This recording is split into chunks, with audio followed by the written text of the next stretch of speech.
I'm opening this up for public comment for items that appear on the closed session agenda. Seeing no one approach the microphone, I close public comment.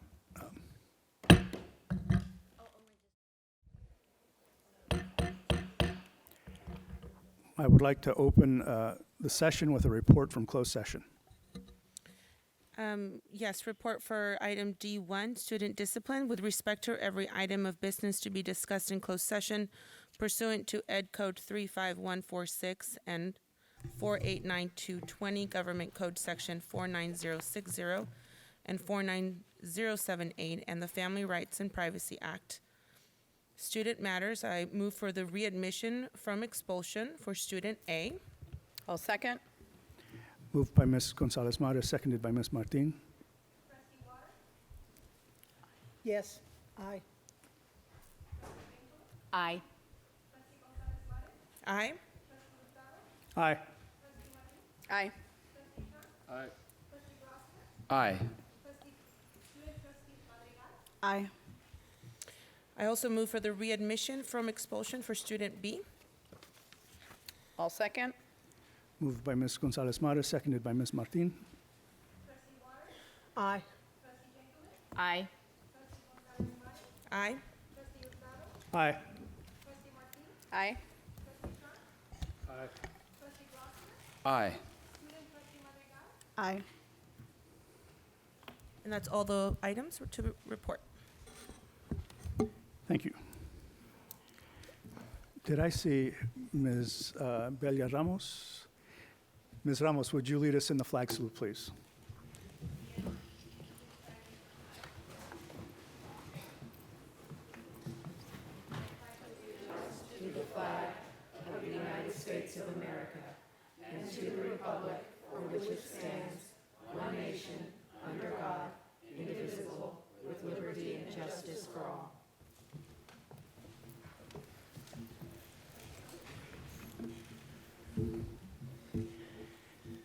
This meeting is recorded for live streaming and archiving on the district's YouTube channel.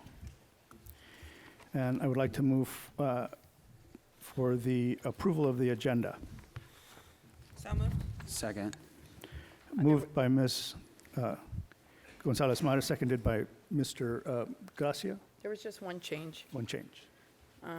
The change was on the, excuse me, I didn't bring my other notes. I have to look for it. There's a change because the address is listed wrong on one of the items on the agenda. It's for the property that's going to be built on Foster Road, and so the street name Foster needs to be updated. Which item is that, Trustee Martin? I'm looking for it. Was that a,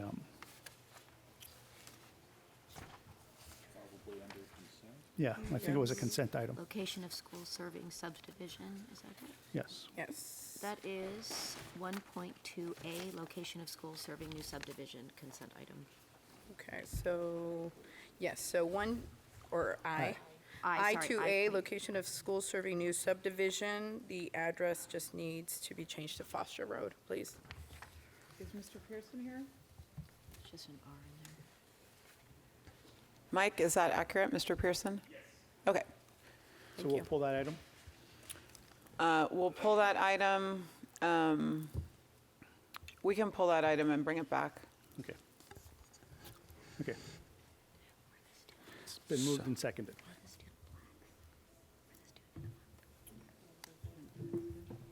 Are you calling for a vote? Consent, don't we do roll call? Well, we're not on, no, we are on consent. Well, No, no, no, we're I'm still sorry. doing the I was just so excited agenda. with consent items that, Yes, with the, all in favor? aye. Sorry. Yeah, I'm not at my best here. Recognition of visitors and employee organizations. Do we have representatives from employee organizations? And seeing as how we're the visitors, thank you for hosting a meeting, American Canyon.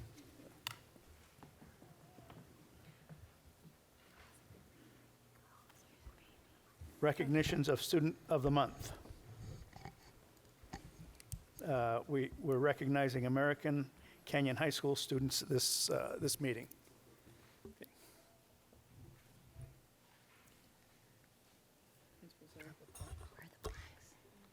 Thank you for giving us this opportunity to recognize some of our fabulous students at American Canyon High School. Our September Student of the Month is Lila Awad, and Lila was nominated by her counselor, and this is what Mr. DeMesa has to say about Lila. From all my experience working at American Canyon High School, Lila has to be one of the very few students I can describe as a model student. She exemplifies a strong, positive mindset when it comes to hard work and dedication to school. I noticed how she engages and supports her peers by providing sound advice when they're struggling with personal issues. She's quick to making decisions, and she's not afraid to take responsibility. Lila exceptionally performs at a high level as a student since she's maintained straight A's throughout her high school career. Prior to freshman year, Lila has been taking community college courses. By the end of her senior year, she will complete her general education courses to earn her associate's degree and to be a junior level college student at the university she attends. Lila. That's great. Congratulations.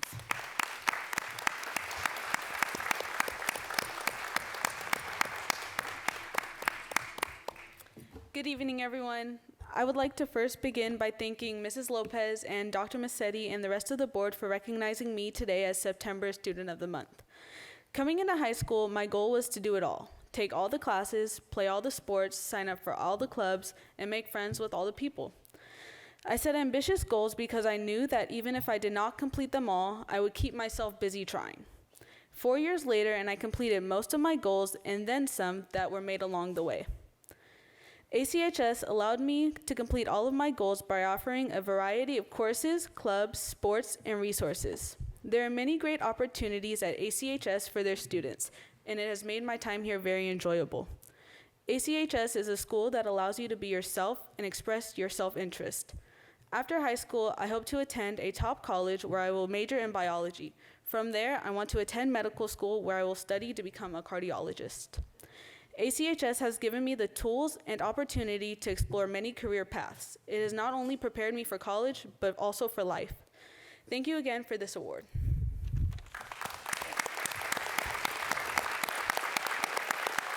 Can I ask a volunteer trustee who'll come down with me to take a picture with Layla? Down below.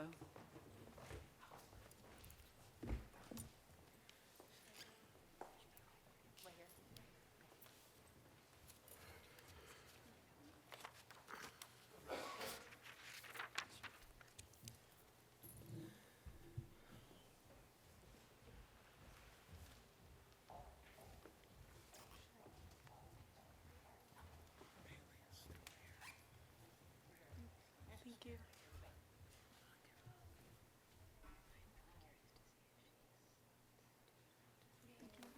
Thank you.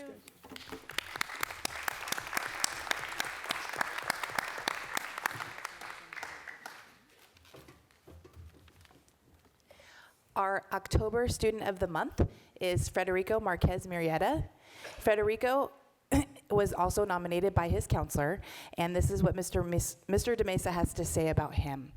I have the pleasure of establishing a working relationship with Federico over the past 3 years. He came to ACHS from Mexico in his freshman year, and he had the challenges of learning a new language. However, with his strong work ethic and determination to excel as a student, Federico was able to thrive in speaking, reading, writing English within a couple of years. He wanted to challenge himself in taking AP courses in his junior year. As a senior, he's more than ready to embark on pursuing his goals to attend a 4-year college or university. Federico is also courteous, considerate, and respectful. He always has a pleasant smile and demeanor every time I greet him. Federico, congratulations.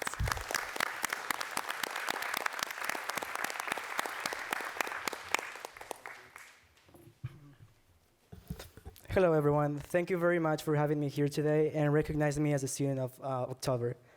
I would like to thank every single member of our school district for keeping our school with a safe, academical, inspiring, and involving environment. I want to also thank every teacher and staff at ACHS for being professional and caring towards students. And on top of that, deliver a promising education of quality that will ensure the preparation of students for their future as a young adult citizen in our society.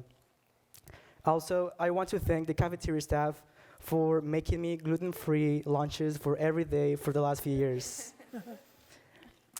This is going to be my 4th year at ACHS. That's a long time, I think.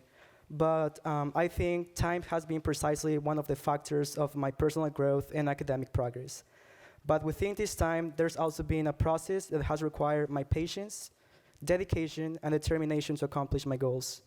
This personal growth has helped me become more aware of what I want to become for my future. After graduation, I want to attend a medical school and become a neurologist.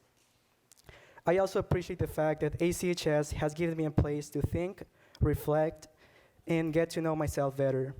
To finalize, I want to thank my parents for all their support throughout these years. Lastly, something very important that I've learned during these years is that don't ever let your daily routine ruin your personal goals. Working every day and doing the same thing over and over again may sound overwhelming. But if you have a purpose, your work is going to pay off. Thank you very much. Do I have a volunteer trustee?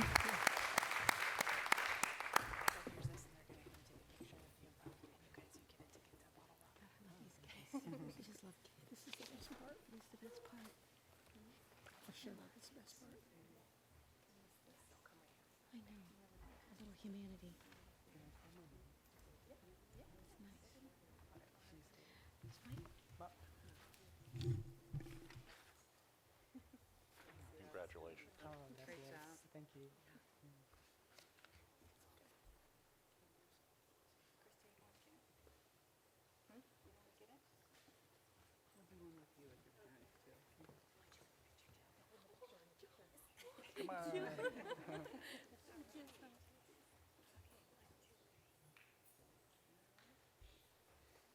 Let's get one with them.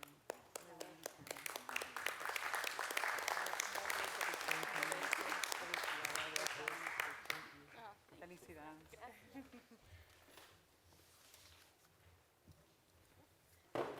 Oh my God.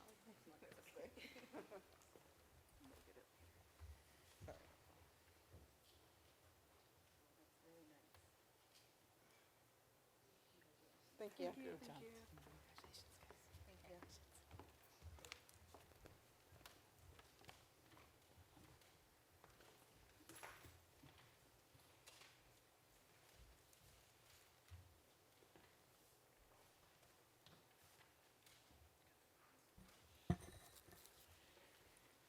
We'll move into public comment on non-agenda items. Members of the audience may address the board on any school-related matter that's not on the agenda. The board will not take action on any issue raised during the section of the agenda, inasmuch as board action is limited to posted agenda items.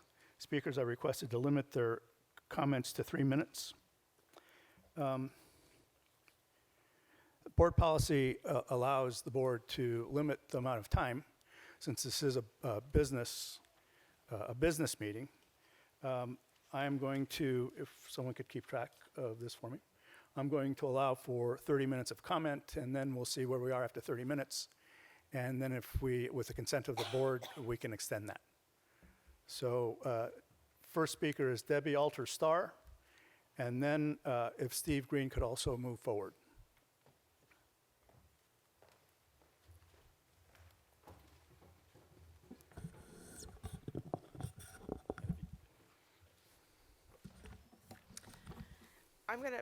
I'm gonna pass these up here. These are all for you.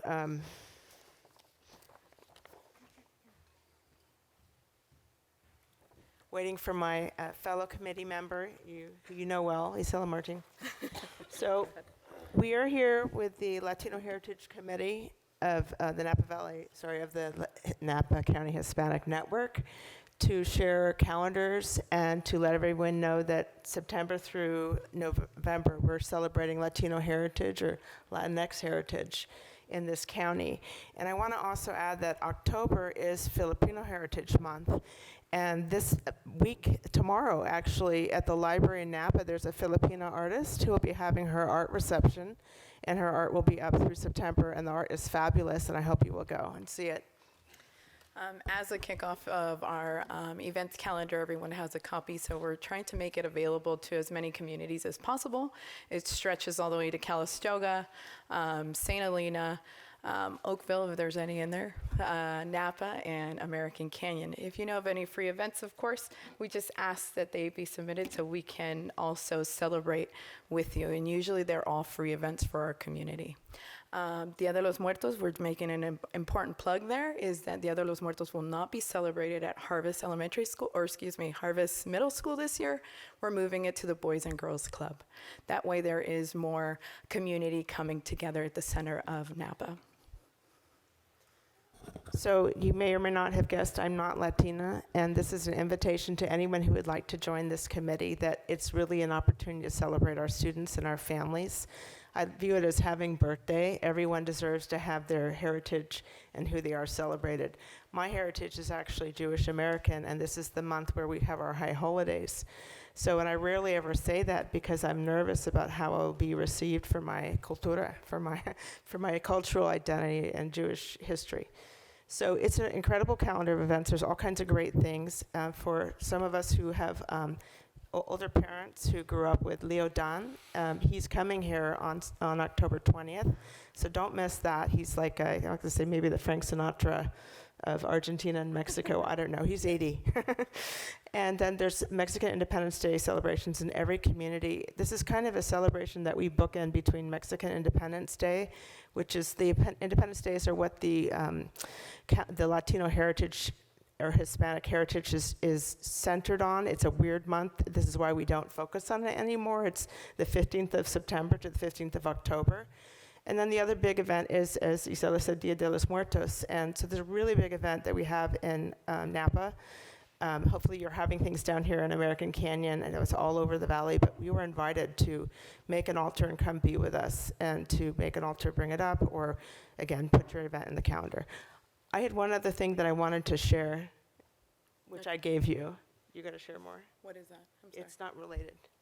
I don't Go know ahead. what you gave them. Oh, I gave them. No, are you done? Yes, I am done. Okay, so she took one of my minutes, so I'm going to borrow a minute back. You got to watch these trustees. You just never know.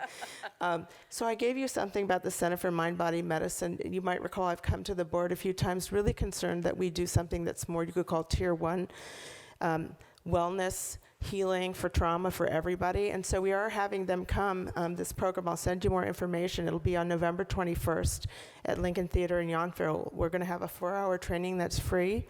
And we will also have that night a book talk that will probably be $1 to $10 and students free. So more on this later. I just wanted to have you mark your calendars for November 21st, and we'll be sure to let you know all about it. This is healing from trauma for everybody. Thank you. Thank you.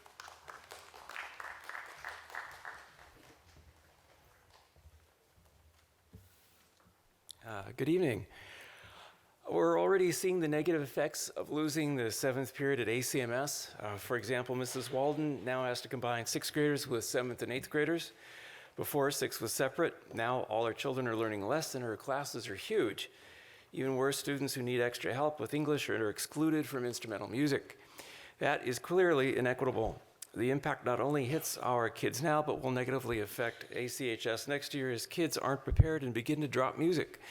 The state is responsible because it doesn't pay for the education that we know our children need, and we here in the AC have to make up the difference between what the state pays and what we want them to have, which is what we know that they have to have.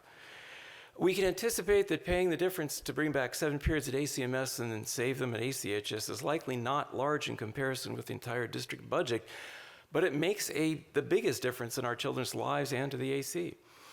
Quality education programming is the biggest draw for families moving to cities. If we want families to move to the AC, then we have to have quality educational programming. We need to take an economic view and spend a combination of state funds, bond funds, and locally raised funds in a combination that benefits all stakeholders.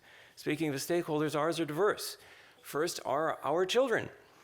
As adults, parents or not, we have a moral obligation to care for our AC children. Our kids' educations come first. Then we have parents, grandparents, and extended family of our children who attend AC public schools. We all have skin in the game, particularly our families whose children are in elementary and middle school right now. Then we have households with indirect connections with AC public schools. They have a significant stake in property values.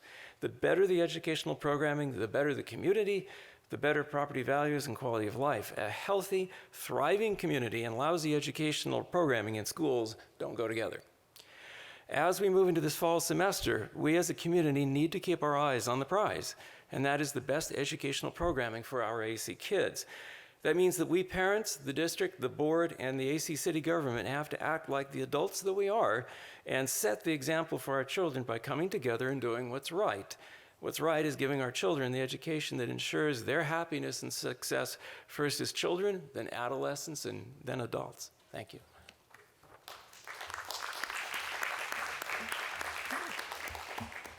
Hattie Sipe. Hope I was close. And Nora Heim.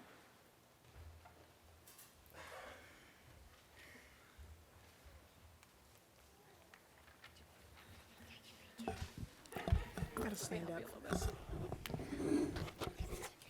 Yeah, I think I got it. Hello, my name is Nora Heim, and I'm a second grader at Mount George Elementary. I have a garden full of veggies, greens, and honeysuckle, and Mr. H lets us slurp the nectar from it. We have chickens, and we clean up our broken crumbs and sneak a spot on the kinder rug during story time. We have a flag the fourth grade leadership raises it each morning, and we saluted it along the state of California with the big bear. I have a play and a talent show and a safari night and harvest festival. It makes me feel important to participate and have a way to learn. It's called IB, and it's teaching me how to be aware of my world. This month's IB lesson is how to work together to overcome challenges. I have a home, it's part of me, and it makes me feel safe and hopeful, and I'm proud to call it Mount George. I have a little brother, and more than anything, I wanted to be able to go to call Mount George home too, and I'm your future. Good job.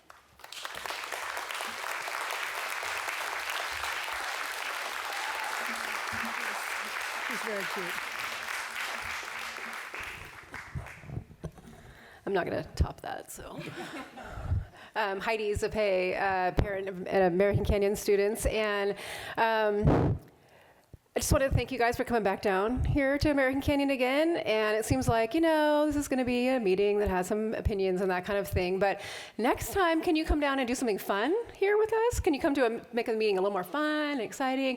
Or even that, why don't you guys just have the board come every fourth meeting or something? Let's make this a regular thing, because I think it's great to attend the board meetings, and I hope that some of these folks will come back. Speaking of fun, as you know, I've been standing up here in front of you for the last 18 months talking about visual and performing arts and how important that is to our kids, especially in American Canyon. I haven't changed my tune. It's the same. We've got to keep visual and performing arts for our kids. We've got to keep it in middle school. We've got to keep it in high school. This year, my son, who's in 7th grade, and he's not into the visual and performing arts, not one bit. So my daughter is, and she's going all the way through. But my son came to me after the first week of school and said, "You know what, Mom?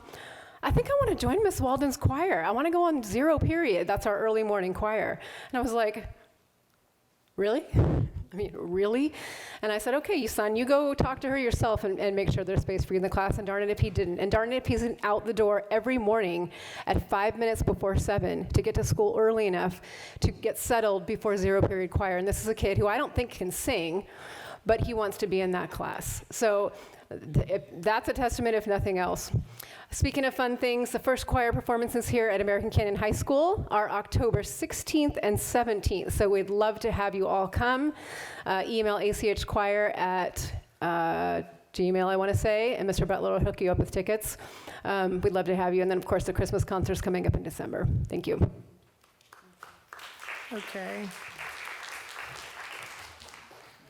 April Damron and Earl Knicht.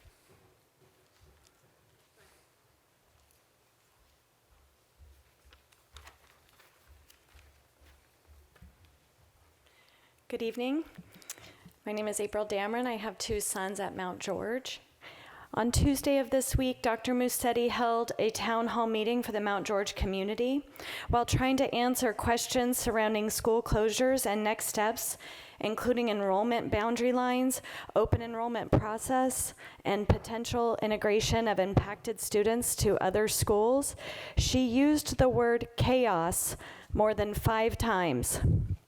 That's exactly how all of the school closure process to date has felt for me and my family. Chaos. How can we be confident in the next phase of this process or our child's education at all when NVUSD has let us down? I'm so disappointed it has come to this. It's chaos. I come before you to remind you the school closures will affect every single employee, family, and child in your district one way or another. There is no preparation, there is no plan, just a Band-Aid approach. The chaos will continue. The other thing I heard Dr. Musetti clearly convey, she needs more time. She needs more time to provide answers and solutions, more time to grow district overall enrollment, more time to strategically approach the rezoning of the enrollment areas, more time to fix our open enrollment process. Let's give her more time. Let's use this as an opportunity to plan for the success of the district so that we are not back here having this same conversation in 1 year or 10 years or ever. I asked the school board to consider other options to balance the budget. Dr. Musetti is enthusiastic, up for the challenge to fix this district, and she sees potential in NVUSD. She has a lot of work to do. Let's set her up for success.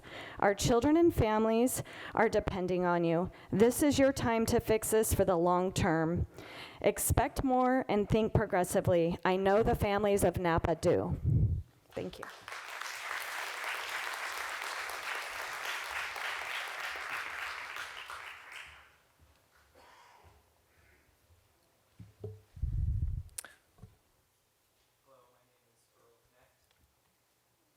There we go. Hello, my name is Earl Knicht, and I am the father of a 2nd grader at Yonville Elementary School. I'm here to talk about school closure. We have been listening to the conversation on school closure, and we urge the Board of Trustees to please have the district come up with some alternatives to school closure. Some of the things that I've heard around school closure, which has been presented by the district, which is that not only is it a financial issue, but there's also demographics that are not in favor of the small schools.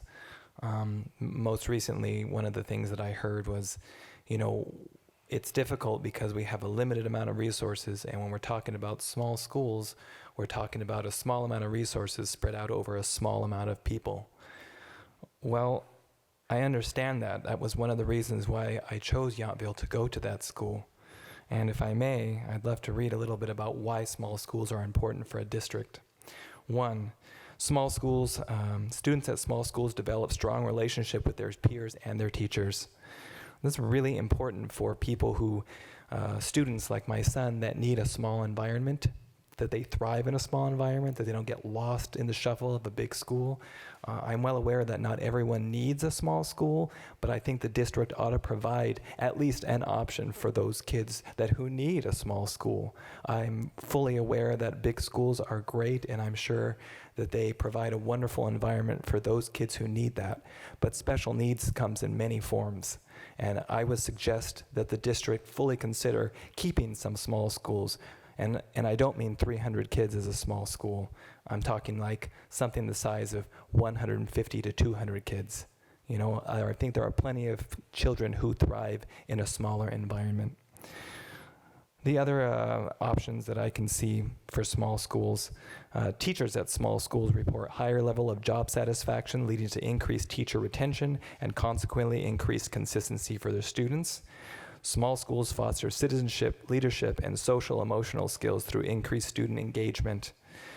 And a small school offers an environment in which students may be more visible. Student-teacher relationships improve, allowing teachers to more easily identify individual talents and unique needs of each student, which offer a more personalized educational experience. I think all of these reasons are in favor of keeping small schools. Napa County is still a rural ag community. I don't think it's outside of the realm of possibility for us to have a school. I urge you to please find alternatives for us. We're willing to work with you. We're willing to figure it out. We just haven't been given the opportunity. We'd love a dialogue about what we can do as parents and a community to help the school district fix their financial issues. And also, I just want to congratulate Lila and Federico. I think it's really nice to have this available for students like that. I'm really warmed to see that this happens. Thank you.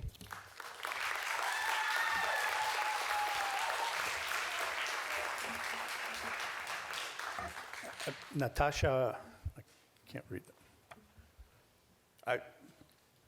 Hold it, we have somebody coming. And then Alex Anderson. Sorry about that. No worries. Hello, good evening. I'm Dr. Mazzetti, President, Vice President, and members of the board. My name is Natasha Engring-Ward, and I'm a teacher and a parent of a third grader at Mount George School. I wish to speak out against school closures. I believe it is important to provide a quality education for students. Indeed, elementary education provides the building blocks for our children's futures.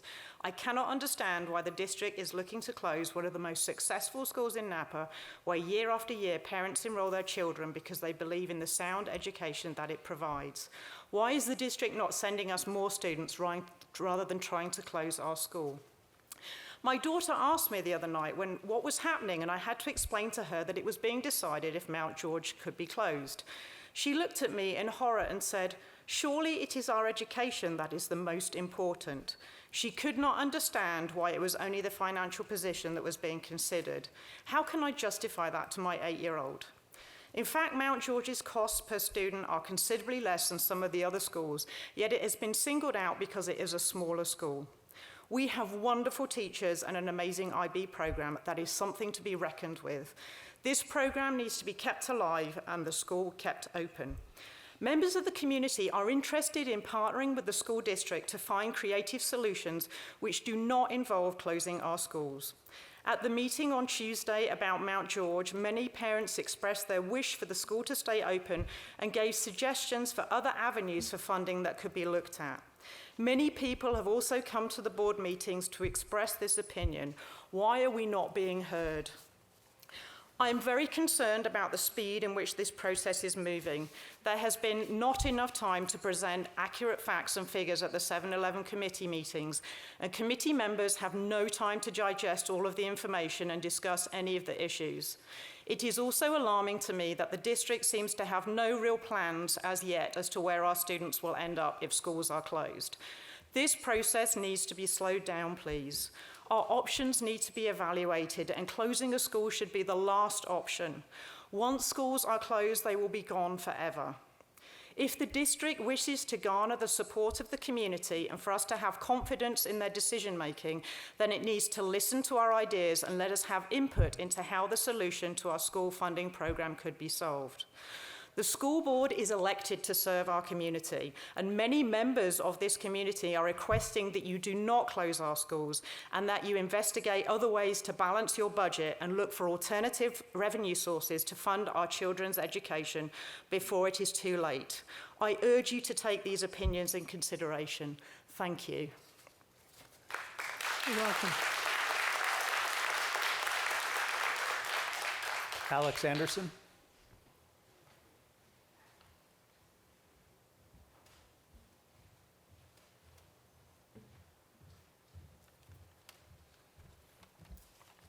Hi, good evening.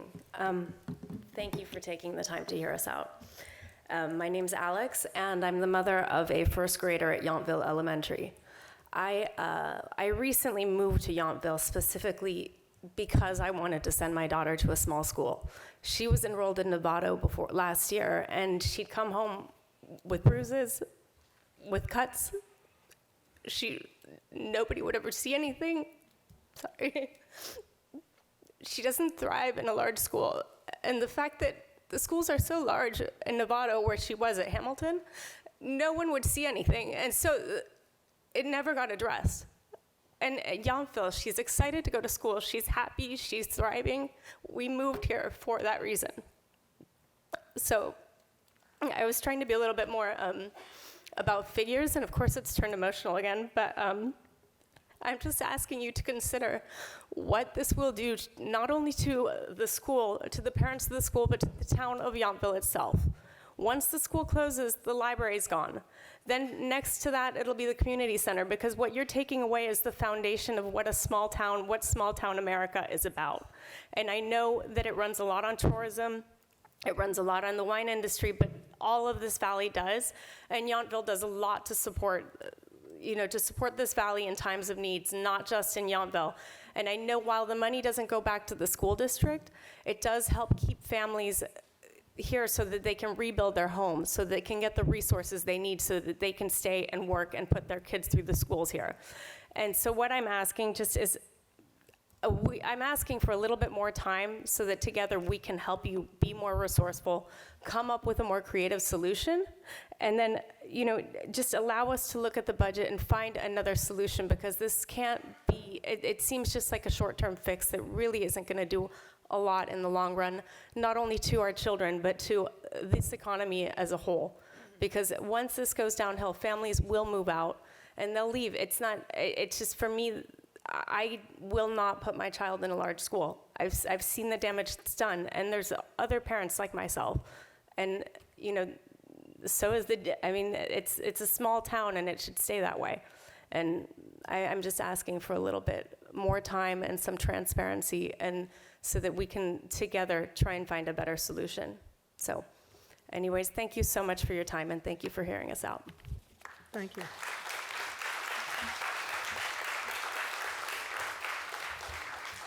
Christy Denny. And then Lydia Mondavi.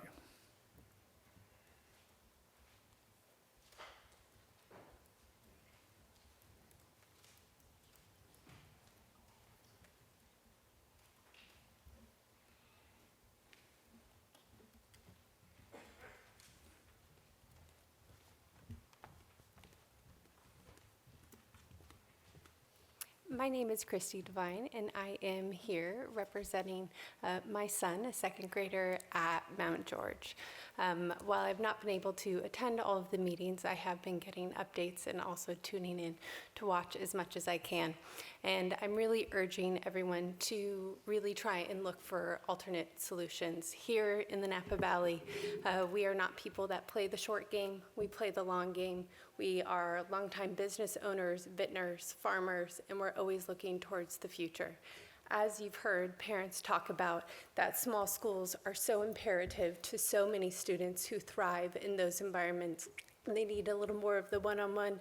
They need the fifth graders to know every second grader by name. That's something that you can't get anywhere else. There's a community in which Mount George has created that is so stunning. It's something that I'm sure you all have felt during these meetings, and when we come out, I know it's very emotionally charged, but I also think that we are people who believe that this is a challenge and something that is worth finding solutions for, whatever that may be.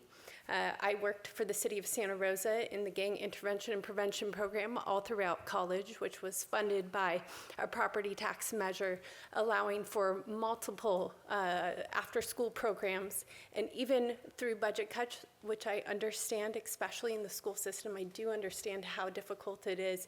We were able to provide things for students who were really most at risk. And I would ask that we look at those options. I would ask that we rally all of our business owners, and you have all these parents. I know this is just a small representation of that, but you have so many people that are willing to do that. And we are in an area that is incredibly prosperous. The wine industry alone brought in $84 million in tax revenue. And I want to know, what can we do to get a little bit more for our schools to help us continue to process, and how can we fix this? I understand it's an inherited problem that you guys have run into, but also in any sort of situation or job or board that you attend. Those inherited problems tend to sneak up on you, and what I like to do is find creative ways to go around them, and not ways that could create devastating effects to our children. It is proven, there are multiple articles, and I'm sure you guys have been doing your research on what it can do to have children transfer schools, and what bringing a student who's been thriving in a small school environment to a large school will do. And I'm also curious what the cost is going to be for the emotional duress, and obviously the change in those kids, and how the board is planning on helping integrate those students into those schools, and what that will look like for their future. So asking for a little more time and a willing participant to help in any way that I can. I thank you all for your time. Thank you.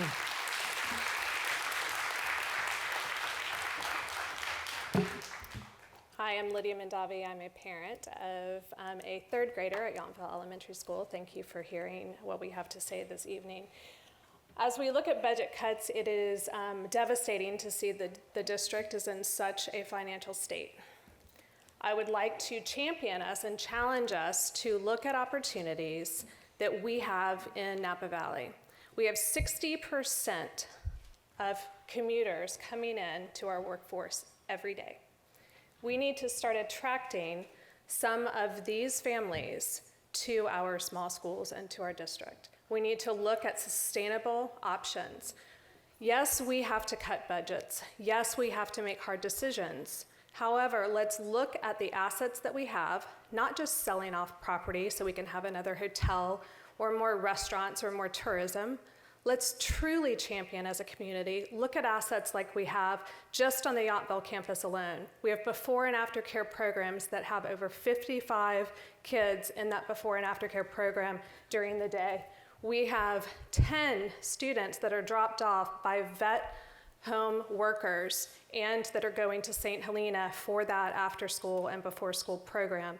We can utilize these assets that are so needed in this district.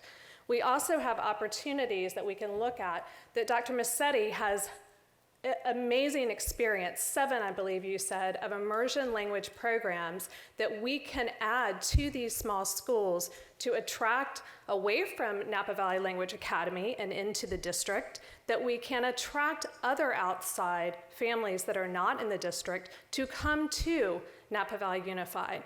We have major cuts to make.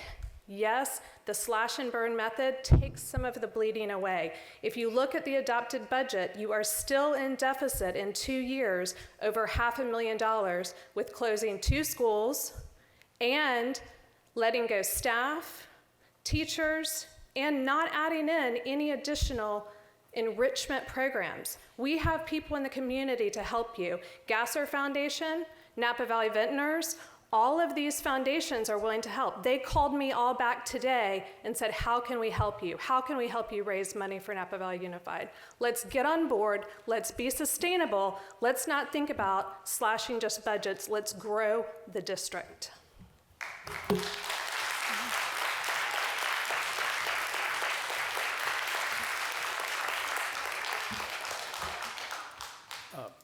Board, we are at 30 minutes. I have 5 more comment cards. Should we extend this for another 15 and let 5 people speak? Yes. Okay, good. Adrienne Boudreau. And then Karina Cervante.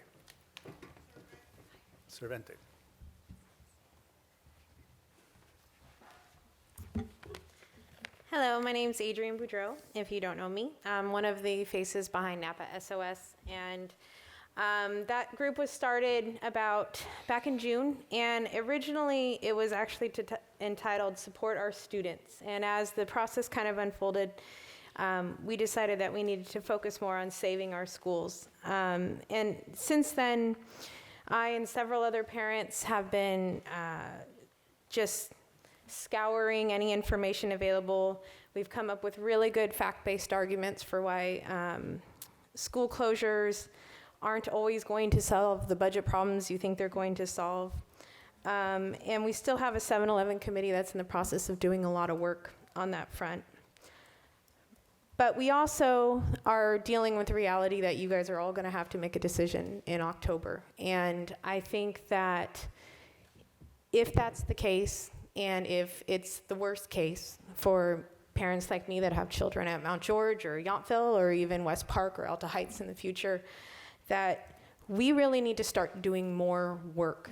And you need to do more work. And if there are other options available, consolidation is something that has not been discussed. Making Harvest K through 8 IB program. You have other options available that need to be fully explored. Even in this timeline, they can be. And you have parents that are out here working every single day, staying up late at night, looking at all these reports over and over and over again, trying to find ways to make this work. And we need you to be working just as hard to do that.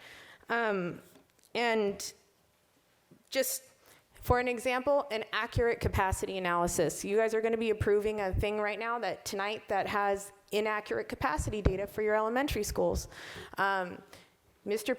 Pearson, not to put you on the spot, but I will follow you with the clipboard at these elementary schools and write it down and make one of my favorite spreadsheets, just to make sure that we have correct numbers so we can actually come up with plans that make sense and that are based in logic. So I just hope that you are as willing to do the work as we're willing to do, and you're as willing to compromise as we're willing to compromise, and you take advantage of all these parents out here that just want what's best, not just for our kids, but for all our kids, to support all of our students and not just save our schools, but really make this a better district for everybody. So thank you.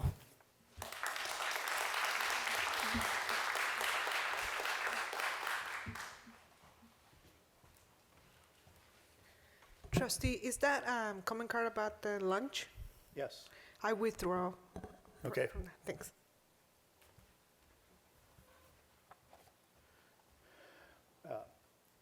Brian Tiaf and Kassam Ali.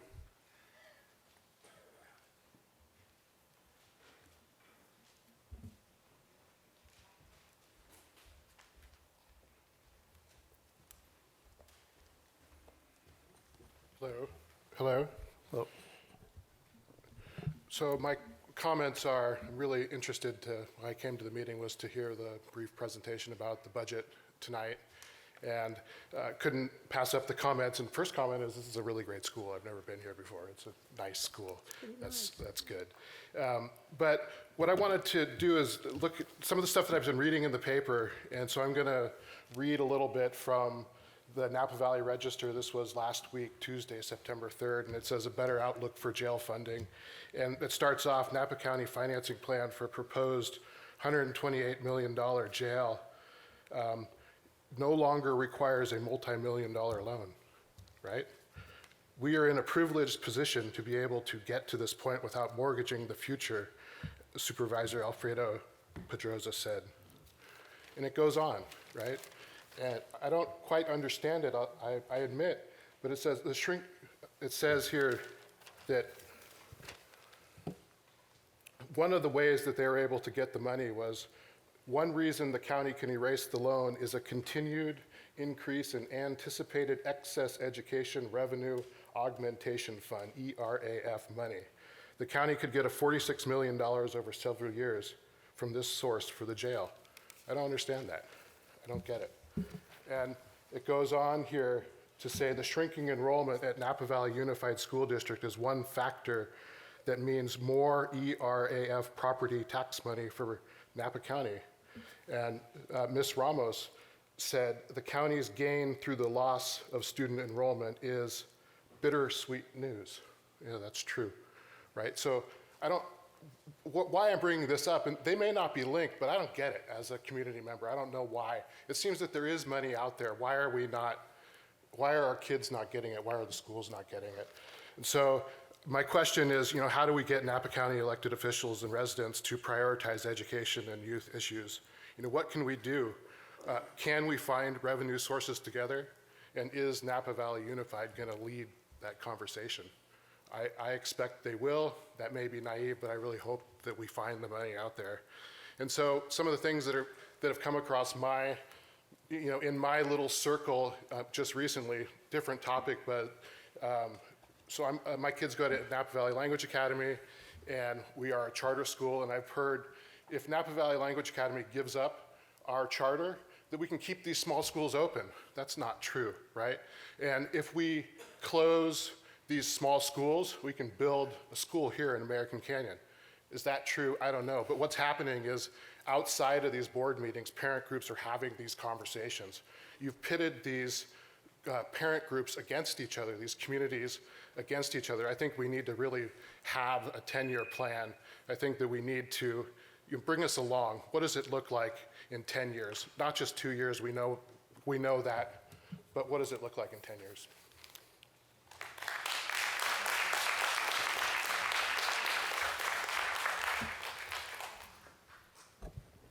Good evening. My name is Kazama Lee. I've been a resident in American Canyon for the last 17 years. We have a senior, yes, and a freshman at this beautiful school. I have personally been involved in working with the youth even before my oldest son was in middle school, because that's my passion. I believe that they're our future. I believe that who they become through the process of education and their surroundings is what's going to shape our future. And I stand here before you because there's just a whole lot of strong feelings right now, right, from the community, from different aspects, as I hear here. I acknowledge your efforts in trying to make this right. And there's a lot of confusion right now. And I think that from having talked to some of the parents in our community, they just want to know specifically what the strategy or the plans are going to be in terms of capacity and what it's going to look like for their kids. And I speak for all parents of the kids. I think that we just all want really what's best for our kids.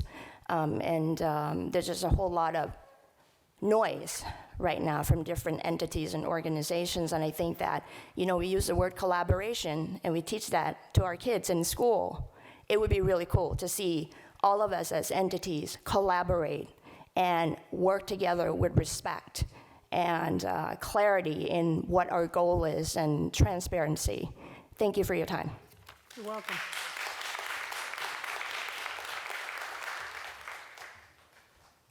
Jason Kisseneff. Here comes Jason.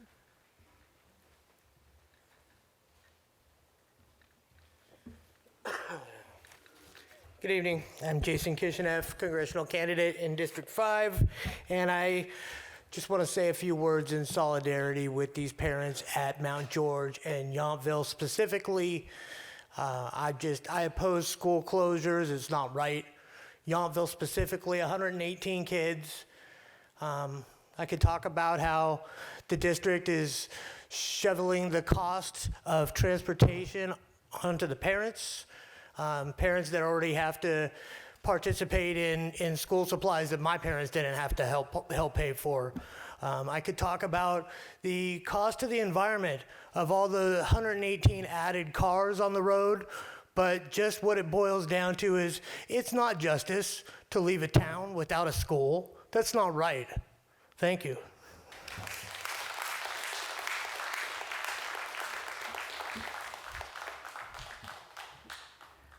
So I don't have any more speaker cards for this portion of the meeting. So with that, I'm going to close public comment.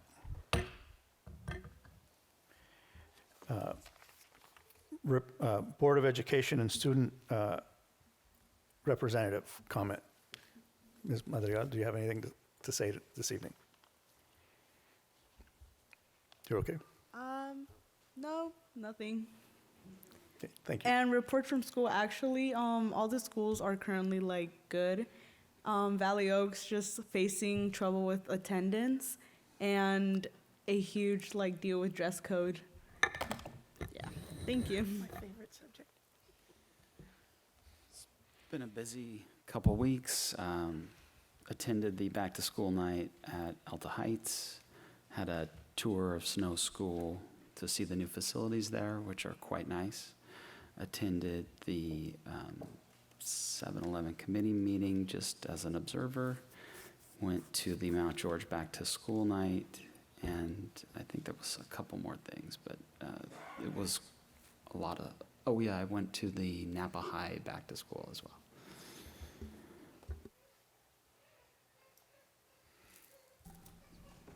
I attended the ACMS Back to School night. I was at the ribbon cutting here at ACHS for the Napa Valley College classrooms, celebrating and furthering the implementation of dual enrollment, which is important to our high schoolers. And I attended the Napa Junction construction update to the community. Good evening, everyone. I had various emails, letters come over the week with regard to considering school closures on behalf of parents from Yountville community. I want to thank those families that took the time to send me their thoughtful emails.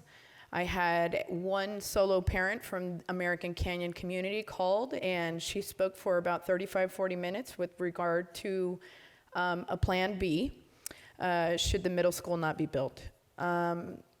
My report this evening was visiting schools, Browns Valley, River, Harvest, and Snow. I'm going to make it really short because I took a lot of notes while I was everywhere.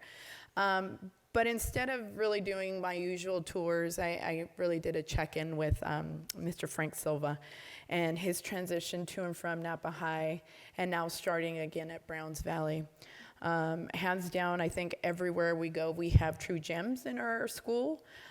His work at Napa High School is definitely not being overlooked, and I wanted to take my hat off and take this moment to let Frank know that his work is truly inspiring. And he has roots, he has history, and unbelievable passion to see our students succeed. Our meeting was cut short, and maybe a little laughter here, but there was a baby deer in the playground. And so while a teacher kept requesting no kids outside, it almost turned itself into a show and tell, and everyone wanted to see the baby deer. So we were interrupted more than 3 times, and animal control couldn't get there quick enough. So Frank Silva had to save the day. River principal, Mr. Peter Hartnack, wow, it was an amazing day. I was able to witness the distribution of Chromebooks to all of their students, to one class, and while another class was signing in for the very first time, it definitely felt like Christmas around the campus. Peter wanted me to experience his music class, and before you know it, I'm standing next to Elva's wonderful niece, and she's teaching me how to play West African drums on the djembe. Harvest, I have also visited many, many times, but I decided to check in with our new principal, Marta Franco, and she's doing very, very well, and she's told me about the meetings that she's having with her principals and staff to start off the year, and IB is clearly on her mind. There are some questions she has about AVID, and I'll direct those back to staff as soon as I have those complete. Snow, I wanted to visit the site, and it's a wonderful school. If you haven't made your way, please get your steps in with Olivia. And we spoke about the transition and the difficulties about building on site with kids on various facts, and I'd love to, consider should that unique situation ever happen again. And lastly, before everyone leaves for this evening, Napa County Hispanic Network is also having a wonderful event tomorrow where 20 plus first generation Latino students have been given scholarships. And so tomorrow is one of their annual scholarship fundraisers. And so if you're able to join us at the Chardonnay Golf Club, we would love to have you and support these children that possibly would not have the opportunity to go to college. To apply for the scholarship, you don't necessarily have to have good grades. It's really writing the report, and there are so many people that volunteer to read them, and then they actually give them the surprise during a meet and greet that they have successfully passed to the next level, and they are authorized a scholarship. And that is my end report.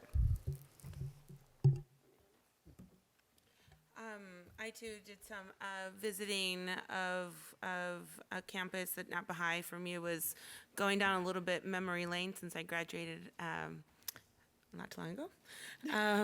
And my sister was with me because the nephew is with my sister, and we were touring and walked into our English classroom, and we got to see my artwork from my senior year in English class and her artwork for her senior year for a project. So it's pretty cool to go down a little bit of memory lane and really reflect upon just the emotions and the feelings and the passion that we're all feeling about our education and our kids' education and our families' education. And how I remember being a kid and an immigrant coming here in 8th grade, that the schools embraced that, right? There were lots of obstacles and challenges that now where we are today, that we've come a long way. And it's one of those things that now that I see the schools that we have, gosh, I wish I could go back to being that kid in those schools, because I think that over the years and over the changes, we've proven to have gone always better and done more for our students with what's given to us, which is not a lot of funds given to us to do what we can. So it does take a lot of collaboration. Our campus, our school district does collaborate a lot. There's a lot of movement and a lot of opportunity created because of the goodness of the people of Napa County and people from the different sectors. So that's in existence now. So those partnerships are well and alive, and that's where we are today. But even with that said, there's lots of challenges, of course.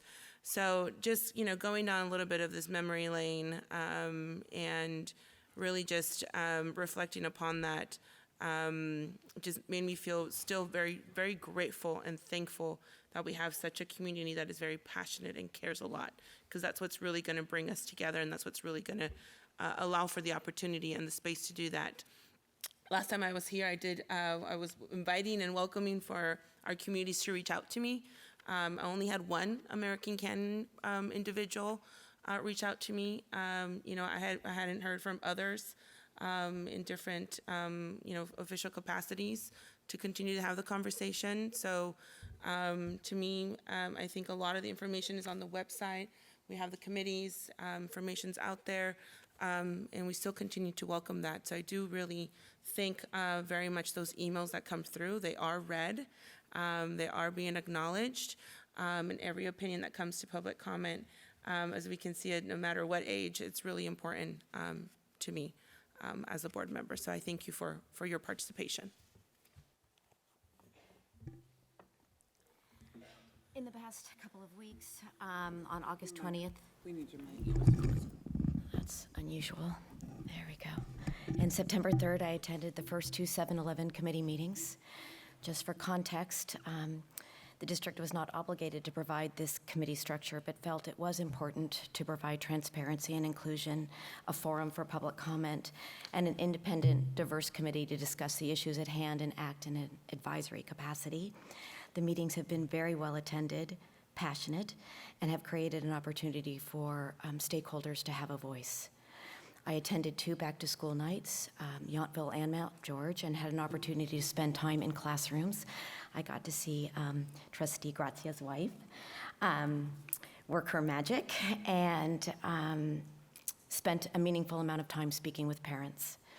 I too have received a multitude of emails regarding school closures and other issues, and I too thank you for your outreach.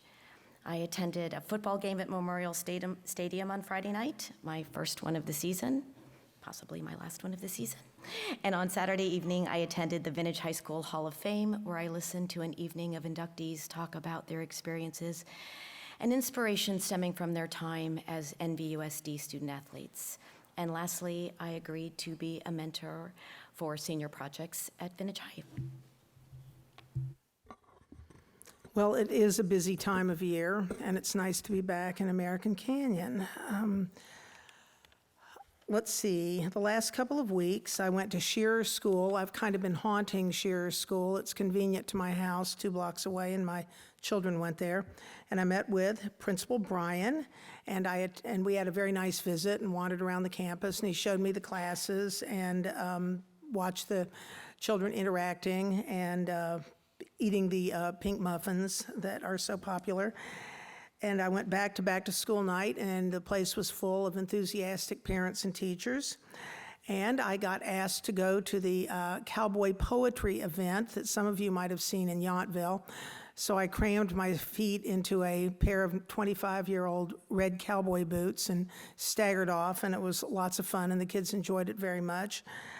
They also appreciate the freshly painted school. Shearer is looking quite good. I went to Valley Oaks back to school night, saw lots of happy parents and enthusiastic teachers, and yes, there was talk about dress code and the adventurous fashion these days. And then I went to Napa High. Several times I had lunch with the math department, and I enjoyed going to back to school night and seeing my former colleagues, and the avid students served really terrific tacos. I went to Phillips School, and Principal Matt took me to several classrooms, and they have a leadership component to their class, and they were studying government. So somebody was actually thrilled to have a school board member appear. You know, I was sort of this convenient bit of relevance to their lesson, so that was fun. And the children were darling, and the campus was looking beautiful. There's a teacher there whose last name is appropriately Pleasant, and she has wonderful plantings there. You should see it. It's really quite nice. And I would like to thank Hanley's for donating a car to the Vintage Napa joint fundraising effort for their Boosters Club.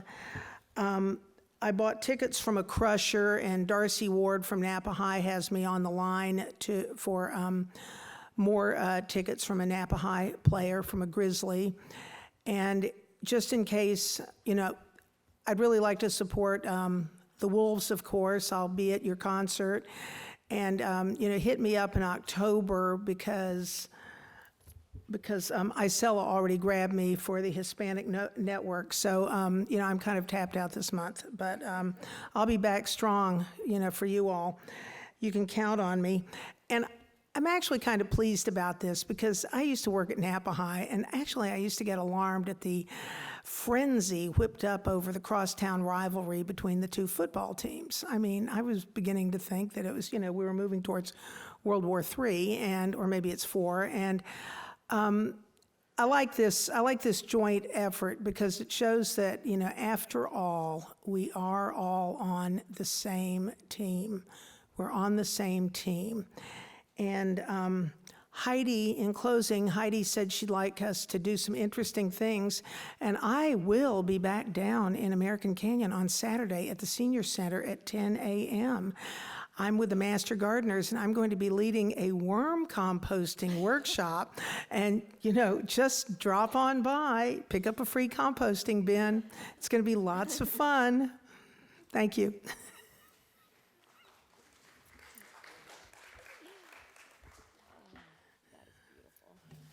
So good evening, everyone. I'm grateful to be here in American Canyon for the second board meeting in a row. It's always a pleasure, and I appreciate the appeal and the ask for us to come on a more regular basis as opposed to just times that we are taking action or considering issues that directly impact our American Canyon schools here in NVUSD. I want to thank everybody. I've done some of the parents that came to the podium alluded to some of the community engagement I did this week around the school closure. And I continue to be very grateful and appreciative for the degree of advocacy and engagement that we have here in NVUSD from the parent community. Right now, we are living as an executive team, and shortly my executive team will give their brief reports around the work that they're doing across the divisions. But we are living pretty deeply. I want to remind everybody that we do have a strategic action plan. So there's a lot of asks around what is the plan of the school district, and how are we planning on moving forward. But actually, close to 9 months ago, the school board adopted a strategic plan. It's online. It has 6 goals. We have anywhere from 3 to 4 key initiatives across those goals, and we are using that strategic plan to guide our work and operationalize the vision that we have, which is transforming lives by instilling lifelong learning in every student. Unfortunately, we are living deeply in Goal 4, and sometimes you wish you could put Goal 4 on the back burner. Goal 4 is tactical, proactive, efficient asset management, and in there, we've laid out some tactics, which we knew we had to do as a governance team back in December around financial stabilization because of the fiscal distress that the district is facing and will continue to face unless we pivot because of declining enrollment and declining revenues.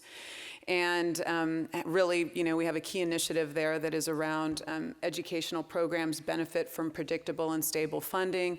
And many of you have heard me speak several times that California does not give us the gift of stable and predictable funding. And so just being a California public school district is challenging enough. And then when you layer on top of it some of the declining enrollment, not at individual schools. When I talk about declining enrollment as your superintendent of schools, I'm talking about declining enrollment as a school district at large. It does put us in a very precarious financial situation. And as your superintendent, we're having to make or consider and execute on very tough decisions in order to stabilize the budget. Many of you have heard me talk about some of those decisions from March to June. Many of them were executed on. We've had to, I see some of our CSEA leadership here this evening. We've had to collaborate. They've been tremendous to collaborate with through tremendous challenges where we've had to enact labor reductions that have impacted their unit directly. And for that, I really appreciate all of their support and collaboration and their time. We know they've had to give a lot of time to their members, so I want to thank them for all of their hard work. We've had to work closely with our Teachers Association, had to release teachers. We've had to, kind of reestablish our partnership with our charter schools, and they've been phenomenal in that partnership and that reset, and have been very collaborative and cooperative to work with.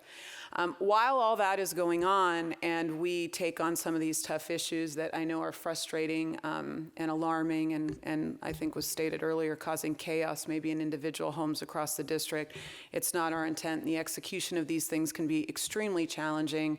I do want to reassure you that my team is working feverishly to kind of get 5 to 10 steps ahead of the current phase of the work to make sure that if difficult decisions do actually get implemented, that we have plans in place to make sure that our families and most importantly, the students that we serve land in a better place. What I think is important to note, despite, one of the parents used the word noise, despite all of the noise because of some of this pressure that we're currently feeling, our Assistant Superintendent, Mary Ann Valles, today sent me an email and a message sort of synthesizing some of the work that's happening in the instructional division that her team is leading alongside many of the effective principals. And I do say this often, we do have a very high-performing, Isela did a nice job of highlighting one, but we do have a very high-performing principal cadre here in NVUSD. This is my 4th school district, and I always speak at how impressed I am by the quality of site leadership that we have in our system.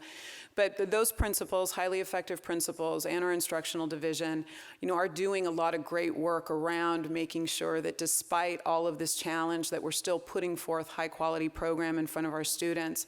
And she nicely synthesized for me in the strategic plan, we do name inquiry-based learning as part of our Goal 1, and she reminded me very eloquently that we have, project-based learning at ACHS, at ACMS, at Napa Junction, at New Tech High. We have PBL, project-based learning training, currently happening as an instructional framework at Phillips, McPherson, Shears, Silverado, Napa High, Browns Valley, Alta Heights, NVLA, Canyon Oaks, Vichy, Redwood, and Harvest. We have strong STEM and science-oriented programs at Napa Junction, Phillips, Shear, Puebla Vista, which also has a dual immersion. And then we, of course, have the IB International Baccalaureate program at Mount George, at Bel Air, and Harvest. And so I just want to remind everyone that amidst all of this, there is still work happening around Goal 1 in our strategic plan. And that is that goal is student learning, achievement, and access. And also one big area as we look ahead, what is the plan moving forward? We also recognize that those programs coupled with an attention to socio-emotional learning will be critical for us to improve all of the outcomes we're getting, even for our higher performing students. Everyone could do better. And so part of that will be continuing to put forth high quality academic program and attention. I appreciated some of the advocacy of Ms. Debbie, who was here also at the podium, around socio-emotional learning. I met this week with Rob Weiss and Jenny Olson from Teens Connect and Mentis, really thinking about how do we build resources to make sure that we're starting to pay attention to many of the behavioral demands of our students. We can't execute on that goal 1 around academic and behavioral support unless we have a stable financial picture, and sometimes that requires some tough decisions, and we're working to balance all of that. And as you all advocate on behalf of your children, I want to tell you that I appreciate it, that I welcome it, and I continue to receive it. And I thank you, because you are the manifestation of goal 3 in our strategic plan. Again, I encourage you to go to our strategic plan. Robust communication, community engagement, and advocacy. And through these board meetings, through the 7-11 committee meetings, through the community engagement that we've held this week, that we'll continue to hold. We have to come back to American Canyon around some alternatives around some of the Measure H dollars. We have to continue to go out to our potentially impacted schools around options and what are the best options for them, those that are considered for being closed. That's all a manifestation of goal 3. And I hope to continue to see this level of involvement and response from the community even when things are going well. Because very often issues bring folks to the room and to the table, but very, very often when things are going well and we're not facing crisis, the rooms are empty. So I really appeal the call to action to us, and I reciprocate that call to action to continue your presence and engagement at this level, where many of the critical decisions are made all throughout the year after year, not only when our school district is in the tough situation that it is. So it's an honor and a pleasure to serve as your superintendent of schools, even through these tough times. So I'm going to give my team some time to just do some brief presentations on some of the work that's happening across the divisions in alignment with that strategic plan. Thank you.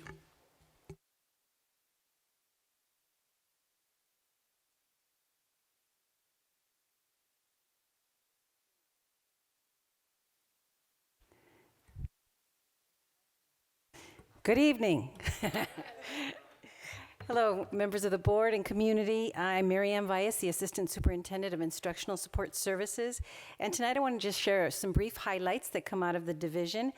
Recently, 16 behavioral health specialists, and these are certificated personnel who work with students with our most intensive social and emotional needs, received 6 hours of very specialized training around expressive arts and incorporating art therapy in the work they do directly with students. It was facilitated by Danielle Sporta, and the training was provided as a result of a joint effort between Chuck Niedhofer, who is the coordinator of visual and performing arts, and Mike Coughlin, a special education coordinator.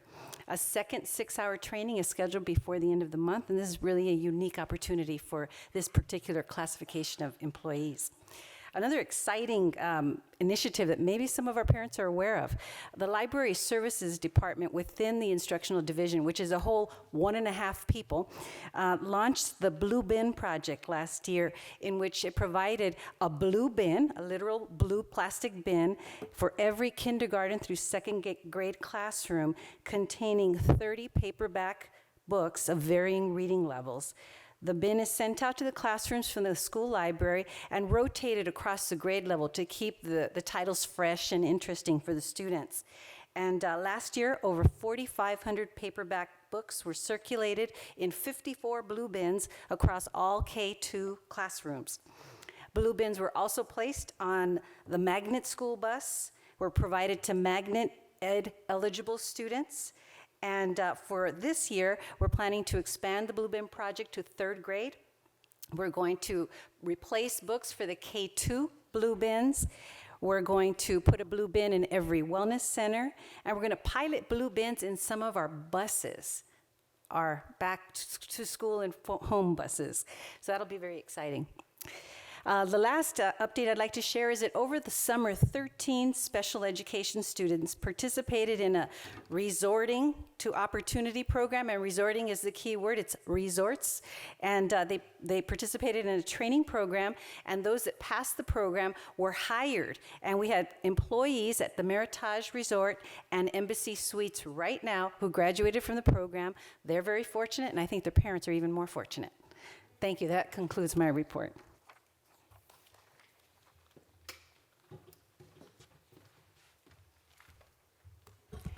Good evening, Board. Dr. Massetti. I just want to share a couple highlights from the Office of Human Resources.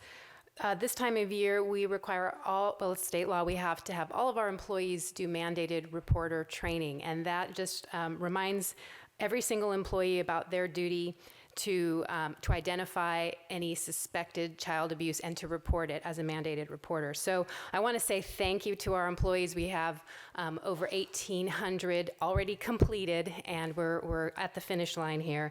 So just a big shout out for people taking the time to do that. We do that every single year.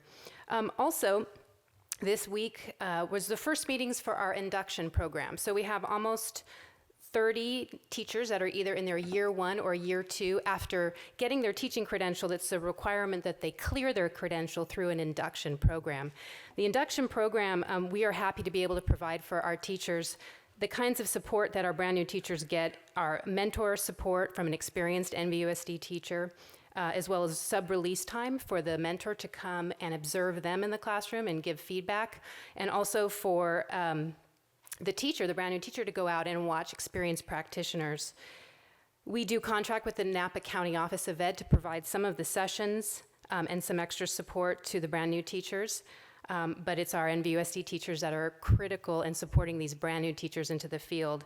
And it is a huge it's not a big investment in dollar amount, but it really goes a long way to supporting our brand new teachers. It's not easy to enter the field of teaching. There's a lot of hurdles, and teachers don't start off making very much money. And when we want to attract them to the Napa Valley Unified School District, it's difficult even for them to find housing that they can afford. So anything we can do to ease that transition and support them in those first 2 years is critical to both ensuring that they're successful and our students are meeting goal 1 of our strategic plan, and that they are making 1 year's growth in 1 year's time. Even with a brand new teacher, we don't want them to lose any traction there. And it's also critical for our goal 2.2 to attract and hire and retain the best teachers. So it's an exciting program, and I'm really happy that we can provide that.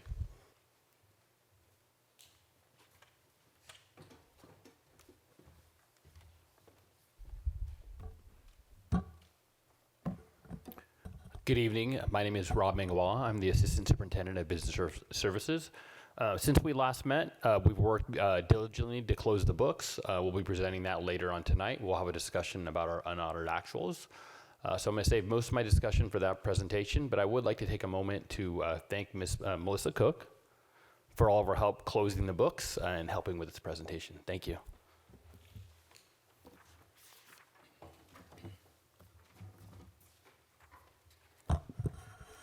Good evening, President Hurtado, trustees, Dr. Musetti, American Canyon Community. I am Mike Pearson, the Assistant Superintendent of Operational Services. A couple things I'd like to highlight. First off, the NVUSD maintenance, grounds, and operations personnel continue to work collaboratively to ensure that all 32 campuses operate efficiently and effectively in order for all students to learn at high levels. Menu offerings from our amazing food service staff continue to demonstrate an enticing selection of nutritious meals, which has resulted already in a higher number of students choosing to eat a school meal this school year. Today, I was fortunate enough to eat at McPherson Elementary School. We had beef burritos. It was also the Z Project Day. Does anybody know what Z Project was about? Z stands for zucchini, and the zucchini from the school gardens throughout the district was harvested, and then the central kitchen cooked up a nice side dish, and many students were experiencing learning bites with me of the zucchini, and I'd have to say they seem to like the zucchini. Transportation department is in full mode of moving students safely to and from school sites throughout the school district.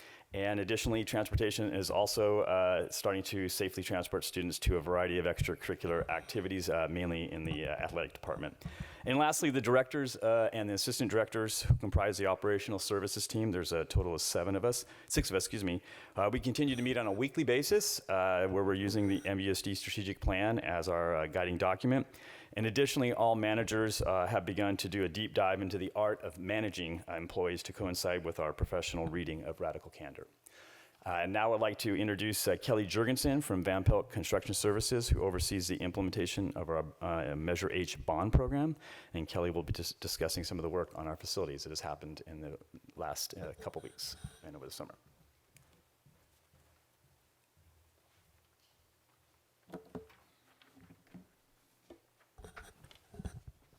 President Hurtado, trustees, Dr. Massetti, thank you for having me back. I have share really briefly some information about the summer painting projects at McPherson and Shear. We were really excited to do this work. I love paint, I have to say. I feel like it just does so much for a campus, and it's such an easy way to give a new look and a new feel to a facility, even when it's aging.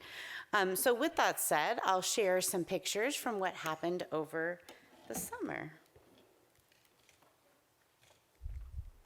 There we go.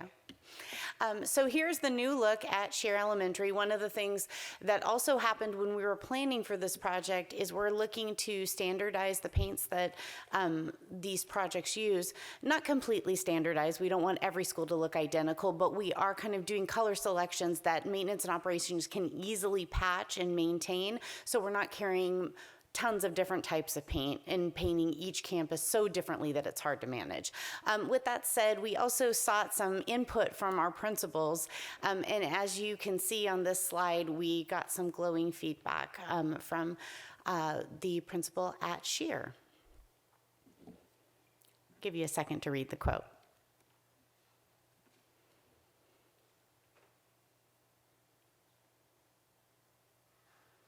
All right. Here's a look at McPherson Elementary. Again, you can see we're working with a standardized paint color, but there are lots of different architectural features at McPherson. You've got some of the older buildings, some of the mid-age buildings, and then a new multi that was just put in the last bond program. So it's interesting to see even just how a new coat of paint makes everything look a little fresher and a little bit more homogeneous. And then also from Troy over at McPherson, he had some wonderful things to say as well.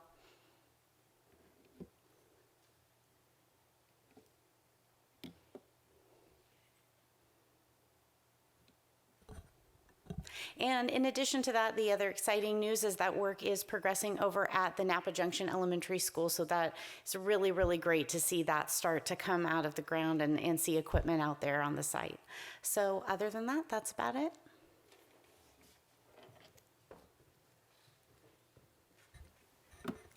Thank you.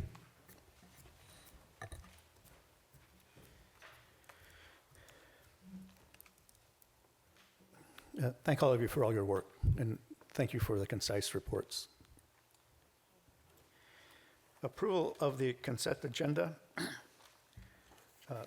Background information on these items is provided to the board prior to the meeting. A common motion takes action without discussion on roll call vote unless discussion of an item or items is requested by a board member or members. We have pulled item I2A. If I may, I'd like to request item I4K and I4L be pulled. I4K and I4L. Yes. So, except for those items, then I'll move to approve all the other. Can you repeat which ones? I think our executive assistants had a hard time hearing. which items did you pull, Trustee Gracia? I4K and I4L.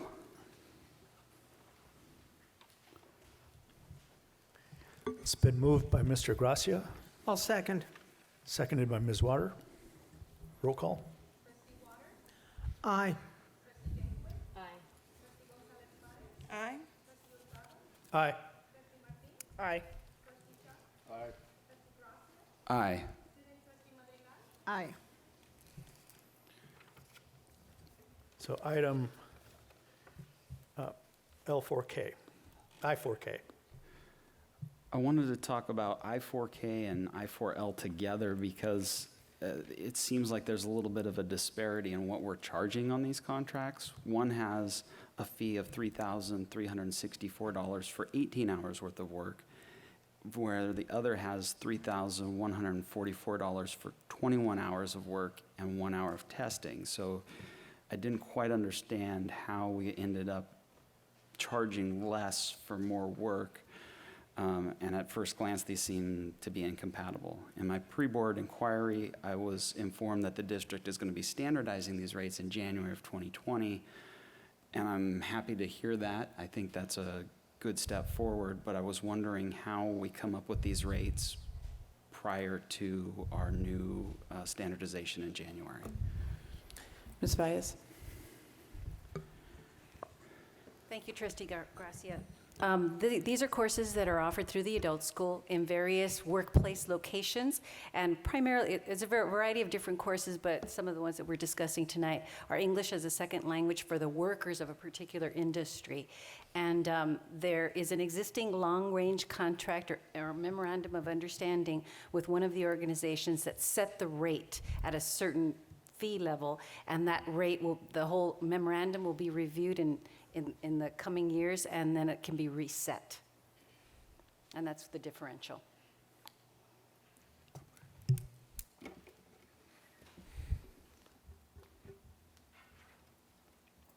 Are we ready to vote? I think so. I'll motion. Second. Moved by Mr. Gracia, seconded by Mr. Shunk. Aye.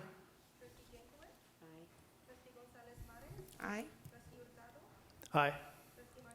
Aye. Aye. Aye. Aye. Aye. Thank you. Now on to discussion item, business and operations.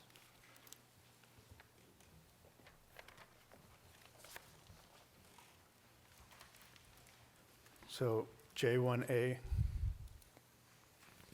presentation of unaudited actual report.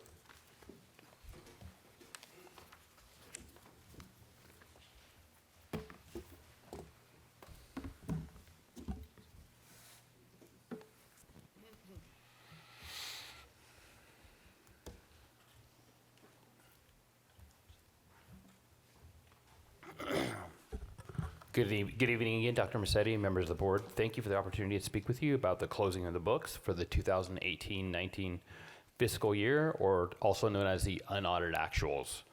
Let me start by discussing briefly what the unaudited actuals are. In layman terms, the unaudited actuals are our records of our revenues, expenses, and what money we have left over from 7/1/2018 through 6/30/2019. Once the auditors actually take a look at those reports and audit them, they become the audited actuals. So again, it's a record of our money that we have and our expenditures coming up at the end of the fiscal year. If you'd like to advance to the next slide for me, please. Was it behind me?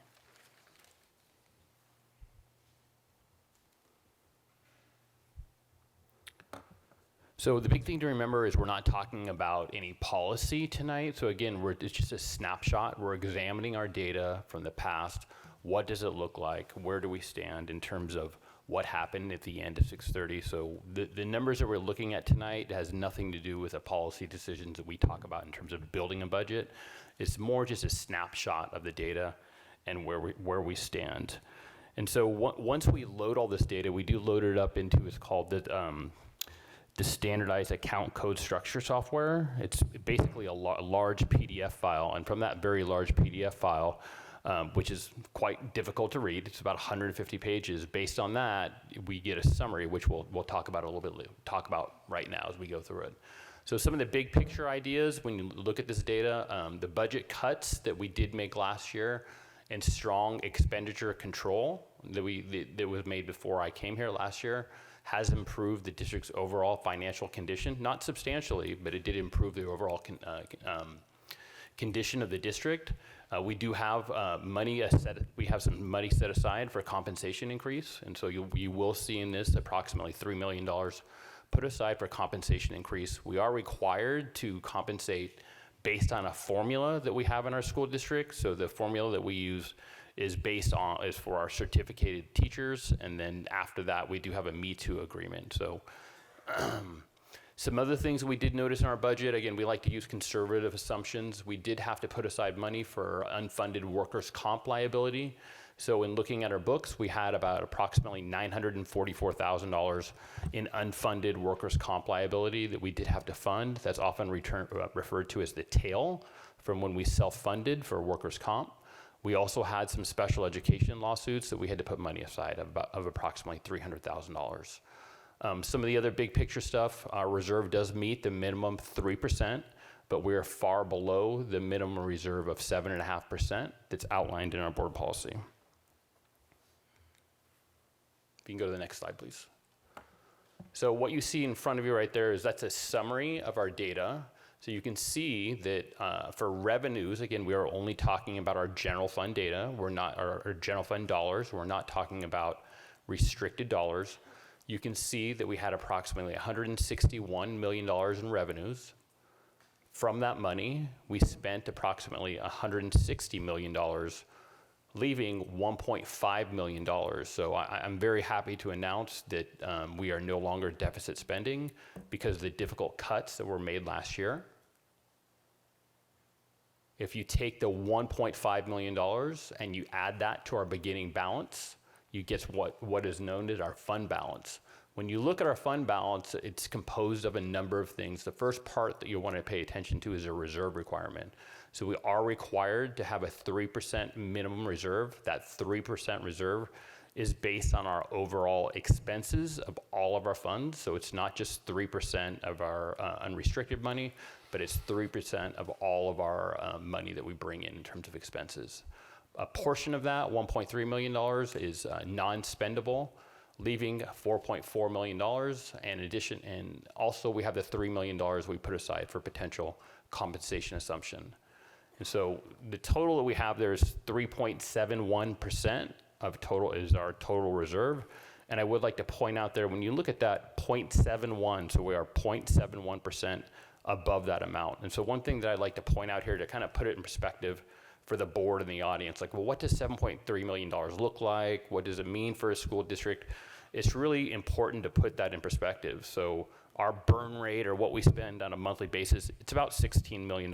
So it's about a half month. It's about 2 weeks or a half a month of expenses, or about 3 weeks worth of payroll. So not a lot of money. When you look at it, big dollar amount, but in terms of what we spend in terms of being a school district, it's not a lot of money. Next slide, please. So for this slide here, this is a very short update to our budget outlook for 1920. So the big thing that we have here that I want to point out is we anticipate a slight increase in our reserve. And so again, because of the work that we're doing, our reserve did go up slightly to 4.83%, but it is substantially lower than our board policy. And we do need to continue to increase our reserve to be ready for the next recession. In terms of a discussion that I had with the county office before the last Great Recession, our reserve, he told me over the phone, I haven't confirmed it yet, but we were looking at approximately 18% before our last Great Recession. So we're definitely not in anywhere near the same kind of healthy shape that we were in the past. Go ahead, next slide. And so in terms of the future, the work that we need to do is you will hear from us in terms of the first interim update. Again, that'll be our first official update to our budget. We're going to continue to dive into the budget development process in December for our following budget. So our recommendations for tonight: approve the moving of the reserve from the special reserve to the general fund, approve unaudited actuals, and start planning for the 2020-21 budget. And with that, that completes my presentation. Unless there's questions. Thank you.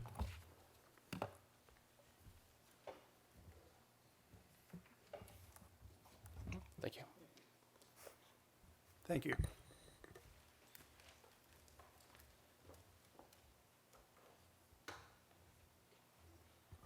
on, let me see. I've got a lot of comment cards here, and I've taken the time to separate them into their positions, so we'll be getting to those in a second.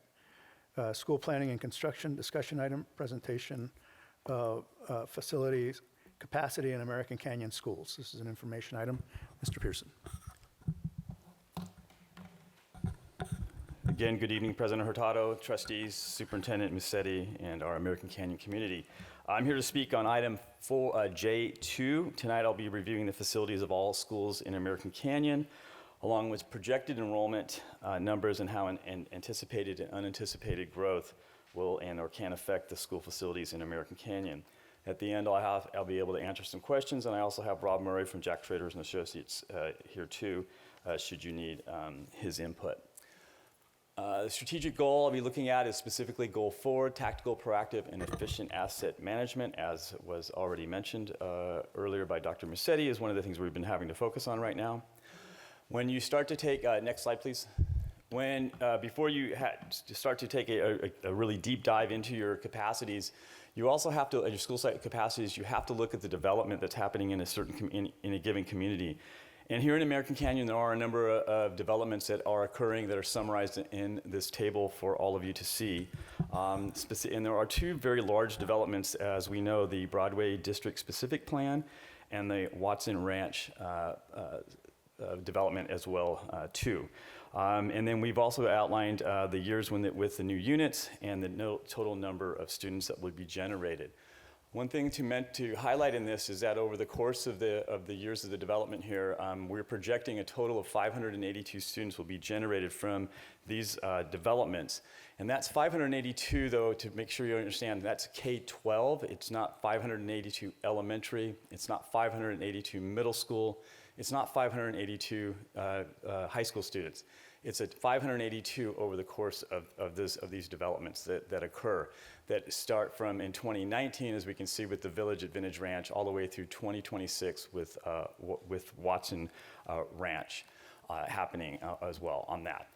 A couple things also I want to note as well too. For Watson Ranch, the district has met with Terry McGrath. He's the project's primary developer, and we've met with him over the course of a series of years. He's indicated that he didn't foresee construction of new homes before 2022, and he also indicated that some developers who controlled around 20% of the project were not in position to begin development in the next few years. So this is important to note because of the 1,200 homes, roughly 1,200 homes that are supposed to be built at Watson Ranch, 20% of those homes are actually controlled by a second party. And so Mr. McGrath is developing 1,000 units, approximately 1,000 units in Watson Ranch. And so based on that plan, our demographers reduced the unit counts in the specific plan by 20%. And pushed the phasing plan in the plan back to 2022. I wanted to make sure before I came publicly here to talk about Watson Ranch was to speak directly to Mr. McGrath. So I did phone him this past Tuesday and went over these exact numbers that we were going to present here tonight. And more or less he supported what we were exactly saying. Why I say more or less is I did comment to him ask him about the years with the new units. And one of the things that Mr. McGrath said was that he confirmed that 2022 was when he felt he would have starting to have homes to be sold. But he said ambitiously what he felt would happen with that he would have approximately, he would be looking to sell 10 homes per month. Which means that that would, if all things go well, and over the course of a year, he would hope to have sold 120 homes. So when I asked him, well, we're looking at you finishing up your phasing through 2026, he said, well, I would love to be able to do that, but as I just shared with you the math, I think it's going to be a little longer than that. And he said, it's safe to around 8 years, but it may move a little quicker, but he would be very pleased if he could see this happening in an 8-year time span. And so it's important to note that that's 8 years starts on 2022. It doesn't start in 2019 where we're at right now, which is a key thing to keep in mind when we're looking at facilities that we have to make sure that we're planning appropriately. The second thing we mentioned about the other development is the Broadway District Specific Plan, which calls for 1,200 units to be constructed. What's been shared with us is that's going to be constructed, going to be built out by 2036. No, to the best of our knowledge, we have not received specific phasing or detailed unit types are provided. But based on an email from the city in May to our demographers, they are planning to build 450 units that the city should move forward over the next 2 years. So we included this information in our table tonight. But until more specific information is available, we cannot assume any other units will be built during the enrollment projection window that we are using. And a couple things to also mention before I go to the next slide is affordable housing is where we get our highest student generation rates. So if you take a look at the table up here, where we have for affordable housing, we have two areas that are really significant, two developments that are providing us with affordable housing in American Canyon. And it's not that that's where we're going to get our most students generated. And then from there, it doesn't dive dramatically, but it does go down some with the student generation rates. And then recently, if you read the paper, there was a development that's been approved. Well, I don't know exactly if it's been approved, but it's the Oat Hill for 174 units.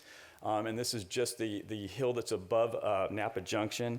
I think it's Rick Hess is looking at this development, 85 apartments and 89 two-story homes.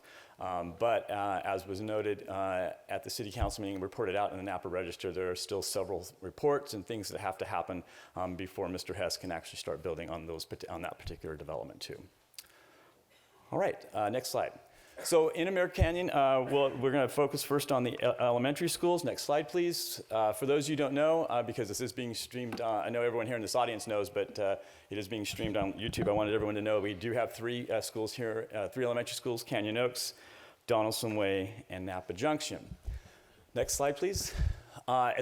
So in capacity of school sites, the district has historically used a ratio of 25-to-1 to determine the capacity of this. And in my learning through the last 6 months, I've come to learn that this number is used that we as the school district have used is the number used for new K-6 construction eligibility, as it says on the slide, by the state of California for facility planning and funding. And that's just the number that our district has historically used, is 25-to-1 to load our schools up. But I want all of you to know that that's a number that the state uses for new K-12 construction eligibility. All right, so it's important to kind of make that distinction on that. It is the agreed upon state standard, the standard statewide that assumes how many students an elementary school can accommodate. But it also is related to how the state will fund us should we be a growing district and need more classrooms. Everybody kind of got speak to them? Good. Okay. We also have in the Unified School District, we have a collective bargaining agreement, and we've bargained class size maximums.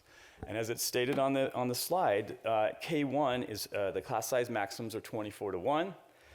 Grades 2 and 3 are 26-to-1. Grades 4 through 6 are 32-to-1.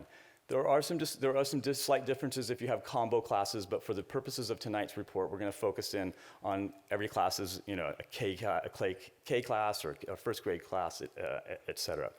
And then what I've also learned was in 2011 and 12, our board adopted the following: that each elementary site was allowed a library, a computer lab, 1 staff room, and 3 supplemental special rooms to be utilized by the site at their discretion for special programs. This will you'll learn in a minute that this is an important feature to understand that what was allowed, because it's essentially taking 6 classrooms offline and not being allowed to be used for the purposes of putting students at the school site in those particular classrooms. Everybody understand that part? Okay. So based on whether you use 25-to-1, use 24-to-1, 26-to-1, 32-to-1, you can see you're going to have a range of capacities at your site. You're not going to have one finite number saying that's the number that how many kids can be there. All right, next slide. So some assumptions I want to make sure everybody knows when we start to show you the reports. We did not count the following classrooms. And I think we can all agree that every school site needs a library, and every school site needs a staff room. So if this was not built into the design of the school, like it already had that existing within the structure of the school, they were using a portable or another room for a staff room or for a library, it was not counted as part of the capacity study. We also did not count SDC sensory rooms, preschools, and any portables converted into offices, or any classroom under 700 square feet, since we like to make sure that we have students in classrooms that roughly are 900 square feet or larger on that. We did count classrooms used for other purposes in all classrooms currently being used. That are currently being used. So as I said in the previous slide, why it's important to note about what was adopted, what was approved in 2011-12 was these 3 rooms for other purposes that sites were allowed to use. We counted those in this particular study.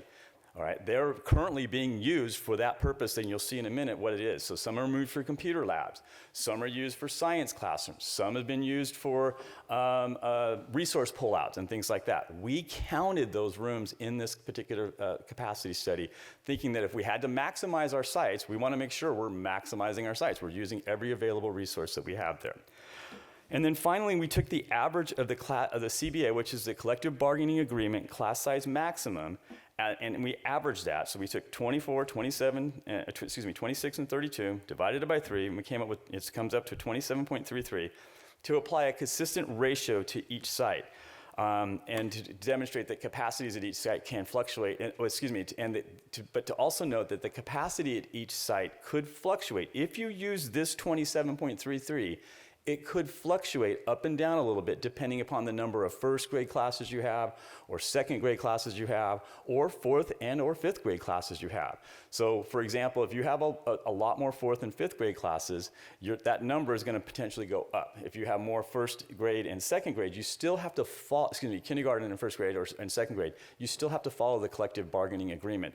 So the 27-to-1 wouldn't apply to grades 2, 3, et cetera. We would have to still maintain the 26-to-1. Everybody good with me in that?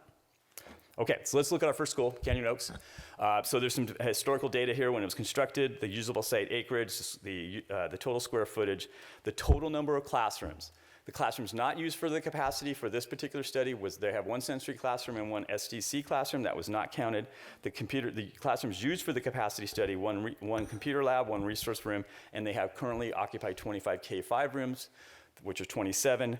They're certified 2018-19 enrollment was 682. If you use the 25-to-1 ratio, which has been historically used by the school district, you can see the capacity. If you use the collective bargaining agreement 27.33, the capacity climbs to 738. Let's see if I have anything on it. No, I think I'm done with that one. Okay, next slide, please. So when you think about going out with enrollment, and for the purposes of the study, the school district looks at 5 years out as sort of our kind of the link that we really want to go out as we're planning for our facilities.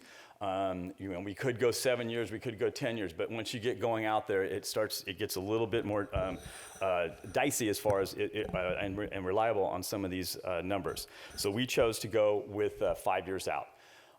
So you can see what the certified enrollment was in 18-19, and then what the enrollment would be, the projected enrollment would be in 19-20, 20-21, 21-22, 22-23, and 23-24, and then how that compares to the 25-to-1 ratio, as well as how does it compare to the 27.33 ratio for capacity. And I know the print is awfully tiny there, but it does, the enrollment projection does include students generated by the Village at Vintage Ranch and the Canyon Estate. So we did take into account students that would be feeding into Canyon Oaks who are in some of these developments that will be coming on board. We also did not account for future potential district decisions, such as moving SDC programs or significantly increasing or decreasing the rates of inter-district enrollment. And that's a consistent theme. That last bullet I just read is a consistent theme you'll see in each one of the schools throughout this study tonight. Okay, let's move on to the next one. So my methodology was to apply the same consistent practices that I did at each one of the school sites, so that you see that we're moving in a very uniform process here. So again, very same consistent data as far as the year constructed, usable site acreage, the total square footage. The total classrooms at Donaldson Way were 31, and I forgot to mention this, but I did walk every single one of these sites. In most instances, with the exception of Canyon Oaks, the principal was not there, but I did talk with the secretary there, and I did have the opportunity, like I said, to walk every one of these sites. 31 total classrooms not used for capacity. At Donaldson Way, they have a library computer lab, and you'll ask me, well, why did you not count the computer lab? Well, the computer lab and the library are in a double-wide portable. It would be almost impossible to kind of split this room particularly up. So I leaned on the side that we need a library more, so we did not count that. I did not count the preschool office. There's a portable with 4 offices and an SDC classroom. Classrooms that were used in the capacity was a resource room, a room that's being used as a resource room, a TOSA room. There are 3 music, PE, reading rooms that are used for those specific purposes, as well as they occupy 22 TK 5 rooms for a total of 27 rooms. Again, their certified enrollment was 591, and you can see what the capacity would be with the ratio of 25:1 and the ratio of 27.33. Again, I'll just make the point again, depending upon if you have more 4th and 5th graders, your capacity could go up a little bit. If you have more kindergartners, 1st, 2nd, and 3rd graders, it could go down a little bit, okay? But not moving the needle significantly.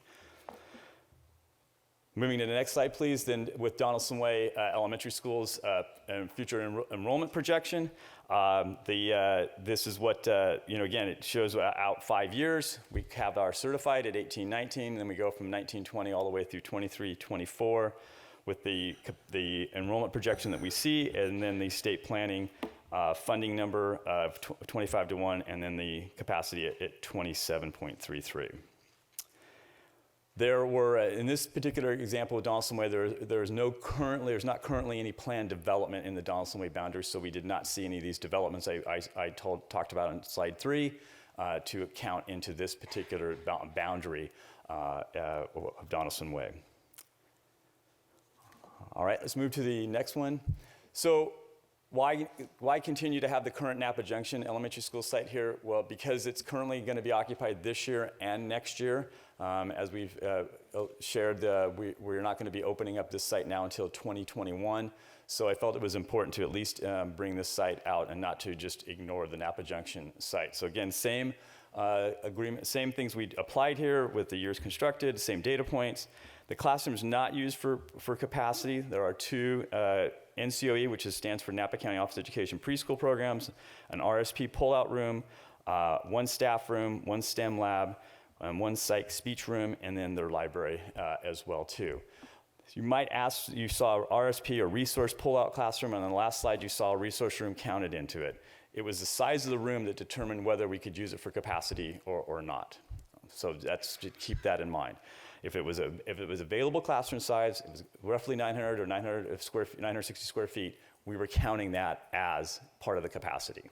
You could not count it if you wanted to, but for the purposes of this study, I counted it as part of the capacity. Classrooms used for the capacity, we did count the intervention room, the computer lab. They have 4 empty classrooms, and then they're currently occupying 16 TK through 5 rooms. Their certified enrollment was 409. The 25:1 ratio would give them a capacity of 550. 27.33 would give them a capacity of 601. Moving on to the next slide. So again, same data presentation as far as the graphs and the methodology. 18-19 certified enrollment all the way through 23-24. And again, you can compare that number of the state-funded 25:1 to the projected enrollment. You can also compare the 27.33 to the projected enrollment. And then this enrollment, this projected enrollment, does include students generated by Rio Del Mar, Broadway District Specific Plan, and Watson Ranch. The usable site acreage for the new Napa Junction, do we want to list that at 10 acres rather than 15? We could list that one at 50. Yeah, we'll get to that one in just a second. Okay, so then let's go to the new Napa Junction Elementary site. So we listed it as 15 as total acreage, but we could move that down to 10 acres. We're really only going to we're going to be having 10 acres occupied, but the total new Napa Junction site is 15.1 acres. The year it's going to be constructed is 2021. It'll have a total of 26 classrooms. 5 of those classrooms we will not be counting into the capacity, which would be the resource center, the preschools, the sensory room, and the STEM room. We will count 21 of those rooms into the capacity study. Their certified enrollment, again, this is not the new one, this is the current one, but we wanted you to, for the purpose of this, have at least an enrollment number there. And then you can see the capacity with 25-1 and then the capacity with 27.33. One thing to point out also with the new Napa Junction is we are going to have we will be allowing for 2 future classrooms should there be significant growth, that we will have the infrastructure in to accommodate 2 future classrooms where we could, reluctantly, if we had to put a portable, but I would rather put a permanent structure if we saw that kind of growth happen, that we needed that, okay? And then again, the enrollment projection that we have here, the graphs, are the following. And we have included students generated, again, by the Rio Del Mar Broadway specific plan and the Watson Ranch in that. So that concludes the elementary study. Let's move to the next one, which is a secondary study. And in American Canyon, next slide, please, we have 2 secondary schools. We have American Canyon Middle School and American Canyon High School. Move to the next slide. A little bit different methodology here with some numbers using here, so let's take a moment to really go through them. In the state of California, again, uses grades K through 6 as their age range for the 25-1. So you have a 25-1 for grade 6, you have 27-1 for grades 7 and 8, and again, that's the state's use of to determine capacity when you are looking at new and as a growing district and building new things. And this is used for the construction eligibility by the state of California for the facility planning and funding. Our collective bargaining agreements, class size maximums, in 6th grade it's 32-1, and in 7th and 8th grade it's 36-1. So I want to make sure everybody understands that there's going to be 2 different class size maximum at a middle school. Okay, so let's go to the next one. So because we have to spend a little time doing some math here. So let's see if you can follow along and see if I can go put my teacher hat back on. So as I stated, class size maximums for 6th grade are 32-1, and for 7th and 8th are 36-1. If you add these numbers together and divide by 3, you get an average of 34.67. But let me make sure you understand that part. I counted 36 as the class size maximum for 8th grade, 36 for the class size maximum for 7th grade, and 32 for the class size maximum for 6th grade. And on the middle school sites in our district, we have twice as many 7th and 8th graders as we do 6th graders. And so, hence, that was the reason why we used the 36 twice. Everybody with me on that? The other thing we took into consideration, we said, and I know this from being a former secondary principal, is that teachers really like to, they're due by the collective bargaining agreement in the secondary a daily prep period. So they're due that by the collective bargaining agreement. Teachers absolutely love having their prep period in their classroom. I'll state that again. They love to have their prep period in their classroom. If you don't give them their prep period in their classroom, they get very cranky with the principal and other folks. So we we said, you know what, let's put that into the calculations. So we said, well, if we do that, you're taking 1 room out per 6 periods. So you're only going to use a classroom 5 of 6 periods, right? If it's not use that. So to do another math problem to get a different ratio, because it's going to be a different ratio to apply, you take 34.67, you multiply it times the number of the times the classroom is going to be used, which is 5 times, but you divide it by the number of times it could be used, which is 6, which gives you a ratio of 28.89. I want to make sure everybody's with me on that, because that's an important piece to know. Okay. All right, let's go to the next one. And then let's talk about the capacity of the school sites for 9-12. Not quite as, don't have to do as deep a dive with math problems as this one. Can I ask a question? There should be a slide, a different, Kelly, the one that was on the drive, the jump drive? Because I had my math problem on that one. If you're pulling, Travis, if you're pulling the one off of the slide, off the agenda, I need the other one. Okay. Okay. Well, it's not on there, so you'll have to. Now I really will have to put my teaching hat on this one. Okay. So 27:1 is used to determine capacity. That again, number used for new 912 construction eligibility. The school district has and the association has a class size maximum in grades 9-12, 36:1.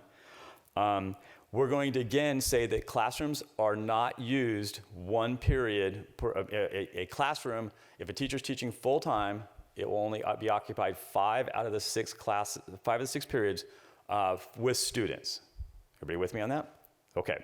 So the math problem then is you take 36, you multiply it by 5, you divide by 6, and that's how I get a ratio of 30:1 it'll be shown on another slide, but 30:1 as the other ratio I'll use to load classrooms. All right, everybody good with that?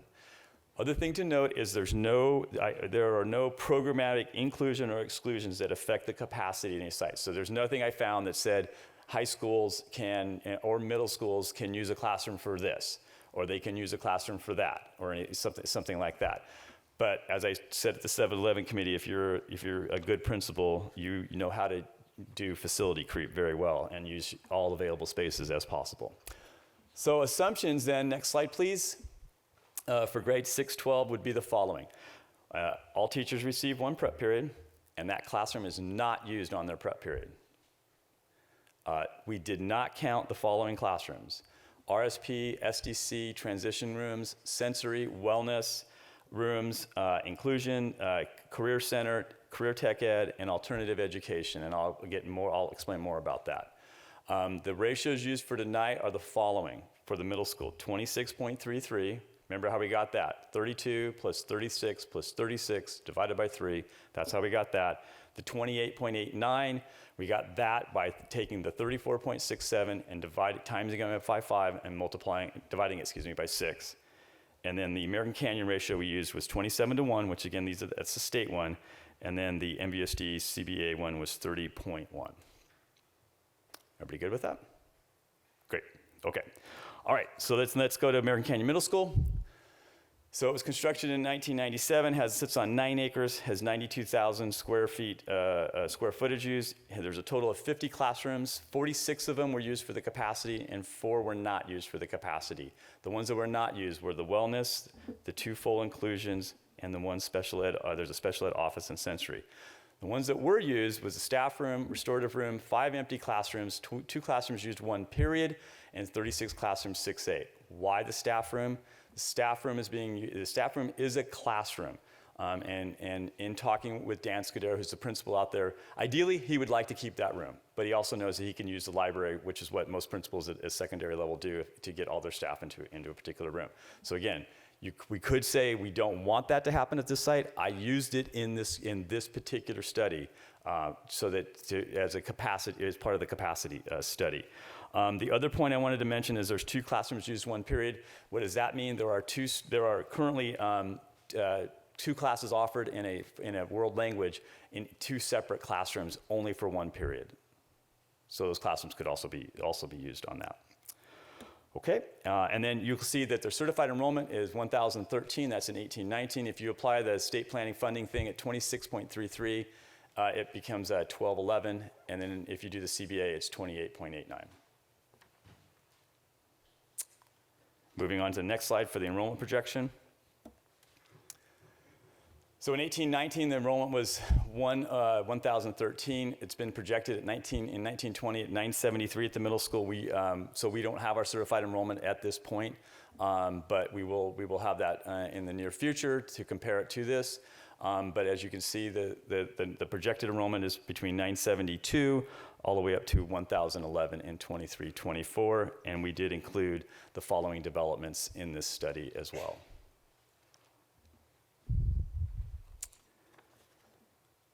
Moving on to the high school. So the high school was constructed in 2009. It sits on 49 acres. It has 259,000 square footage, beautiful square footage here. There are a total of 82 classrooms that I felt could be used in the capacity study. 66 were used. 66 were counted for the capacity.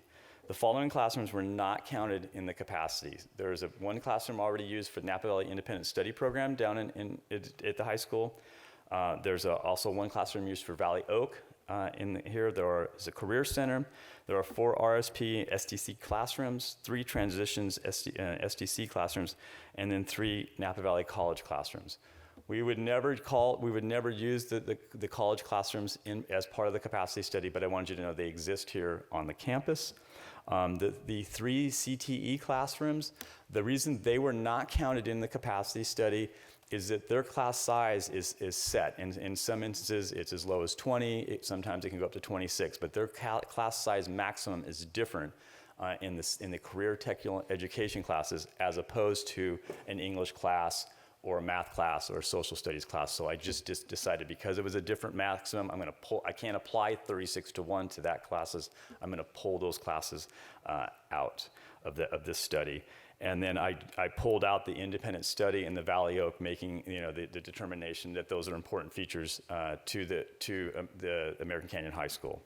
So again, if you look at the certified enrollment was 16-17, 27:1 would give you a capacity of 1,782, and if you use the 30:1, would give you a capacity of 1,980.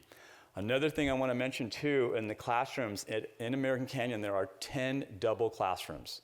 So there are classrooms there are 10 classrooms that can house up to 72 students. So 2 classrooms of 36, basically. I counted those as separate classrooms in this study. And the reason why I did that is if you continue with the model of having the humanities here, you will still load that you could load it at 36:1 for a total of 72 students in two classrooms, right? But in some instances, people may think that's one classroom, but there are 72 students in that particular classroom, all right? Currently, there are 9 classrooms being used in that purpose. There are only 1 classroom, it's a double classroom, that's being used just for 1 classroom, and I accounted for that in this particular capacity study. Okay? All right, so moving on to the enrollment projection. So you can see the enrollment projection in 18-19 is 1,617 students, 1,617 students. Moving up to 21-22 at 1,692, and then going down to 1,608 in 23-24. Developments, the students generated from the developments were accounted for as well too. So just to keeping that consistent theme throughout this presentation. All right, next slide, Watson Ranch. So the Watson Ranch school site is still part of our assessment and our evaluation, and that's what I have to say about the Watson Ranch at this point. Lastly, I wanted to give you an idea of kind of a projected and picking a year out. Why did I pick the year 21-22? I picked that year because that's the year Napa Junction is going to come on board. So that's figured we choose a year when Napa Junction is going to have their new school site. So you can see this is a moderate projected enrollment, and we have a total of 4,325 students. The planning capacity ranges that we showed you earlier, you could have anywhere from 4,868 to 5,359 seats. Room at the school site, and then the potential seats available, and you can see what they would be at each school site, and the grand total anywhere from 543 to 1,034. And again, it depends on what ratio you're going to use to load your schools. Let's see.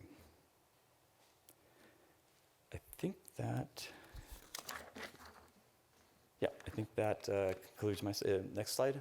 Is that my last one? Yep. So thank you. So that completes my my study tonight. Questions?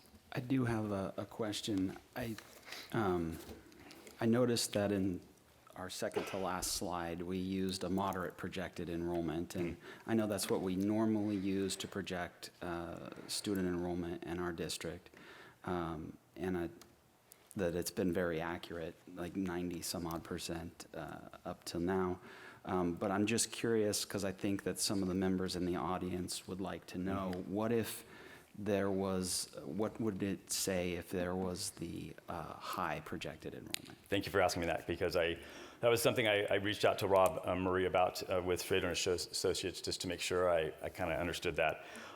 So if we take, for example, if we focus on, can I go back to the second? Yes, that one. Yes, thank you. Yes, that one. If we go back to this one, in this particular example, we're looking at the year 21-22, and there's a total of 4,325 projected. If we went to the high projected enrollment, we would have a total of 4,439 students, which is a difference, is an increase of 114 students. So you can see in this particular year, we still have plenty of room in the capacities. Again, depending on what number you're going to use as your ratio on that. And going forward out there in 22-23, the difference is 146, and in 23-24, the difference is 212, and in 24-25, the difference is 262. So I do feel confident that we have, from anywhere from a very conservative ratio to a more ambitious ratio, I feel like we have enough space. One thing also to note that was brought to my attention is that currently the 19-20 year, this particular, there's apparently a very large 9th and 10th grade class. It's kind of going to be a bubble, and it's going to go through, and then we're going to, as they go through, we're going to see a little bit of a drop-off in the enrollment because of this large class. That's not to say it can't happen again where you get a larger influx of students at some point, but this particular one, we'll see a little bit of that. Okay. And to clarify the one point you made, Mr. Gracia, I think we've historically used moderate in American Canyon and low in That's correct, the rest of the Trustee Shen. district.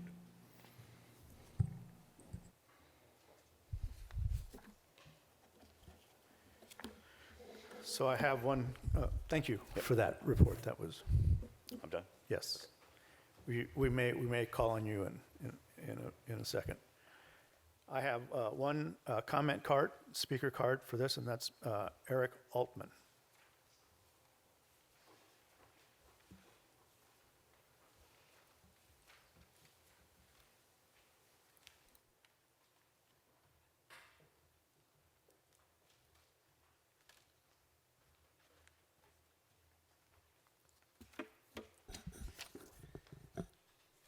Good evening, Mr. President of the Board, rest of the Board of Trustees, Superintendent Musetti, thank you.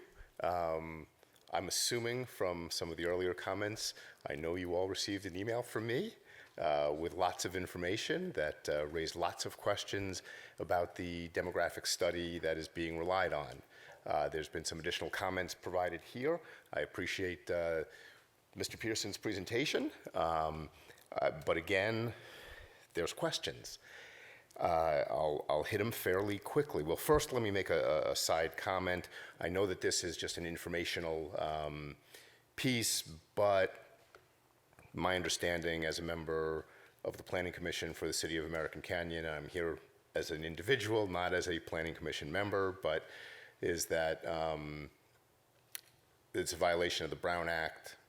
It wasn't posted 72 hours in advance, the slide presentation. So that's just an informational piece for you guys. Mr. Allman, it is not a violation of the Brown Act. The item was appropriately agendized, and the backup documentation Was not provided in advance, so public couldn't review it. that's not true. And It wasn't the provided 72 hours in advance. backup documentation, as long as the item is appropriately agendized, backup documentation can be updated and provided, and that's what was done. So we are not in violation of the Brown Act. Thank you. Next,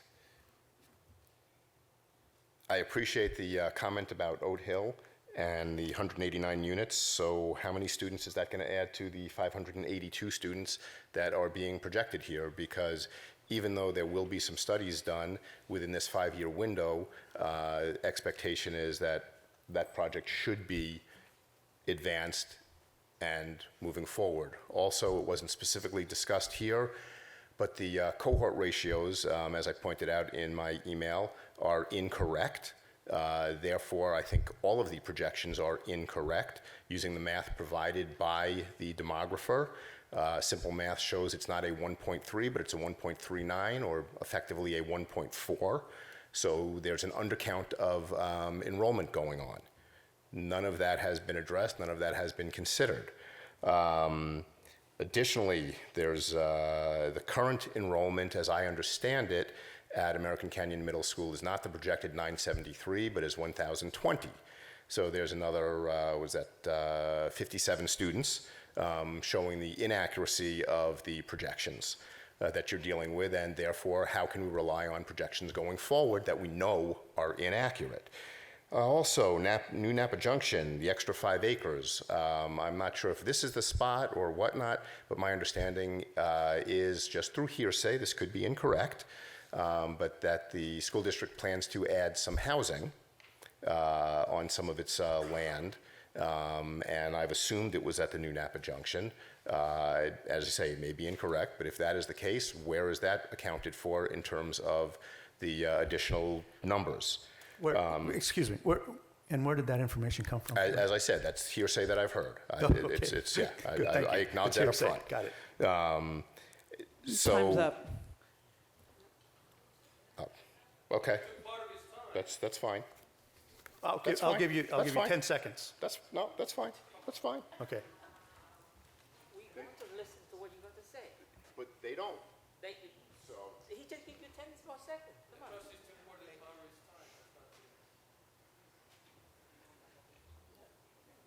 Well, the board would like to invite you back to finish your statement. No, I'll be up later. You don't want to hear, you've made that clear. It was an immediate boom. You've let other people in the past continue, but that's all right. That's all right, I'll continue later. Okay, I don't want to hurt feelings, but we'll move forward. It's not feelings, it's facts. Please, if you want to address the board, you can do it from here.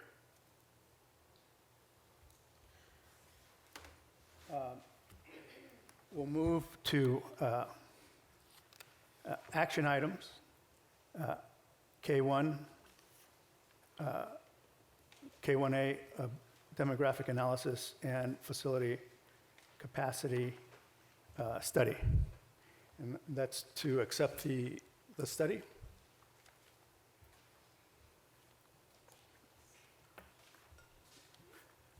So, well, I have some comment cards for this item.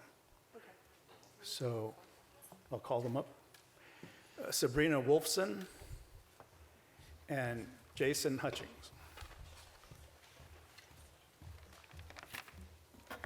Good evening, President Hurtado and members of the board. My name is Sabrina Wolfson, and I'm a Mount George parent. So I'm here tonight because I'm concerned about the quality of the demographic analysis and facility capacity study and the quality of the data that the district is relying on to make important decisions surrounding school closures. There are many errors in this report for which the district's paying $256,000 for. For example, page 33 conveniently omits Mount George's IB program from the list of special programs. Bel Air's IB program is listed, and Mount George's was listed in 2018, but it's not listed here. Page 78 shows that the Napa Pipe project, the population that will be generated from it is mitigated. But the district knows very well that it can't and won't build that school that it had planned. And so those kids generated by the project need to be included in the demographic study. There'll be 190 affordable units, which equate to about 190 kids. There's 755 additional units, which will also generate a substantial number of children. And this increase will significantly increase the school population and need to be planned for. And then the most erroneous portion of the report is the page 155, which is the capacity numbers. You just heard from Mr. Pearson about how the capacity numbers can differ based on which ratio you use, if you use the 25-to-1 or the 27-to-1. So on page 155, it says that Mount George's capacity, that they have 11 classrooms and capacity for 275 kids. Well, at the September 3rd 7-Eleven committee meeting, Mr. Pearson said, that information's actually incorrect. You have 12 usable classrooms, so you can get to 300. But if you apply the 27-to-1 ratio, we could actually get to 325. And if you add one more portable, which you could in between Miss Nan's and room 11, you'd get us above that 350 threshold, which is the ideal, considered a small school. So if this is the data that's being relied on to make this important decision surrounding school closure, it needs to be accurate. And if you also look at the capacity for each of these schools, do the math, there are different ratios being used for different schools. Some use 20-to-1, some use 22-to-1, some use 25-to-1, some use 19-to-1. The district's handling the school closure issue in the same way as this report, with inadequate data. Staff is pushing for the closure of Mount George and Yountville without having the necessary financial information. When asked how much the district will save, we hear a substantial amount of money. When asked how much will the increased transportation cost be, it'll be minimal. How can the board make a decision about school closures when you don't know how much money you will actually save, and whether there'll be enough capacity at the other schools for displaced students and for new students generated by new development? I respectfully request that you slow down the school closure process until you have good data to confirm you'll actually save money. I'm sure you know nothing's more politically unpopular than closing 2 of your best schools and then finding out you're not actually going to save what you expected. Thank you.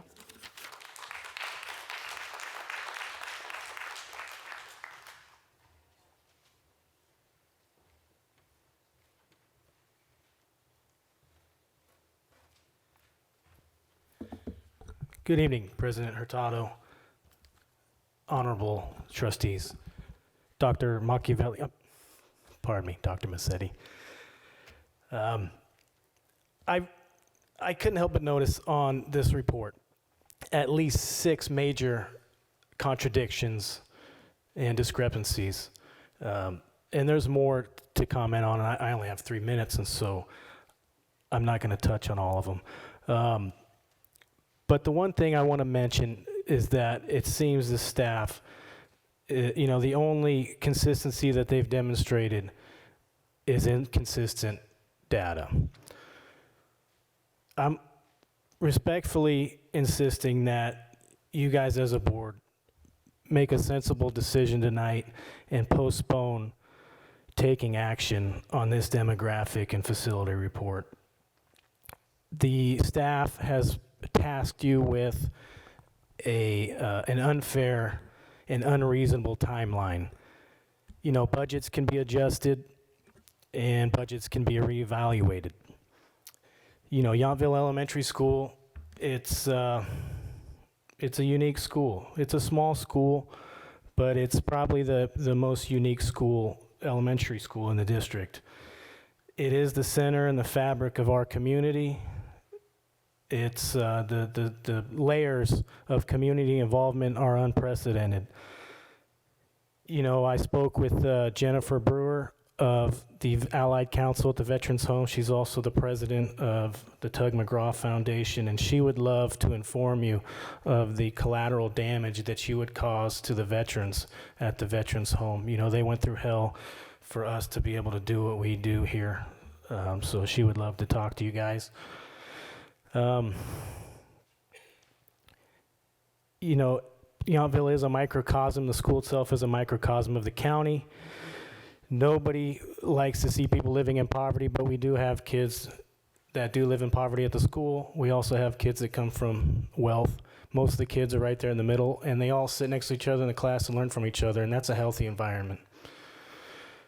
Ethnically, I can speak for my own son's class. He, and I'm a resident of Yountville, he is a first grader, and that class is about half and half Hispanic and white. Although my son is 25% African American, and one of his best friends is Filipino. So that is pretty much representative of, based on that class size, the county's ethnic diversity, or lack of, I should say, because let's face it, anybody that knows the history of this county realizes that Napa is the bubble in the bubble that is the Bay Area. Historically, it has not been a diverse county, and so I just want to finish on saying I think it's inappropriate, Doctor, that you're leaning on ethnic information or, basically ghost terminology and using the term segregated schools when really Napa County is segregated from the region. So I just think that's inappropriate. Anyway, I just hope that, you don't consider our kids butts and seats. They're not butts. I'm offended by that terminology, and I'm offended that you're acting in that sense. Please refer to our kids as brains and seats, please. Thank you.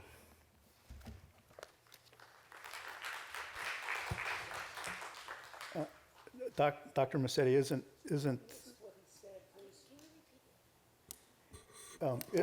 We missed your last words. Please refer to our kids as. Brains in the seats, not butts. Barbara Nefko came in here last week or last session, and I was extremely offended by her terminology, and I'm also more offended that the staff is acting as though they're butts and seats. They're brains, and I just hope you guys as a board respect them, please. Thank you. well, okay, so I can tell you that everyone who serves on this board respects children. Otherwise, they wouldn't be doing this. Okay. Dr. Massetti, isn't a segregated school a definition we get that those are defined and targets for districts to desegregate or. Yep, that is correct. So- And there are federal mandates around desegregation of schools, and we actually have a magnet grant here in the district focused on desegregation of schools through the magnet, and a segregated school means an ethnically imbalanced school. But thank you. But I'm sorry. We're moving on. Please. I need to move on. I need to move on.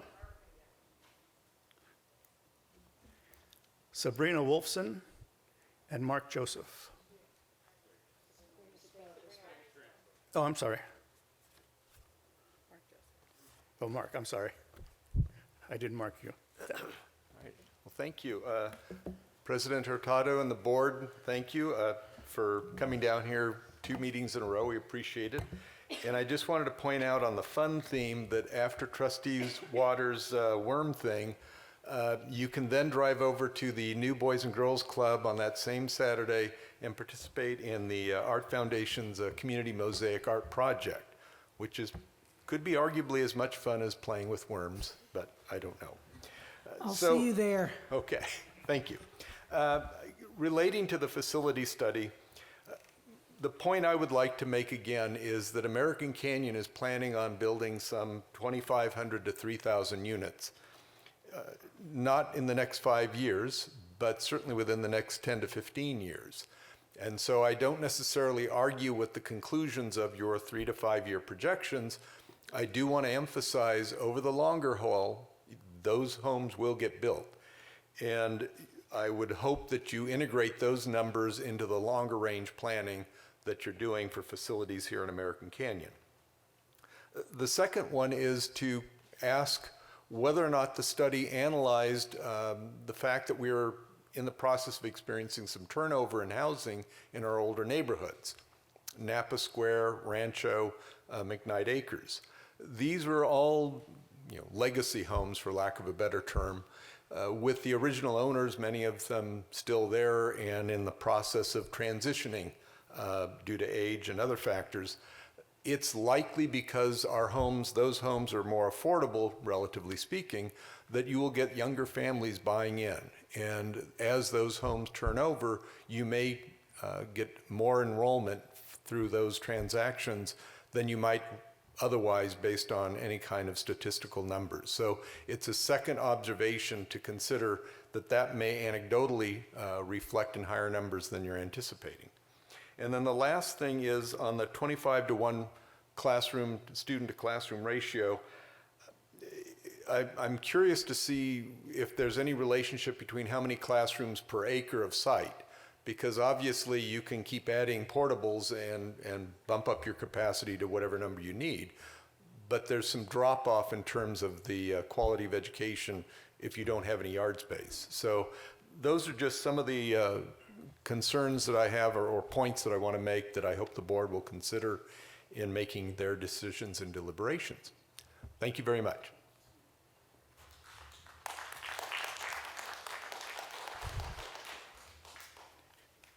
Mr. Gracia?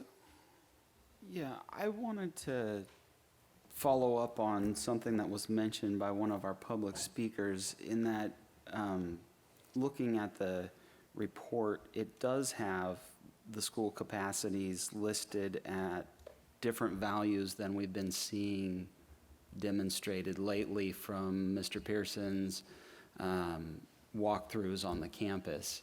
And so I am looking closer now at those and seeing that those numbers are no longer really accurate based on the walkthroughs that have been happening. And so I wonder whether or not it makes sense to update those capacities at some point.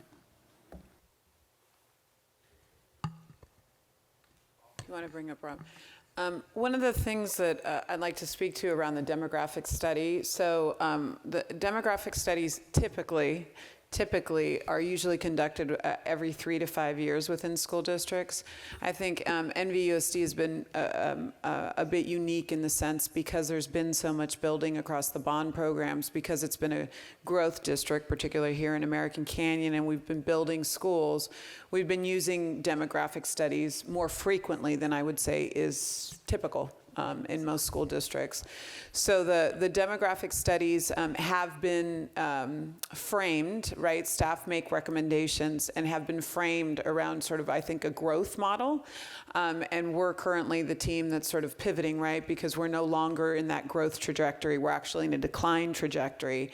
And you probably won't see a demographic study done for maybe another, at least 3, it's definitely gonna be a minimum of 3 years. The annual practice of a demographic study is highly unlikely because at this point we've captured our projections and we will not be building schools because of the declining enrollment. But I'll let Rob Manguala, the Assistant Superintendent of Business Services, and Rob, who is part of our demographer team, speak to that detail further.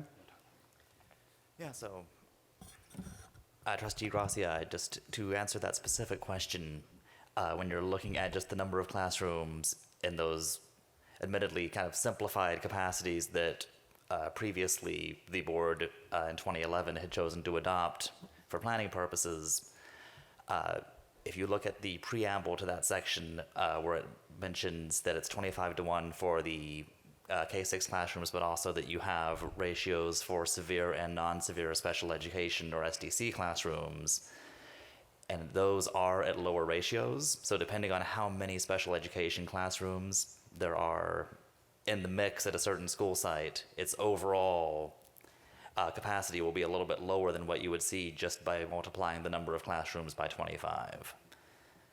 So that is likely what is happening with any of the sites that you're seeing where the math doesn't seem to add up, just that basic 25 students per classroom ratio. So I think the point that he's trying to make is that whenever you apply a ratio to a building, there's lots of different factors. In looking at, again, when you look at capacity of a school, if you try and apply a ratio, it's going to vary. It's just like looking at numbers in your budget. It can change the next day. The number of SDC classrooms changes, and so use a different ratio. And so one of the things that Mike Pearson has also done is he's walked all the school sites to adjust for that. And so when you use a demographic study and you're looking at ratios, that's your best data at that moment in time. But classroom configurations change. They change all the time, which is why what we're doing is we're trying to provide with the most conservative numbers possible. And one of the things that you'll notice too is we're providing a range. So instead of saying, well, we think that we should adopt this or we should adopt that, what we're trying to do is say, based on a low, medium, and high, based on actually walking the classrooms, this is what we anticipate for space. Does that answer your question?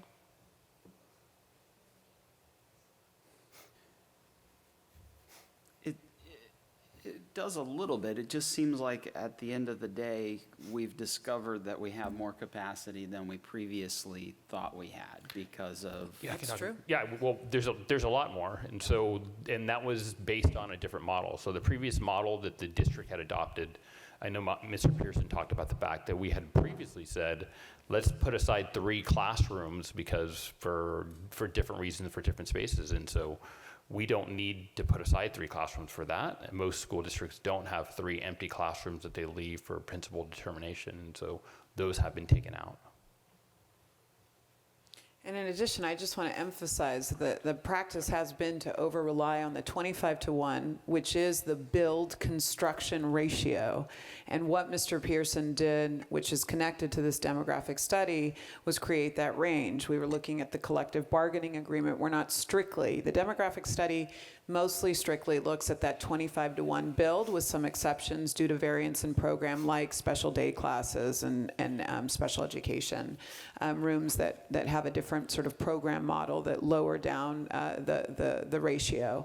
But moving forward, we advocate for a range, and that's why Mr. Pearson demonstrated to you the distinction between when it's 25-to-1 and when we're using more of those variables that are connected to the collective bargaining agreement and the maxes that we can actually put of students in the classroom. Yeah, and then just following up on Rob Manguela's point. So a couple of things. So first, as he was kind of framing it, when the district was in more of a growth mindset, there was this sort of, it was a luxury to be able to look at your facilities through that prism of saying that we want sites to have flexibility. We want them to be able to run programs that dedicate space to that's full classroom size, even if some of those programs could be run out of a smaller room. When you need to get more efficient in the current mindset that the district has had to adopt, this is the year that we wanted to start looking at it also in that range of capacities, because that's really what you're capturing, is that there are nearly infinite ways that you can approach the facilities you have on a campus, and depending on teacher contracts, depending on just how you want to use each and every room, how many students you anticipate there being, what other just obligations you have to rooms that might be leased out, there's a lot of different numbers that you can come up with. And so what most districts actually like to show ranges of capacity. So the fact that, again, just per previous board direction, we've been showing a single capacity, and that's what has been out there, I think has, again, created maybe inadvertently the impression that there was limited room at some of these sites when the district has options to approach it in different ways. And so and especially what Mike Pearson has been doing of actually having staff walk the sites, not necessarily relying on just what you can see from a room use map, but really verifying, like I think that example at the middle school of some of the rooms that were in use for a single period is just the kind of thing that is really, really helpful to get at and really look at that as closely as you can, and that then informs what the decision making can be on really what potential you have when you're using these facilities. And so kind of moving it now into a more sophisticated way to look at capacities, not to say that the previous way was inherently incorrect, that was just a way of looking at it. And now we're taking a more kind of multiple approach of here are a couple of different ways that we can look at it and some of the options that gives you. And I just want to remind the board that this pivot is, there's going to be scrutiny, of course, when you're sort of pivoting and change is happening. But it's important that the school district be adaptive to what our current set of circumstances are. And so that is what's going on. We're in a different set of circumstances that we've been in for a long time. And so now we are making that pivot. We're going to have to use the strategies that are appropriate for the context that we're currently in, based on all the conditions and variables that we've spoken to across a variety of items tonight and previous board meetings. And that's what's going on. And so we're making that sort of very, clear that we are in that pivot as we approach our facilities from a different perspective with declining enrollment and no longer being not having a growth mindset because the enrollment growth is not there. So, construction's not going to be there. Facility expansion is likely not to be there during a declining enrollment scenario. I wanted to, if you could remind us, I know we did a study about the accuracy, like we went back and looked at it. And I know that the accuracy of that data was well above the 95% percentile. So just to show, right, you're talking about the ranges and then the walkthroughs, what does that Sure, look yeah. like? So I'll let Rob speak to the exact percentage. But again, one of the things that we started discussing in the beginning when we looked at this is we had the data. So again, like Dr. Mercetti pointed out, it's unusual for a school district to have a demographic study every year. But then we were able to actually model and say, okay, well, based on that, how accurate have we been with these predictions? And I'll let Rob talk about that. Yeah, and I think to your specific point, really the capacity values is one data point. And I would say accuracy, as I was explaining a second ago, is maybe not the right word because you have a number of equally valid ways that you can approach how you calculate capacity. And so we're showing now more with what the numbers that Mike Pearson has put together with some assistance from us, just other ways that you can approach the same facilities on the ground, but how you plan to use them and what kind of range of capacity that might give you. And then the accuracy numbers that have been cited in some other presentations were really more for our enrollment projections. So if we're having a conversation mostly about capacities, then I would say that really is more a matter of, again, just at risk of repeating myself too much, but just how you really want to approach that, what rooms you want to include or not include, how many students you actually think you're going to load into them at the secondary level, whether you're accounting for prep periods or not. Those are just some of the most major options, and none of them are more correct or incorrect than any other way. It's just important to understand that you have actually a lot of flexibility with how you use your facilities. But again, in this time, I think the district is looking at being as efficient as they can with how they want to use those facilities, which is not necessarily the way that we were looking at it, going back again to a period when the district had more of a growth mindset. I think that explanation actually helps quite a bit, and I think that we just need to be cognizant in 3 years when we do this again to re-examine the underlying capacity numbers that we provide. And Trustee Gracia, moving forward, we're likely to be using the range in our approach. That's kind of what the team's discussing. We think it's what's appropriate given our current set of factors, mostly being declining enrollment. Thank you. More questions, Joe? I would, just for history's sake, point out I can vaguely remember a time before I was on the board where we did demographic studies every other year, I think it was.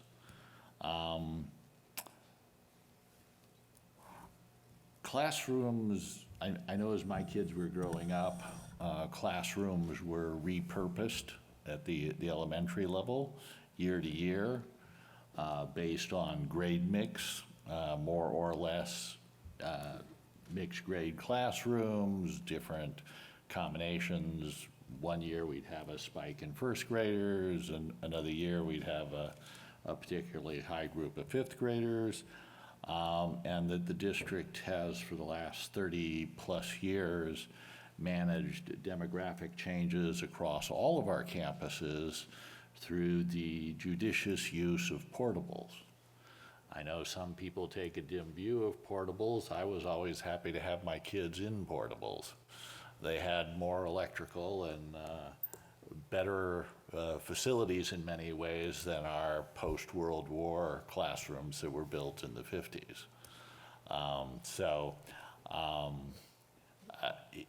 We're, I think, using the same methodology that supported the building of ACMS, Canyon Oaks, and American Canyon High.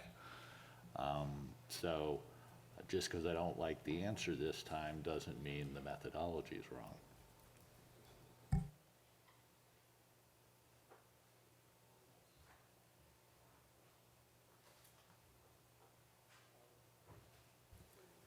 I'll entertain a motion to approve this item.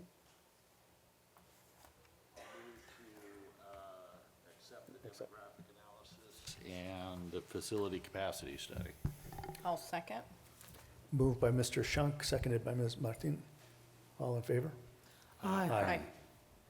Thank you. Thank you.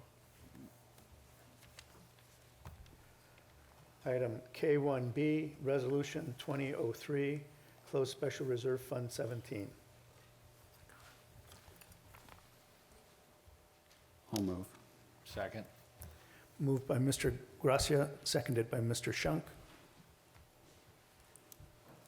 It's a resolution. Ladies. Roll call, please. Trustee Waters? Trustee Jankovich? Aye. Trustee Gonzalez-Juarez? Aye. Trustee Hurtado? Aye. Trustee Martin?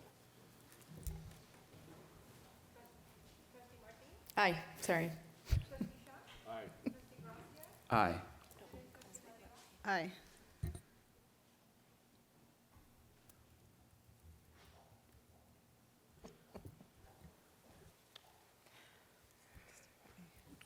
Item K.1.C, Resolution 2004 for adopting 2019-20 GAN limit. So moved. Second. Moved by Mr. Gracia, seconded by Ms. Gonzalez-Mares. Aye. Aye. Aye. Aye. Aye. Aye.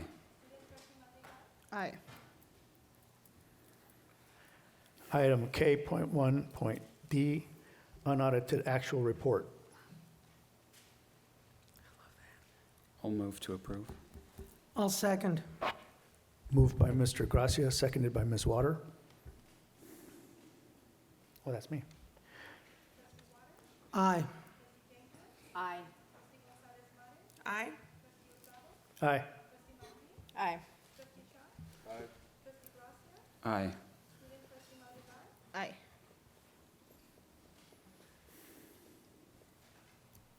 Item K.1.E, Resolution 2005, preliminary official statement and authorizing the preparation of a final official statement in connection with the issuance of Napa Valley Unified School District election of 2016 general obligation bonds, Series 2019C. I'll move. Second. So, a brief bit of discussion. Please. Sure. Strictly editorial, they should correct the spelling of Elba's name. I have a preference for the bonds being callable. I don't wish to bind a future board in an interest rate environment I can't imagine. And that, do we want to spend a minute or two discussing competitive versus negotiated sales? Sure. Rob, do you have, where'd Rob go? Just walk out. No, he stepped out. All right, Go ahead. Paul's going to channel his inner Rob.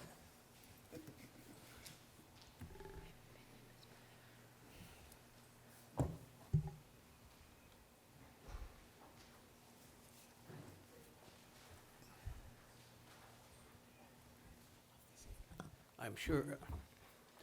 Here he comes.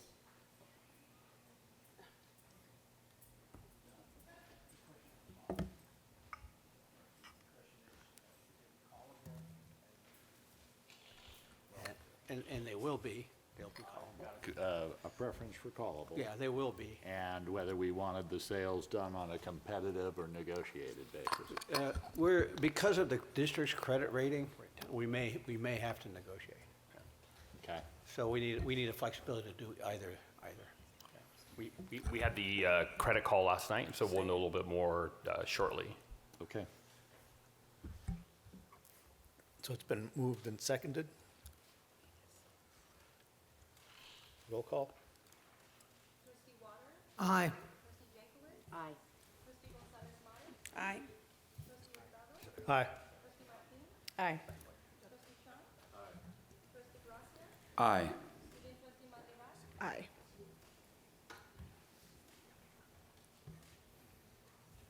Item Human Resources, item K.2.A, request to hire teacher less than fully credentialed. So moved. Moved by Mr. Gracia, seconded by Mr. Shunk. All in favor? Aye. K3, Instructional Services.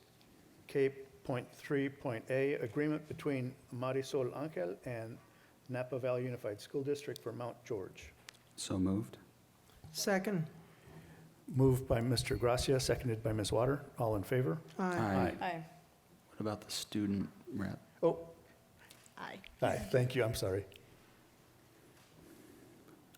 K.3.B, Agreement between Napa Valley Unified School District and Chris Hattich for Mount George. So moved. Second. Moved by Mr. Gracia, seconded by Ms.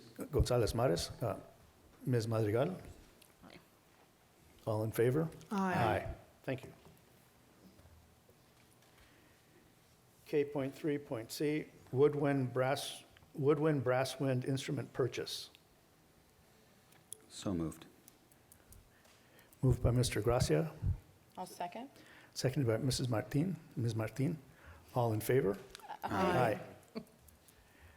Student. Just as, Aye. aye. Okay. Just a note here. My son, Kohler Hurtado, who is 6'3", weighs about 140 pounds, just like his father. I always enjoy our support for the music programs, the arts. My son marched for Blue Devils out of Concord for 4 years and marched with cadets out of Pennsylvania in his age-out year, and right now he's in San Diego jonesing because he aged out. He's applied for Blue Devils International to play in Europe over the summer, and that all started at NVLA music program. So I'm always happy to see that we continue to support our music programs. K.3.D, agreement between Napa Valley Unified School District and Marie Butler for Browns Valley. So moved. I'll second. Moved by Mr. Gracia, seconded by Ms. Martin. All in favor? Aye. K.3.E, Napa Valley Adult Education Course of Study Adoptions. So moved. Moved by Mr. Gracia, Second. seconded by Ms. Gonzalez Mares. All in favor? Aye. Aye. Student. Ms. Madrigal? Aye. Thank you. K.3.F, memorandum of understanding with the Napa County Office of Education for Learning Communities for School Success Program sub-agreement. So moved. Second. Moved by Ms. Martin, seconded by Mr. Gracia. Ms. Madrigal? Aye. All in favor? Aye. Thank you. Item K4, School Planning and Construction. Item K.4.A, Ecologic Appeal for Reimbursement from the State of California Underground Storage Tanks Reimbursement Fund. I'll move. Moved by Mr. Gracia, Second. seconded by Ms. Gonzalez Mares. All in favor? Aye. Student. Ms. Madrigal. Aye. I think if she were sitting over here, I'd see her. We can switch. No. K.4.B, Construction Testing Services Proposal for Special Inspection at the new Napa Junction Elementary School. So moved. Moved by Mr. Gracia, seconded by Mr. Shunk. Ms. Madrigal, Aye. all in favor? Aye. Aye.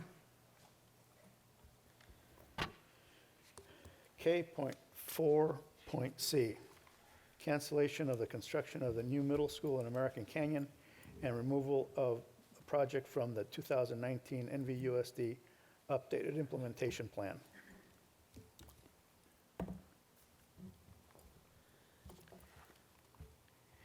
I have 22 speaker information cards. Normally, we have a time limit for these meetings that run until 10:30. What I'm going to ask the board to do is to extend that time to 10:45, and we'll see where we are after that. Board? It's fine. I would like to make a request that once this gets going, that if someone else has already made the statement that you're going to make, that you show your support for that person and not necessarily come up and make the same point again. We're going to try and keep this going, and it's a running clock. So if there are cheers and we have to wait until the cheers die down, that's going to count. Okay, this is a business meeting, and we have business after this particular item to conclude. So we've extended the time. Now I'll make it 10:47 since I've taken a couple minutes. Are we ready? Steve Green and Heidi Zappe.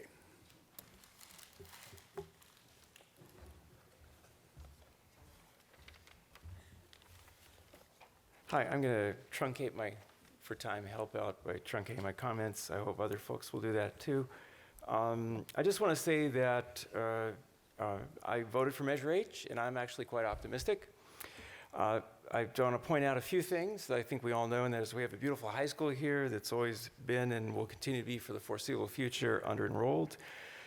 My son recently finished middle school, and I can say that he never had trouble finding a seat in a classroom. He got an outstanding education from a school with 7 periods and fantastic teachers. As an ACMS parent, I didn't perceive overcrowding. I'm very glad that we have one middle school in the AC. It's what makes the AC unique. At ACMS, my son made friends from Napa Junction and Canyon Oaks. By the end of middle school, they were tight, particularly because of music and robotics, and are still tight at ACHS, and I anticipate they're going to be lifelong friends. They likely wouldn't have met otherwise. We may want, for example, a K in Watson Ranch, but I submit that would create equity challenges and take away the unique AC quality of having our kids become a community of their own inside our larger loving AC community. Our kids come together as wildcats, and then they graduate as wolves. The good news is that we now have options, I think, and that is, as a DW parent, I can say my son always has had a seat in a classroom, but retro, antique, and early portable just don't begin to describe the physical plant at Donaldson Way.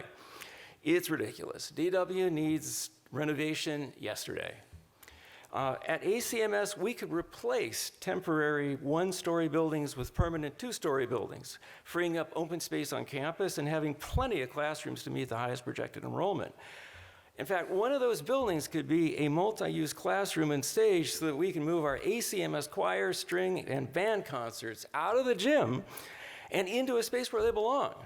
Also, we should take the opportunity to name that building in honor of our beloved ACMS music teacher, Debbie Weldon.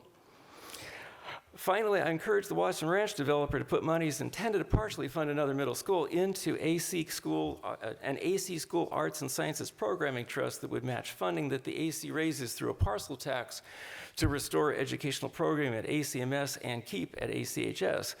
The AC, I would submit, would be grateful for generations. So right now, I'd say we don't have the folks to do the we don't have the kids to do economically do 2 middle schools, and we've got a whole new set of options open to us. So thank you.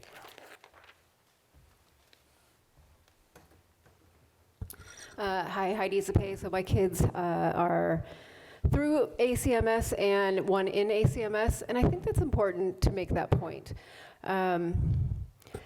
There has been a lot of chatter. I heard about this potential problem early last spring when Dr. Massetti brought it to a parent group. that I was involved with.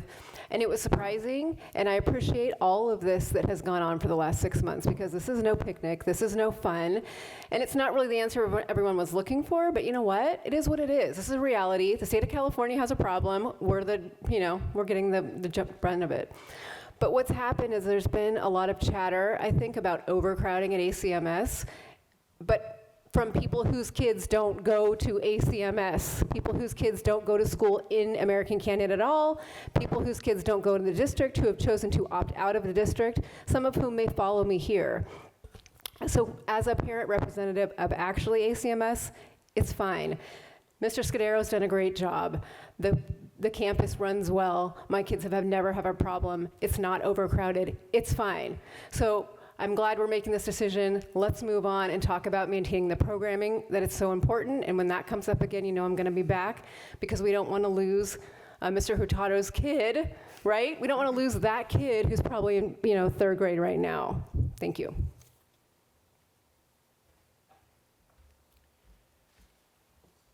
Hugh Marquez and Cindy Biederman.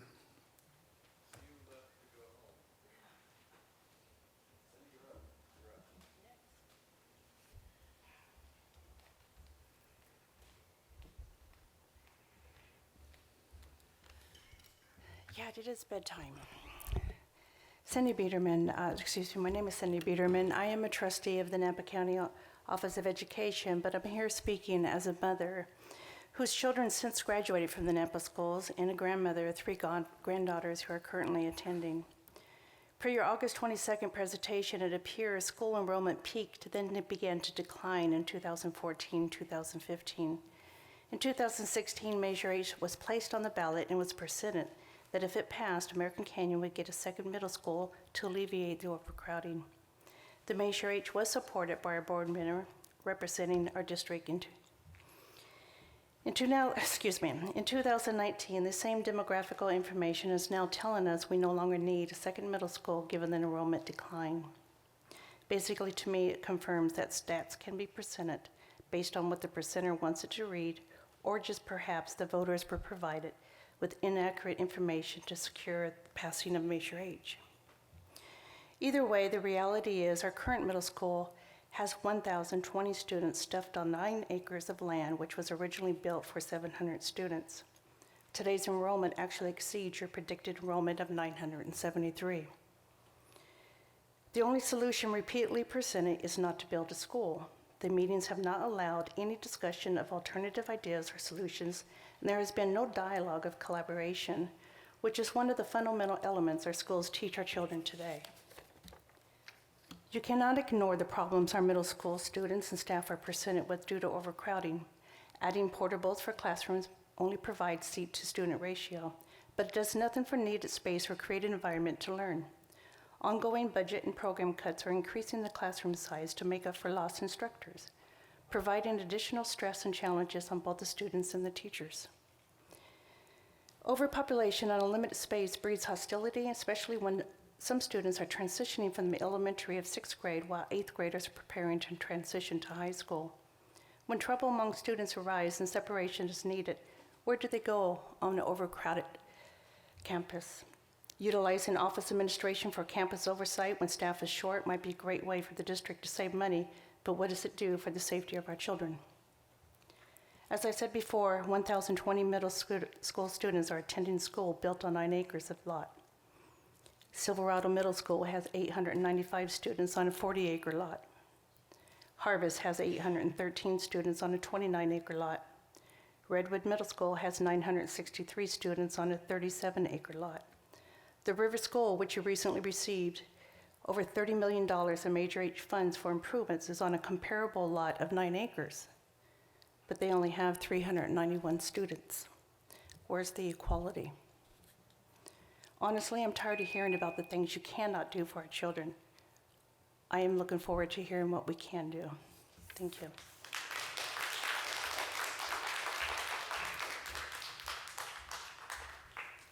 Jeff Scott and Denise Keller.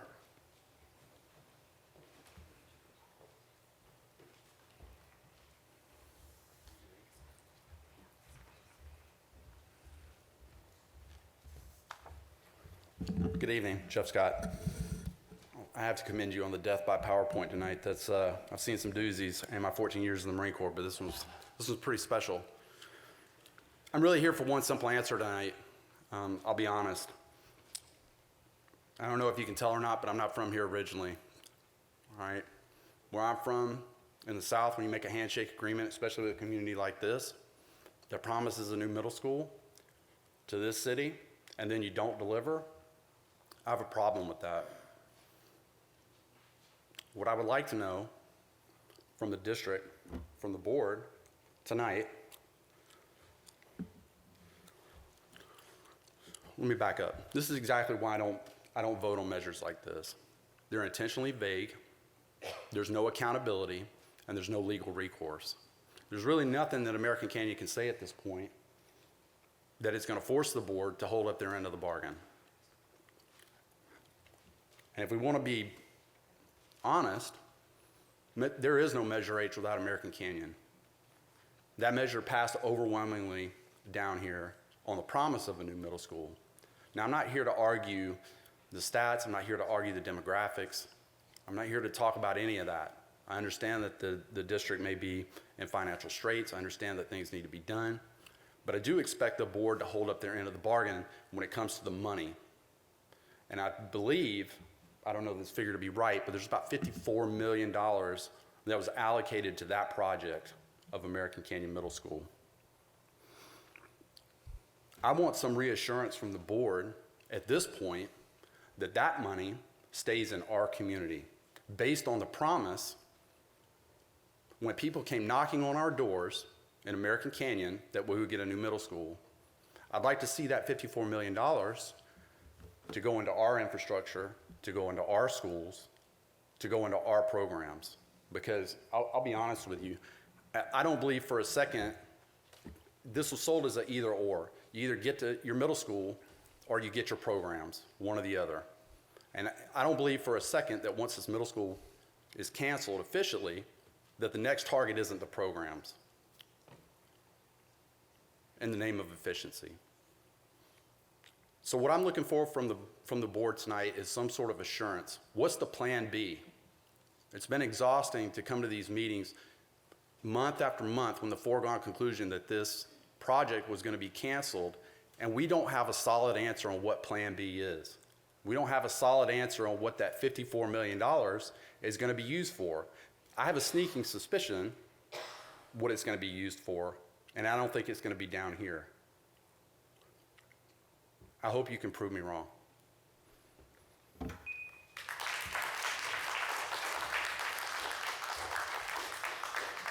Good evening. My name is Denise Keller. I'm a parent of a child who is currently at American Canyon Middle School. Both my kids have gone to schools in American Canyon since kindergarten.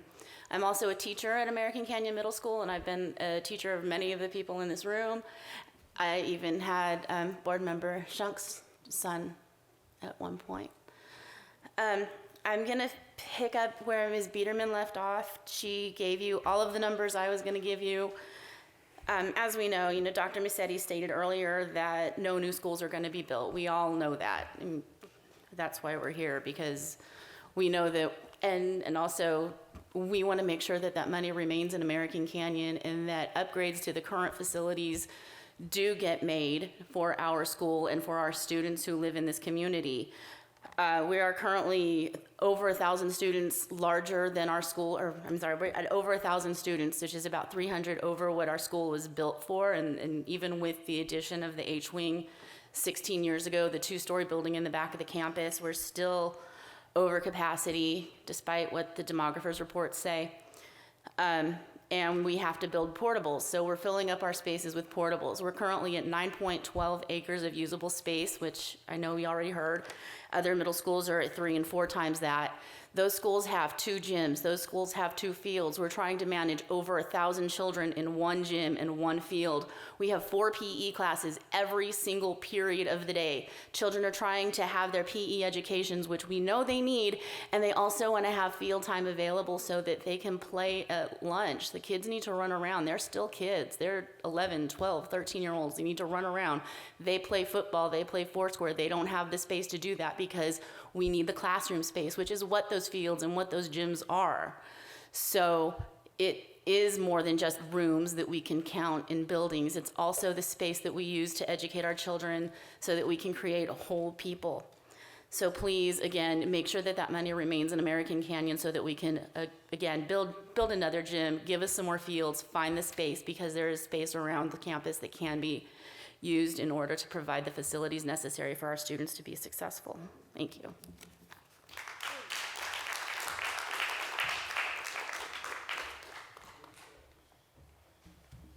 Lisa Chu and Eric Altman.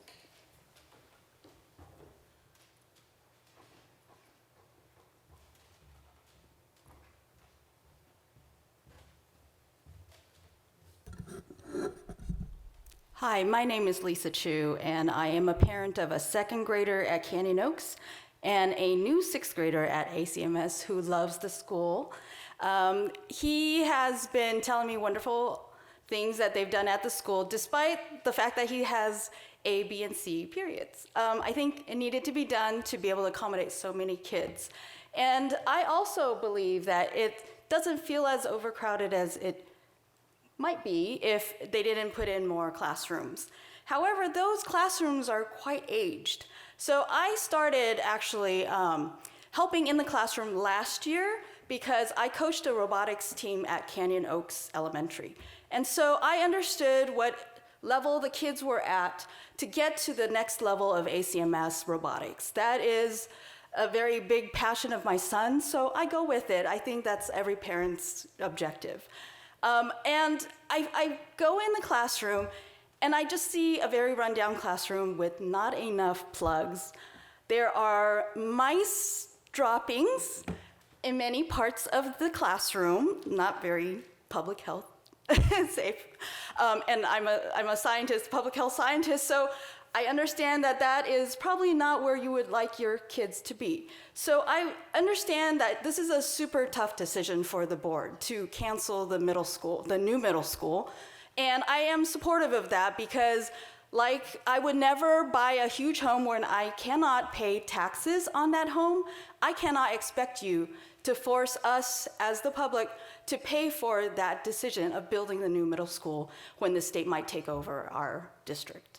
So I am in support of the decision. However, I also want to reiterate, just like everyone else, that we would really like that money to go towards making our school safe, making our school healthy for the students, and also to really be updated with the space that's needed with the new curriculum, the 21st century skills that the district would love to have continue in our schools. So I'll give you one example since I have 45 seconds left. I coach a robotics team. The space we need is on a 5 by 4 foot grid. That's not including the space that the kids need. In ACMS robotics, you have at least 10 teams going to competition every year. They need space. That classroom, not sufficient. So the 70 capacity room that they have here, that is wonderful. I would love to have Miss Lee have that type of space. And I think when you think about rebuilding the middle school, I hope that's where it's going, that that will be in the plans. Great, thank you.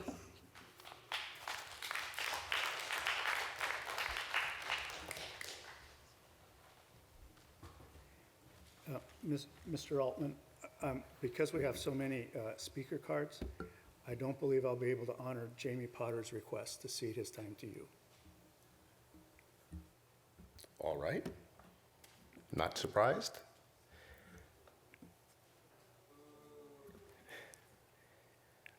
Let me start by saying I request that my comments previously made are applicable to this item as well. I'll start here now. A variety of people have touched on some of the points that I was going to make about the size, the acreage of the American Canyon Middle School. The one point I will comment on there is in going through the, skimming through the 1819 demographic study, I came across this interesting item.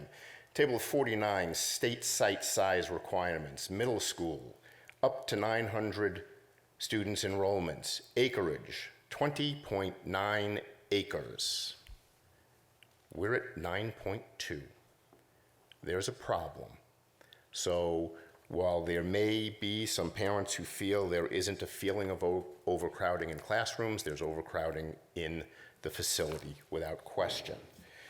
Next, there's been a strong advocacy to create what I believe is a false dichotomy between facilities and programs.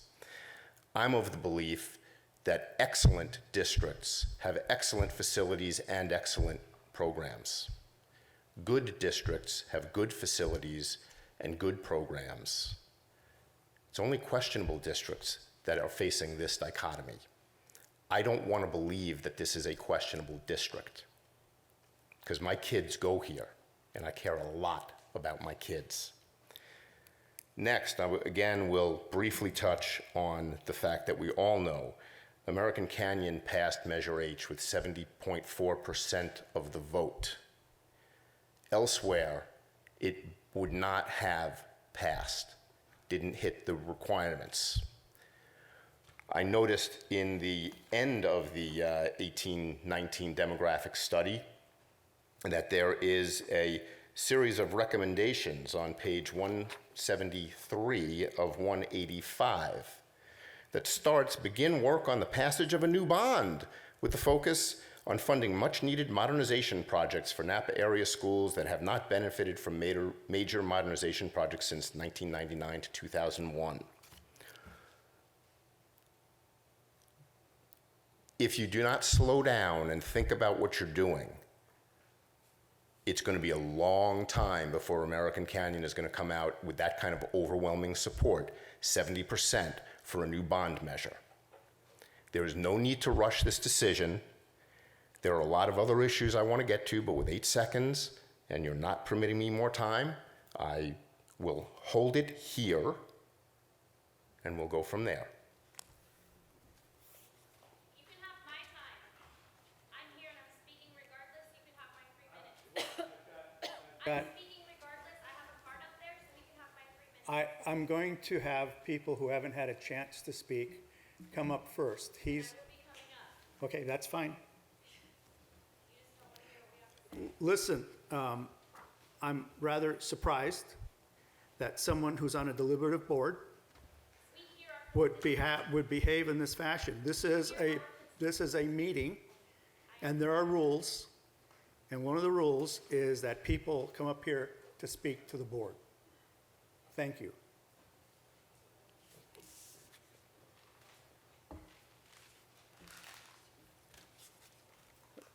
I have several cards that are seating time, but again, I've got too many people. Gina Griggs and Corey Nagel.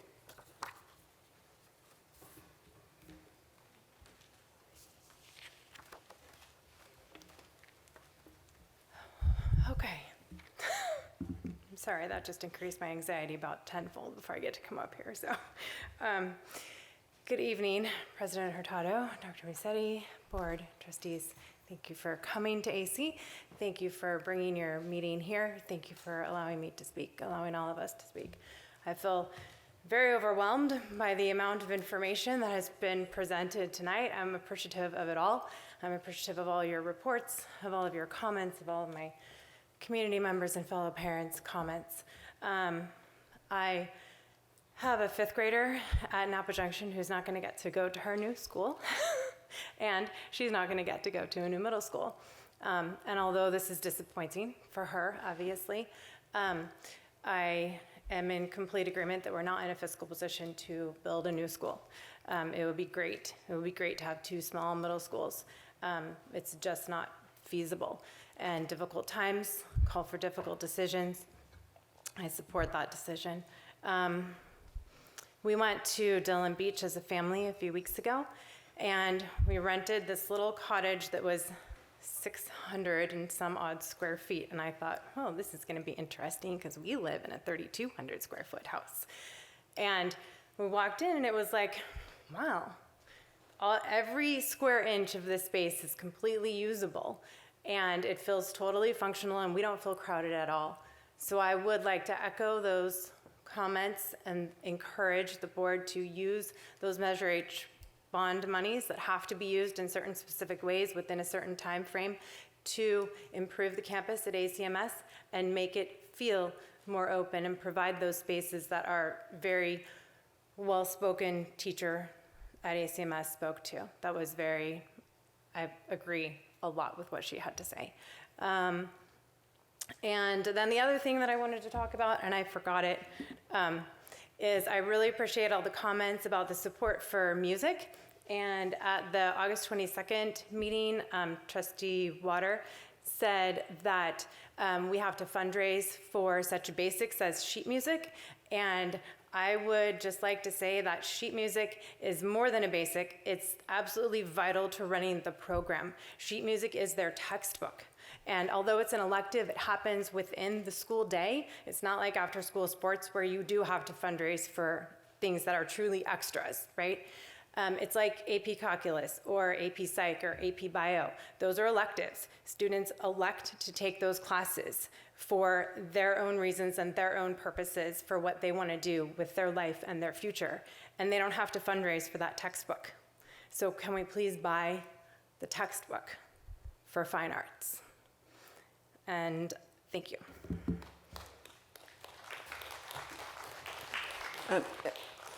Ms. Krieg, just I'd like to follow up with you. I have your email, so I'd like to follow up with you around that. Here at ACH, just to make sure I've understood, you're fundraising for the sheet music for all of the music classes? I'm only involved with the choir. Okay. But I believe that sheet music, I believe that the choir and band program and strings do not receive any district funding. And they're fundraising for the sheet music. Okay, I'll follow up with you on that. Thank you. Hi there. My name is Corey Nagel, and I'm a community member. I have a daughter who goes to Napa Junction. So, yeah, I'm concerned about this decision because she'll be going there in a couple of years. It was kind of discouraging last week coming out here and hearing that we're canceling this. And I think for me, another part of that is also there was no plan what we're doing instead, or at least there was nothing presented at that time. So it's been somewhat disheartening, and I think part of it is also, there's some confusion. You guys are presenting data about like the school not being overcrowded or whatever. But I think the one thing that really kind of grabbed my attention is an anecdote one of the other members mentioned about a science classroom that had 55 kids in it in the middle school. I've taught here actually a couple years in 2014, and I taught photography, 39 kids. It's a little different at a high school level. They're not as rambunctious as middle schoolers. And that was challenging doing that. I can't imagine teaching 55 kids, with different interests, different linguistics demands, different developmental demands, emotional demands. So you brought up the fact that you're here to educate, right, and not to build schools necessarily. What I would ask then is, what's your solution then? So maybe it is revamping the school. I mean, I would join Mr. Scott in what he was saying. Yeah, I'd like to see the money go to the school, whether it's something that we are not making a new school, but adding to, enhancing, making sure. Because yeah, I'm anxious about sending my kid into an environment like that. She's doing pretty well at Napa Junction. She enjoys that school. So we've had a good experience there, but that's a little daunting to think about.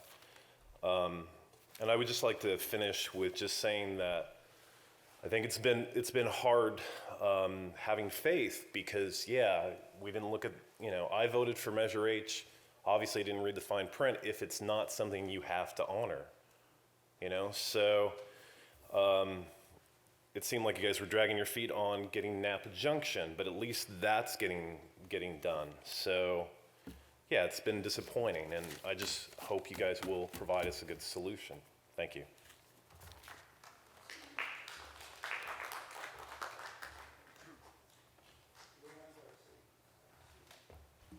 Leon Garcia and Ken Leary.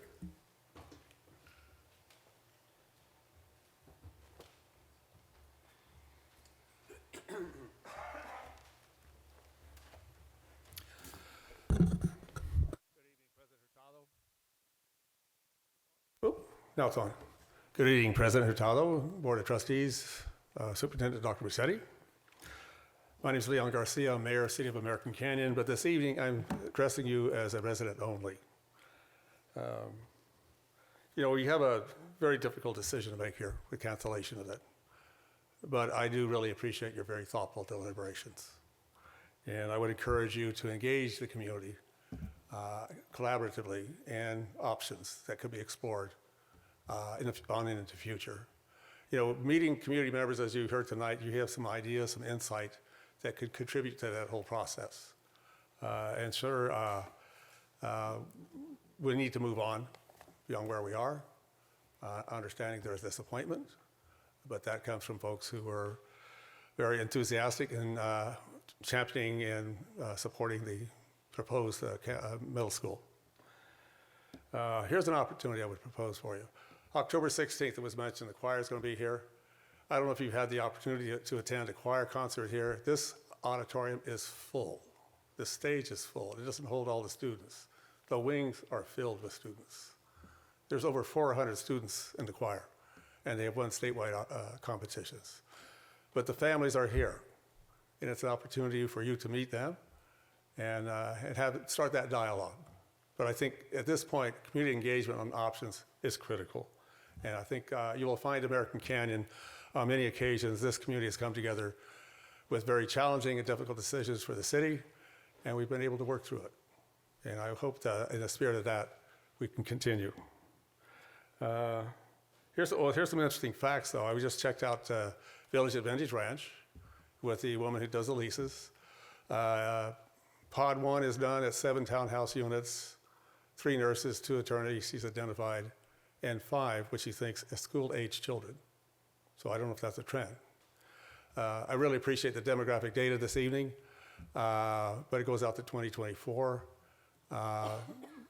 Watson Ranch, when it's built out at 3.5 residents per unit, their projection will be 4,300 plus residents. And hard to project what that population will be, and students as well, but something to consider. I had an interesting point raised, having a master gardener, my family who's present this evening, on the zucchini issue. You never need to plant zucchini. You just need to know somebody who has planted it. You can take that home with you. You know, I do think, I appreciate your being here this evening.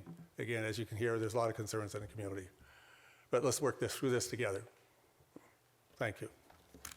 Leon, we have heard the choir. In fact, the entire board came last winter to hear the choir, and we loved it. And the choir director very efficiently soaked us for donations for sheet music. So we had a great time, and we plan to come back. Well, please come back and get soaked again. Yeah. Thank you.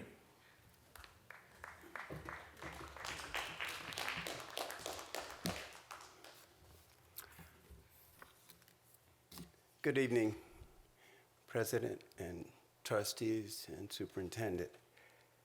My name is Kenneth Leary. I'm coming to you as a resident, not as a city council member, and also as a volunteer at the high school 2 days a week with our high school key club. You're looking at this from one side only, balancing the books by reducing future obligations and program cuts. That will come. When you look at your budget projection for the next couple of years, it's cut after cut after cut. This is a mechanical approach. You mentioned technical approach. When I was in high school, it was mechanical. Almost like throwing the baby out with the bathwater. My question to you, have you analyzed it from the revenue generation side? Have you looked at your surplus properties? Side note, By your own account, enrollment is declining across the school district. You have classroom space and enough seats. But maybe that's because our revenue plan is to bring in students from outside the district. Have you looked at extending the school district boundaries north of Yountville? Have you demanded support from the Board of Education, Napa Valley Board of Education, to provide equal education, the quality of education across the county, when the smallest school district in terms of enrollment has the largest land mass and collects the most amount of money and doesn't want outside people coming into their school district? We have a fairness issue here in the county. When the largest school district is the one that is suffering.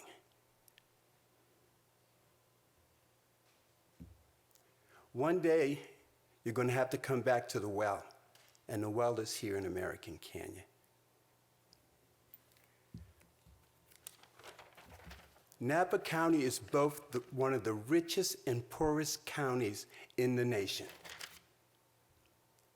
People making $200,000 plus, homes for $1 million, but the poorest people are suffering. We are arguing, we are talking about technical things. Let's put our values first, and let's demand from our Board of Education and the state to fund our schools, programs, and facilities. Thank you very much. I appreciate your time. I know it's late, and I'm glad I got to speak when you're a little bit tired.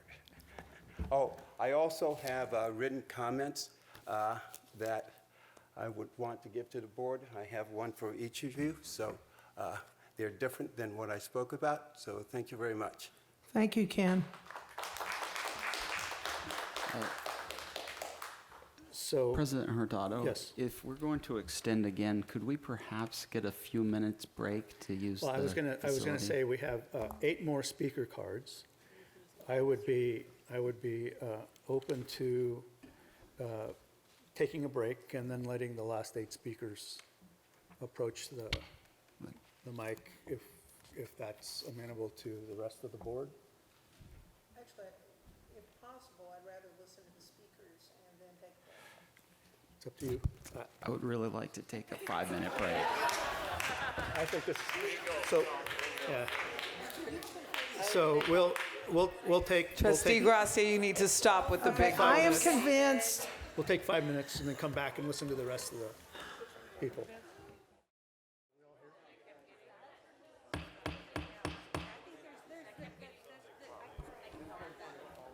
I'm going to reopen the session.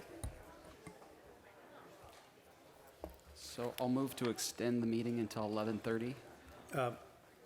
The board seems amenable to extending the meeting until 11:30. Does the rest of the board agree?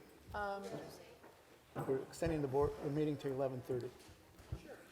Can I get an exemption for having my son go in late to school tomorrow? Okay, Can so. I get a pass to wake up late tomorrow? Yes. Okay. Yeah, Can you contact my principal? I will. Thank you. So during the break, I had a couple of speakers who had ceded their time, who wanted to reclaim their time, and in all fairness to them, I've given it back to them. Plus, instead of 8, there are now 10 speakers. And I got one other card after my deadline, which I didn't publish, so I'm adding still another. So we'll have 11 speakers to finish out before the board discusses this item. Chris James and Tammy Wong.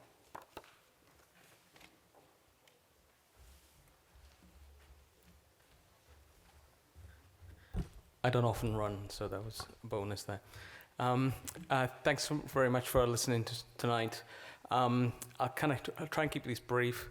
I want to start off by saying I'm kind of disappointed how the meeting's been run tonight, that this item was pushed, or not pushed, but is at the end of the meeting. Many people were here. I think you were witnessing people walking out in droves at about the 2-hour mark.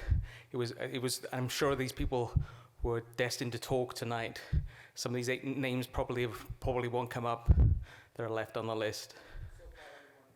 Yeah, I understand, but you could see people were leaving.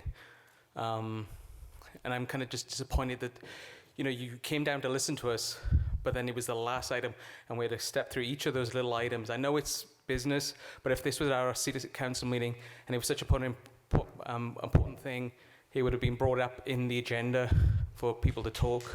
There were several items that were germane to this issue. Yes, that I needed understand. to be presented. And Yeah, so, I understand. And we, but that Mike didn't speak until the 2-hour mark, 2.5 hour mark. It was 2 hours into the meeting Okay. before. okay, Yeah. why don't we, Yeah. are those your comments or? I think it's almost like a funeral tonight. This is a foregone thing. We're all here very, sad, and I could repeat all these things that people have said. I think it's a foregone thing, and I think you're going to just start shoveling the dirt on in about half an hour. Thank you very much.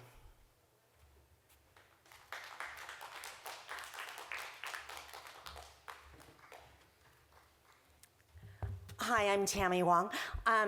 I had wanted to cede my time to Eric Altman, but since that wasn't allowed, I just wanted to come up and express my support for all the other public comments ahead of me that spoke to our disappointment about the middle school. And I also want to say that I think the school district is named incorrectly. This is not a unified school district. You're seeding disharmony. American Canyon, our students are not treated the same as the students up Valley. We've heard about the size of the campuses in acres. They're double the size. We've heard about the facilities they have. It's not fair. And we're just hearing that over and over. And to have to wait until 11 o'clock to voice my comments on this, that's shameful. People have kids, they have jobs, they have so many things happening, and yet you're preventing them from being here and participating in this because of the way you've organized this meeting tonight. And I think that's really shameful. How can you say that you want community engagement, but yet by the very structure of your own meeting, you're not allowing it? Not everyone has the fortune that I do to be able to be here at 11 o'clock at night and talk to you. So please keep that in mind for the future. Thank you.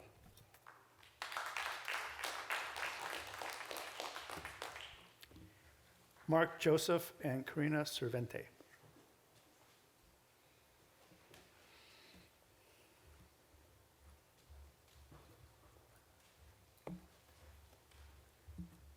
Thank you again. I would echo a lot of the remarks that have been made already, particularly starting at 10:10 on the main topic. And I also would encourage the board to earmark whatever's left over of Measure H money for school facilities here in American Canyon, because I would agree, it appears, personally, I would disagree over the demographics, but it's clear that you don't have the dollars to run a second middle school. And so that brings me to the real point of what I want to emphasize here, and that is, as an elected official, I clearly understand that you have a balancing act that goes on. You have the quality of the education or the quality of whatever it is you're overseeing on the one hand, and a fiduciary responsibility on the other. You need to be careful in how you balance that. If you tilt too much towards the fiduciary and worry about the dollars, as a former finance director, I will tell you I pay attention to the dollars more than most. But I also know you've got to provide a quality product. If you lose sight of that, if you get too hung up on, gee whiz, if you look at the numbers, you can shove more people onto a campus, or we can bring in people from the outside. If you start figuring out how you can run it from the bottom line, you begin to lose sight of the real point, and that is to provide a quality education. And that isn't just for the students. As a city person, it really translates into making the community a better place. And that translates into the success of a community. And so I really encourage you to think about that balancing act. I don't say I have the answers. All I know is it's a challenge, and you've got to look through when you're trying to make ends meet.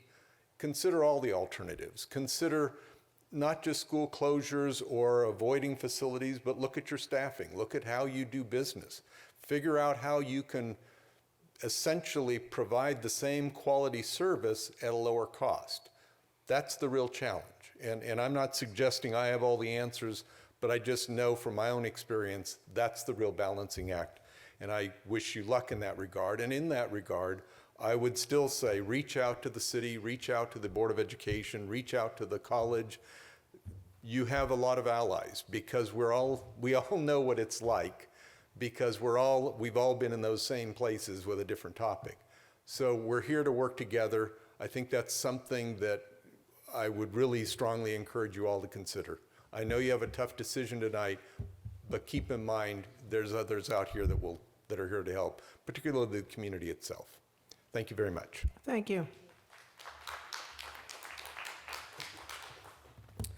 Thank you to all the trustees and district staff for making the trip down to American Canyon and for staying so late. My name is Karina Cerventi, mother of a 5th grader at Canyon Oaks Elementary and chair of the American Canyon Parks and Community Commission, emphasis on the community. It is important that we shift our efforts to what we're doing next. What is Plan B? You've heard that a lot tonight. How are you going to spend the Measure H funds to the betterment of American Canyon schools? You also heard that a lot tonight. Some of the popular ideas include building an updated second gym at ACMS, acquire more land for fields at ACMS, which will give us at ACMS the much needed acreage. Comparably, other middle schools in the district have 2 gyms, and they sit in lots 4 times the size or larger than our current lot at ACMS. I've asked all of you to take some time out of your busy schedule to visit ACMS. It is really important that all trustees see with your own eyes what needs to be done at ACMS. And more importantly, that your visit happens during school hours when children are present. I invite you to talk to the teachers, the students, front office staff, administration, and custodians. We all have a lot of great, useful information to provide to you on how to make ACMS an even better school.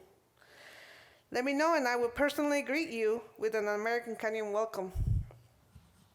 I know as trustees, you're committed to helping ACMS students continue to grow in an expanded environment where students are no longer just a number, but a representation of their community. Thank you.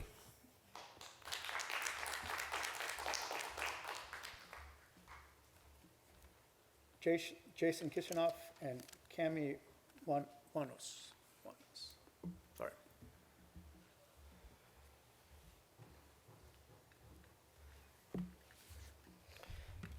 Hello. Yeah, thank you for extending the meeting so that everyone could be heard. I do appreciate that. And I want to start by apologizing to anybody that works at ACMS who I may have offended in my comments at the last meeting. In my attempt to express the overcrowding, it was not my intention to hurt anybody's feelings, and we mostly have a pretty good experience at ACMS. However, it is very overcrowded, and I'll be honest, I don't give a damn whether our population is going to go up in 8 years. We are overcrowded now, and we were promised this middle school. We voted for this school bond based on this middle school. You've got the money that is budgeted and exists now. And after the last meeting, a couple days later, I saw a kindergarten teacher posting on social media that all classrooms are going to have these big, expensive Promethean boards. So I'm wondering how much that's going to cost and where that money is coming from. And just this whole thing has been outrageous. It's outrageous to imply that old portable buildings are sufficient because they're better than you had 70 years ago in 1950. They're not sufficient. So I would reiterate the call that we've heard several times that if we're going to do this and cancel this school, that the money should be used to build up permanent buildings at ACMS and hire more teachers. Thank you.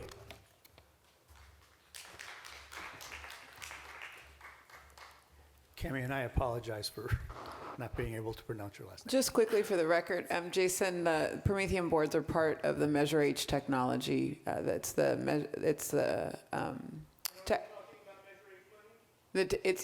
Promethean boards are being funded out of the Measure H portion of the technology plan, the Promethean boards, just to let you know. That was your inquiry. Thank you. Hi, Board. Thank you for hearing us all tonight. And again, thank you for coming to American Canyon to have your meeting. I do think that it would be great to have you come down more often. I would like to support, my name is Cami Wanis, by the way.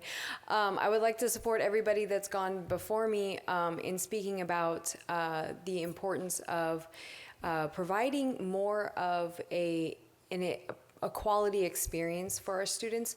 I am a former secondary teacher, and my husband also teaches middle school. My mom's a retired teacher. And something that hasn't been discussed yet is the social environment that gets created when you put so many students in such a small area.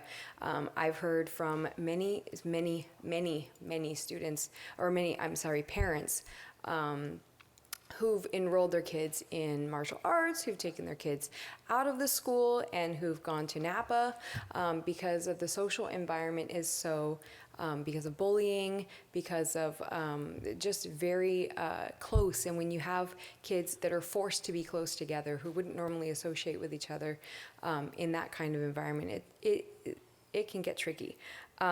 Also, I was talking to a parent the other day. Her daughter does not drink water at all during the school day. She goes to, she's a sixth grader there, and she refuses to drink because she doesn't want to go to the bathrooms because there's not, first of all, there's really, do we have enough bathrooms for the amount of students? Built for 700, have 1,000. Not really working out. And then they close the bathrooms. They close some of the bathrooms sometimes. I understand it's probably, from being a teacher, it's probably from behavioral issues and whatnot, or safety matters that happen in there. But we're not giving, she doesn't drink during school because she doesn't want to have to go to the bathroom. She has 4 minutes for passing, and she doesn't have enough time to go to the bathroom if it's on the other side of campus and then come back. And her mother's pleading with her to go to the bathroom. My mom's a PE teacher, and I love what the teacher was saying earlier, that you cannot have quality PE education when you have classes that are already so large on top of each other. They really have to consider the situation. So please, this is my money. This is my son's money. We're going to be paying for this Measure H funds for a long, long time. And American Canyon made this happen. We need this money. We deserve it, and it was promised to make things better. So please consider that that's where it's used. Thank you.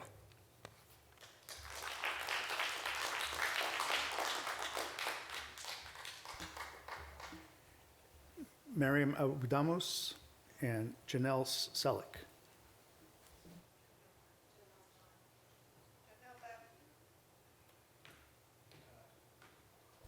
David, I'm sorry, I can't read the last name. Starts with an L, I think. No, David? Belia Ramos. Okay.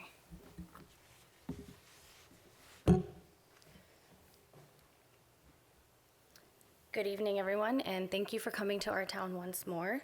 It's unfortunate that you decided to leave this until the last minute. As you know and have heard, many people who were present and have children have since had to leave. See, we're lucky here in American Canyon. We have a population that is very intellectual and very engaged in this community, so you missed out on an opportunity to hear what they had to say. In the future, Mr. President, as a fellow elected, if I see 22 comment cards on an item, I would probably push it up the agenda. I stand here before you to express my extreme disappointment with the superintendent's recommendation to cancel the middle school. In August, we attended a board meeting where your president said that the board members here are all volunteers who are elected and who lost the ability to have their own opinion because they're representing the people that voted for them. That wasn't verbatim, but the gist of it, you get the gist of it. I was there, you said that, you spent about 5 minutes talking about it. Anyways, I get 3 minutes, I would like them uninterrupted, thank you. 2 weeks ago, we were gathered in this room. You had a room full of people who were asking you to bring us to the table. We told you that we wanted to be involved, and do not make the mistake of making this decision without bringing us to the table. Yet here we are with the recommendation of the superintendent that does not include us, our constituents, the people who voted for you.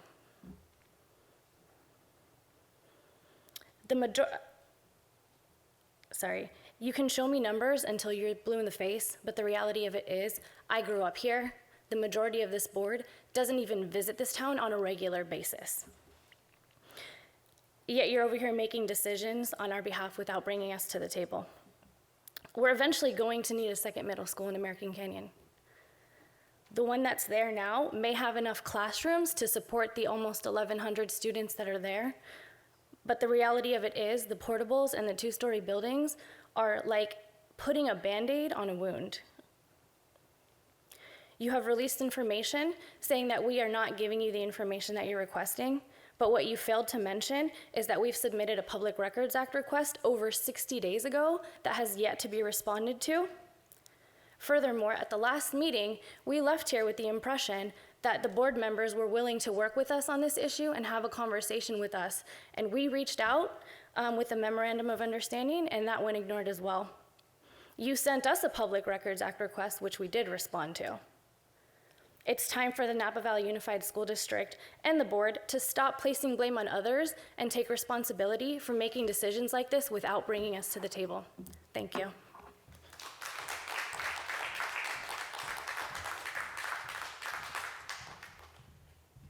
Belia Ramos and Julie Mitchell. Good evening, President Hurtado, trustees, Dr. Massetti, and staff.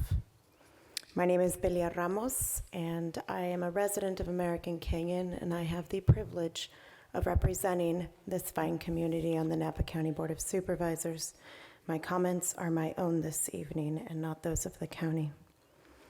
It is with great sadness that we come together as a community this evening to watch this foregone conclusion. As this board cancels the middle school we voted to pay for ourselves and were promised. I say foregone because it's not in your budgets and it's not in your forecast, and we understand that. I understand finances. I understand declining enrollment. I understand the onerous task before you to eliminate over $14 million from this budget. I would say it's your budget, but actually it's our budget. I understand that you plan for born children, but not for community growth. But I also understand the heart of American Canyon. For every time American Canyon has been told what its destiny will be, that doesn't align with our values. For every time American Canyon has been told, stay in your lane, we have come together first to become a city of our own, and next as a community to chart our own course, to define our own destiny. We will emerge from this devastating news with a greater, more focused commitment for the education of our children and the lifelong learning of our residents, with a watchful eye to ensure that this bond money is spent where it was earned by votes. We hope that this board will join us in supporting our community as we move past this fate you have handed us tonight. As I said at our last gathering, I hope we will do it the Napa nice way, but if we must, we will go back to the American Canyon way. Thank you. Threatened again.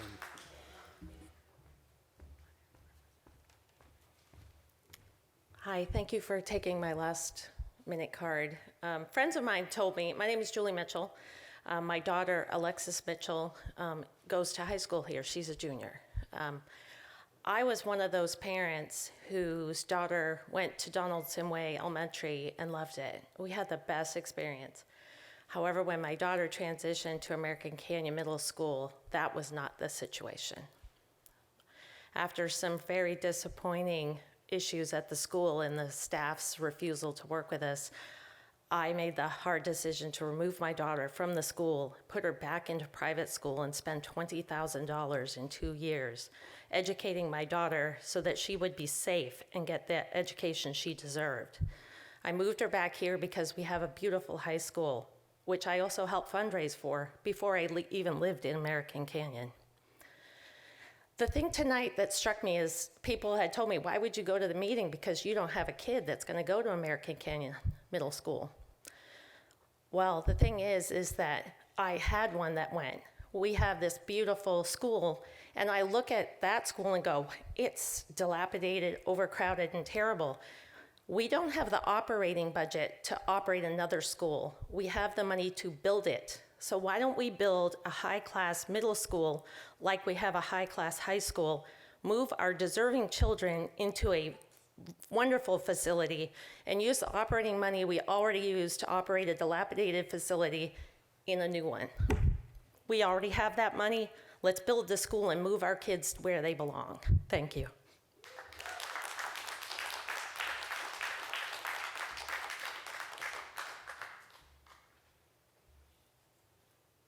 I don't have any more comment cards, so with that, I'll close public input and open the board discussion.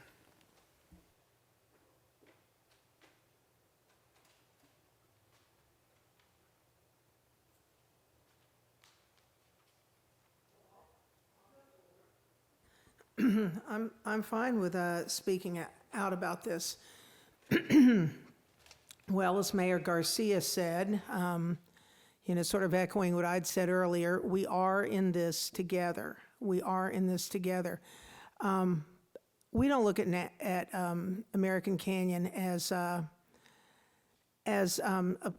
area that's neglected. I actually worked at American Canyon Middle School, and I'm down here all the time. And I guess I'd like to say that I want to congratulate you on the success that your students have. I looked at a young man who gets such wonderful instruction at the high school that look at the English he learned. He came here in 9th grade. People there are speakers who value small schools, and yet the large elementary school, Donaldson Way, if you're going by test scores, is the most successful school in our district, I guess, elementary school. It's, Canyon Oaks. Canyon Oaks. Donaldson Way, though, is a great school, and I'm very good friends with one of the teachers there, and I've gone over and read to the students. It's a little bit dilapidated, yes. And we're all in this together. I voted for the school bond that built this high school, even though I live in the city of Napa. I voted for it. I'm paying for it. I'm paying for Measure H too. And I was happy to vote for the American Canyon High School because I believe that the children here deserve their own high school. This community deserved its own high school. Look at this room we are in. Someone even mentioned it, said he'd never been here before, and it was beautiful. No other school has anything remotely this beautiful, and by a long shot. And not only did I vote for it and happily vote for it, I voted for it while I was working at Napa High School, teaching in D7, which is a 40-year-old portable held together with my posters and mildew spores. I mean, really. And I have to say, don't feel bad about your middle school, which does need some revamping, and I want us to do that. And I do appreciate the optimistic suggestions, from Steve, Lisa, Heidi. Thank you for that. Those are good ones. The larger middle schools up in Napa, they were built decades ago when land was really cheap. We have to take that into consideration. And at least a couple of them need some major facelifts if you've gone up and seen them. We're all in this together. You know, I believe that if we went forward with declining enrollment and built another middle school, it would have a negative effect on the students we have, on the programs we want to nurture. Because it's not just building a school, that's the easy part. It's the operating expenses. And someone said, oh, you know, accused us of blaming. I'm not blaming anyone or anything. I'm looking at the reality that we're living in. And I do believe that, you know, we can move forward, we can enhance the middle school. Someone made some terrific suggestions about a room for robotics, performance areas for the middle schoolers, naming them after a beloved, naming a building or a room after a beloved teacher, music teacher. These are all good ideas. And I think that there is a very, very bright future here. But I have to be fiscally responsible. And it goes against all my natural instincts. I'm a happy-go-lucky person who gets, I find it very exciting, you know, to even think about throwing money around, but this isn't my money, this is all of our money. And we have a long way to go. We have a long way to go together, and, you know, we just have to be prudent. And thank you all for coming tonight. I really agree with much of what you said. And I see Ken Leary took off. Thank him for me. He always says something I agree with. Oh, he's back there. Ken, you're right. There's nothing fair about it. The leaders of this community have created an unequal society. But I think down here in American Canyon, you are going a long way to being the great equalizers. This is a remarkable community. This is a remarkable community. And I want to thank everyone for all the work they do to make it so remarkable. That's all I have to say. I, of course, am not at ease with the microphone, so I always prepare my comments, and now it's just kind of the raw emotion of it. But it is my belief, I echo what Cindy said, and it's my belief that you cannot make these financial decisions of this magnitude based on assumptions that, if incorrect, could be deemed fiscally irresponsible. There's been much debate about the integrity of the data, but I believe that the facilities analysis provides us with options predicated on student population shifts. I support the focus on financial stewardship and sustainability, and ultimately, and most importantly, I support the courage of many in this community to make difficult decisions that will benefit all students over the course of their time at Napa Valley Unified School District. We can go down the line. I think of when our journey started, right? And but I can't help but to think back to the core issues of what has brought us here today, which is the low birth rates, the lack of affordable housing. I'm one of those individuals in the community that's been really working to try to get affordable housing in all of Napa County. And we know that one affordable housing unit equals one child, and that's been a challenge. So in the ways of the revenue, have we considered the revenue? We have, and we've had to make some really serious decisions in order to meet our budget. But this togetherness is something that I believe in, but I think a lot of the comments are made out of context. There's much more discussion that's happening than what we see today. And I hope that that's taken into consideration, and that's the opportunity that we have here as board members to share with you that the job, the due diligence has been done. And it's a lot of, well, you know, back and forth, but ultimately I commend the staff for their time and commitment in trying to work with others. in finding the solution that can work for all of us. Ultimately, the data and the numbers are real, whether it's a range or that's the accuracy or whatnot, but ultimately, we just don't have the funds. It's unfortunate that a promise was made, and that's hurtful. In that sense, I empathize as much as I can, because I know I take 2 kids to school every morning in 2 different high schools, and at some of the days help out with my sister with 1 middle school and 2 high schools, and I know how much that impacts my day. It impacts how I start my day. It impacts how I get to work. It impacts when I get home. So I know that's the feeling that's coming from everyone, and what's that impact into your community.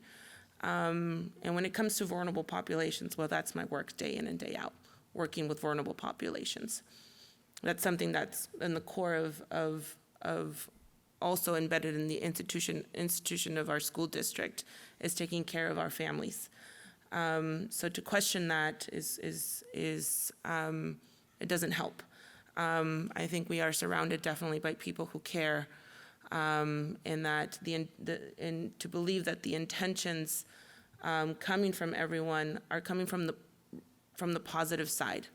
And I think that's what's going to bring us together, versus if you think the other way, then that's not going to allow that to happen. It is a very difficult, no one wants to be in this position, and times change, and we don't have enough time to do this. No matter how many meetings we've held, where we've had Dr. Massetti and the team show the PowerPoints. We're all overwhelmed with PowerPoints. I think I even mentioned at the last meeting that one more PowerPoint and one more graph. I don't think it's going to change the situation and the story when it comes to with the facts that we're facing. But we do care very much about our students and the families. And there's been questions about what is the plan B, right? But we have to take it in steps. And so right now, we're looking at this and soon to make a decision.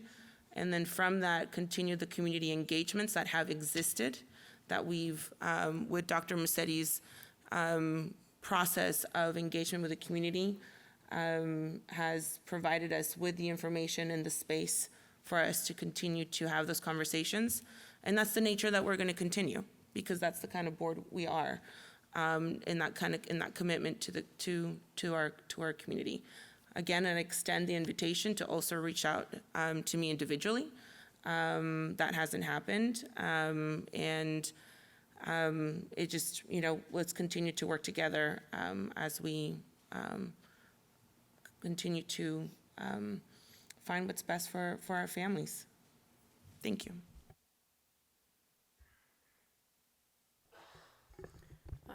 Thank you, Dr. Rosanna Massetti and the executive staff. I'm sorry, I'm fading here. I was up at 4 a.m. at an early pick, so I'm very, very sorry.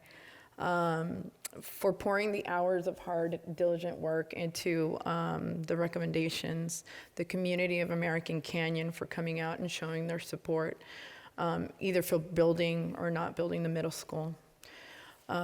Last time I was here, I was really, really happy that others asked us to sit at the table and to slow down. And it was with a heavy heart that, I'm reporting this out, that, my table, my door, my email box, my cell phone was ever sounded off to be spoken to but by one person. And you guys all know who she is.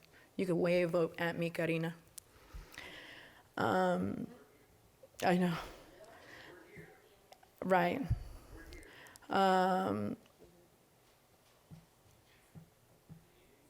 think I'm the only one on the board that manages a pretty intense lifestyle and not by necessity on social media, so I think I'm able to be contacted any which way or form. And I don't really listen to negativity much, but when it really hurts, when some things are directed my way that have to do with racism or structural racism, and it really struck a chord with me. So, and the reason why I bring this up, I think it was I wasn't part of the table. I was a divorced Latina woman holding the fort for two. And I said, you know, what do I need to do to be the voice, the eyes, and the ears for our children of color, and give them all an equal opportunity to education, because I didn't have that for my kids. So I just needed to shut that down quickly. But I want everyone to kind of understand that Dr. Massetti is changing the school district with her executive staff. And I think we should be really, really proud, because no one has been as bold as her to strike that conversation with absolutely anyone or any other city. So us as a board, we've hired someone that's looking more like it's community and being transparent and opening doors and having those astonishing conversations that no one was willing to have in previous years. We have to make a critical and hard decision for our kids to continue to thrive. When I sat down to write these few words, I just keep asking myself, how the heck did we get here? And I'll probably remind everyone, when I was running out for a candidate for NVUSD, and Ken is here, I really felt bad because I came out running as a candidate at Ken Leary's kickoff campaign. That was not anticipated, it just happened. But when a retired teacher put me on the spot and I stuttered and I felt the pressure of everyone waiting for a response, it was a question that now rings truth. And it said, what do I know personally about budgets? And how many large budgets have I ever handled? I had handled many, but not to the magnitude of Napa Valley Unified School District. But after that night, American Canyon opened my eyes. And what they did for me was I started sitting down with whom I work with, farmers, ranchers, corporations from meat companies, and I studied it, and I studied it hard because you guys challenged me. And I wanted to make sure that I could cover my bases whenever any fiscal irresponsibility came forth. So now looking 4 years, and for a lot of people, 4 years can seem like a long time, but in politics, you're just getting your feet wet. You now I've learned acronyms, budgets, facilities, acronyms, curriculum, labor negotiations, finance, HR, staff, acronyms, and more acronyms. I keep saying that because I just asked about one today. What I'm trying to say here is that there's a huge learning curve for anyone that sits up here. And I too, for my community, I study and I work hard. If I can clearly see financial instability for our students, for our staff, for our facilities, for our community, I can't turn a blind eye. Do I think we still have much to do if the middle school isn't built? Of course we do. But work needs to happen with Plan A, with what we're discussing here. I've heard so many times we haven't been transparent, but that's why we have multiple meetings, to make sure we have that transparency, so we won't say we never got to cover it. Until Plan A comes to a conclusion, that's where our thoughts are for now. Plan B needs that slowing down. The thoughtfulness and the strategic and healthy work that Rosanna and her staff will have to push Plan B forward. So I hear a lot of our communities saying they want a Plan B, but we do have to come to a conclusion with Plan A. One of our speakers mentioned this evening about doing a better job of attracting more students to our schools. I urge you that, again, this is not only an NVUSD problem, as Elba Gonzalez-Mares mentioned. The issue about these issues are ongoing, not just at American Canyon, Napa, and Yountville. These are other cities here in California, other counties, and a state as a whole. Other districts are suffering the same, and there are districts that are not suffering that are actually kind of wealthy because all of those residents are moving to that cheaper housing. So I'm almost making a petition for our public to speak about immigration, labor shortages, transportation, affordable housing, baby shortages. I'm not telling anyone to go make babies, but you can if you'd like. Salaries that match the cost of living, Because you can say numbers of 84 million that our county produces, but how much of that actually stays? You know, we have to think about how rich Napa is, but how much of that money actually leaves to other counties and cities. And now the false pretenses and perceptions of public charge, the hard work that also Elba Gonzalez Mares and many officials and nonprofits are dealing with at the moment. If we want to attract, we need to make it affordable. And making it affordable, no one wants it in their backyard. So I thank you again, City of American Canyon. And this ends my response. I would like to ask the board to extend the meeting another 15 minutes. Yes? Yes. Yep. Okay.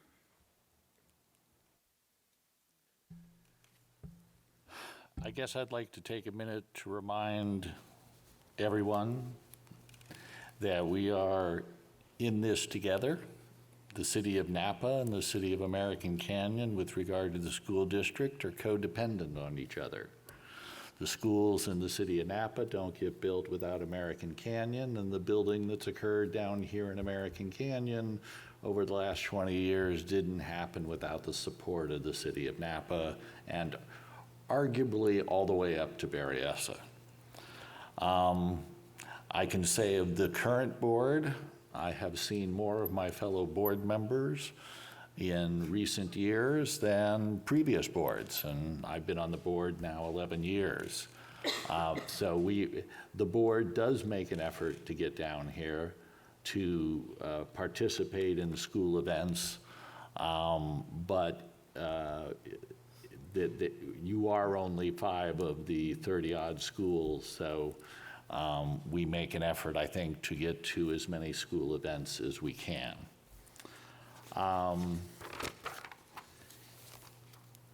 It's not an either-or situation. There are multiple trends, both positive and negative, that wholly or partially offset each other. I appreciate the staff and consultants' attempt to make vast sums of data and trends approachable to a broad audience. The data we see here is consistent with trends around the Bay Area, around California, and frankly, around the nation. We are part of a broader set of changes in society. Napa is not unique, as much as we sometimes like to think we are.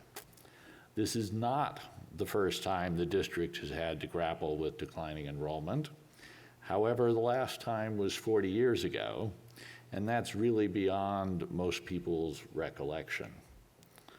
For those that have suggested that we should be extending our boundaries, I'll direct you to the County Office of Education. They sit as the Committee on School District Organization. I think you'll find it's an idea that won't go very far, but they'll do a much better job than I will in explaining it.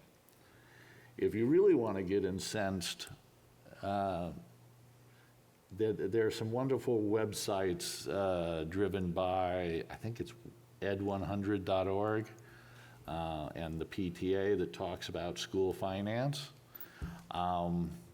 We live in a bizarro world where the per capita expenditure for students in Napa Valley Unified, which is 88% of the students in the entire valley, around $10,000.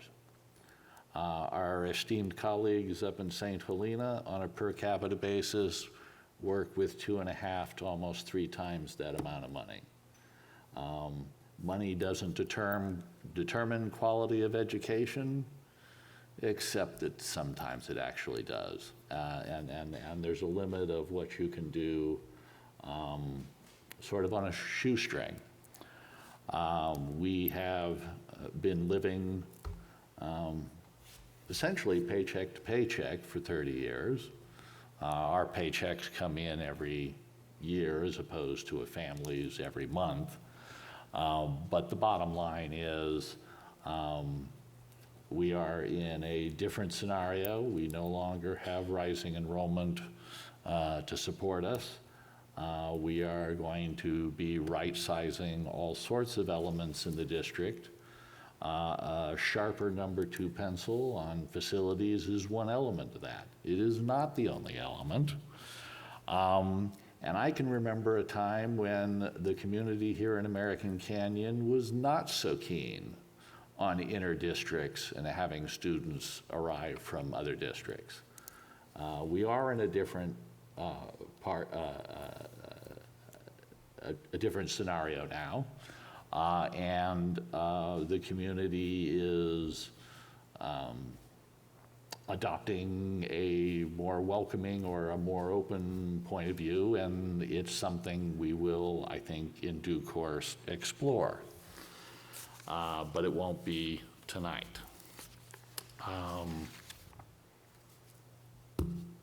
think that's all I've got. Just to follow up on what Trustee Shunk was saying, paycheck to paycheck doesn't quite give the full sense of actually how dire it's become. Rather than say it was paycheck to paycheck, we didn't have enough dollars coming in and started deficit spending. That's how we got down to this very low reserve level. We spent our reserve in order to facilitate the continuation of programs that were unsustainable due to our declining enrollment. So, you know, we're worse off than if we had just been spending what we were bringing in. We're in a rather difficult situation just because our reserves are so low. With regard to the promises made to pass Measure H, I was not on the board when those things came on, but I still feel like those promises are important because they were made and, you know, the bond did pass as part of it. But I think that part of the assumption that those promises were based on was that the enrollment would continue to increase when in fact that baseline assumption that that promise was based on didn't bear itself out. Instead, we have entered a period that is unique in that we haven't experienced it in the last 40 years, in that we have declining now enrollment. So I think that necessitates a reexamination of that promise, because now if we were to build this school, it would be fiscally very irresponsible because we cannot afford to operate it. And it would have very negative impacts on all of the other students in the district if we were to proceed.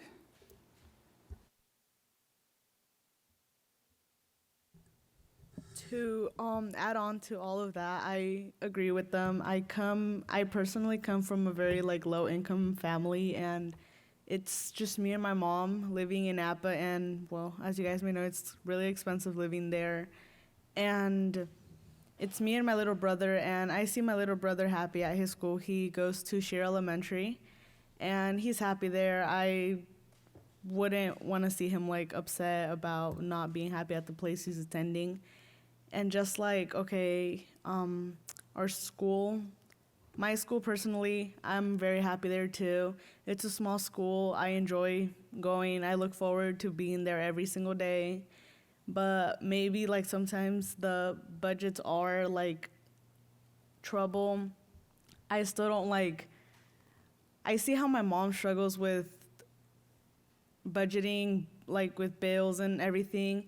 And I try helping her. I'm like, okay, so when I get because she pays me for babysitting my brother, dropping him off at school, and I'll just be like, okay, no, keep the money so you can finish paying your bills, because I know that Napa's expensive, bills are expensive, and this is it's not easy managing money. And just from personal experiences, I know that just money management isn't something easy or something that you can just quickly do you say? Something new quickly, like put a straight, I know what I want to say, but it's not coming out. It's late. Yeah, it's late. Had a long day. I was also up like at 5 a.m. for no reason. It's not something that you're gonna put like your foot down right away. Like you have to stop and think about it, and yeah.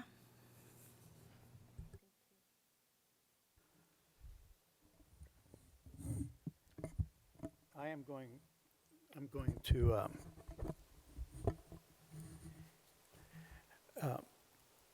accept Mayor Garcia offer, also Mr. Leary and, I'm sorry, it's late, Mr. Joseph's offer to start at the next stage to be more collaborative. I'm going to do that. And my family has a long history in the Valley of a long honored history in the Valley. For those of you who don't know, my uncle is on the mural on First Street of Latino leaders. And Aurelio taught me a lot of the lessons I took into public service. And it's important that you understand what I said. I told, and every single board member that has come onto this board since I've been here has received pretty much the same advice or statement from me. And that's that you've moved out of the arena where you can make statements without having to be responsible for those statements. Once you're on an elected board, every statement you make has to be, you're responsible for them. You have to back them with data, and you have to stand up in front of in the public and say, this is what I believe, and this is why I believe it. And I thank staff for making the data available so that I can say that. I've also, as president of the board, I've actually kind of been a little more directive than I normally am. And I've asked the new superintendent to continue to act in a collaborative fashion to all our community partners and move forward in all of the areas or all the arenas that we're going to have some difficulty with. That includes American Canyon. I found that the MOU that was presented to our superintendent contained some really pretty good ideas and some collaborative efforts that we would probably are participating in now and anticipated participating in after this decision was made. So as much as I'm upset that I would have another board or council try to direct the daily activities of one of the people that I supervise, or actually the only person I supervise, I'm willing to move beyond that and start not an old Napa way, but as I mentioned last time, a new Napa way of doing business. And that's through collaboration. I don't like the word transparency because it's lost meaning, but honest conversations about the issues that affect both the district and American Canyon. And if we can't do that, then our children lose. And I'm not about to let our children lose. So I'm a geek when it comes to this kind of stuff. Before I came to this meeting, I pulled out old dog-eared copies of both Thomas Aquinas and Marcus Aurelius, looking for some solace in making this decision. And I can tell you my favorite quote from Marcus Aurelius, as if it's not true, don't say it. And if it's not right, don't do it. That's my motto. That's what I do. And I respect the board because I believe that without, they may not even know that Marcus Aurelius said that, but that's how they behave. Thank you.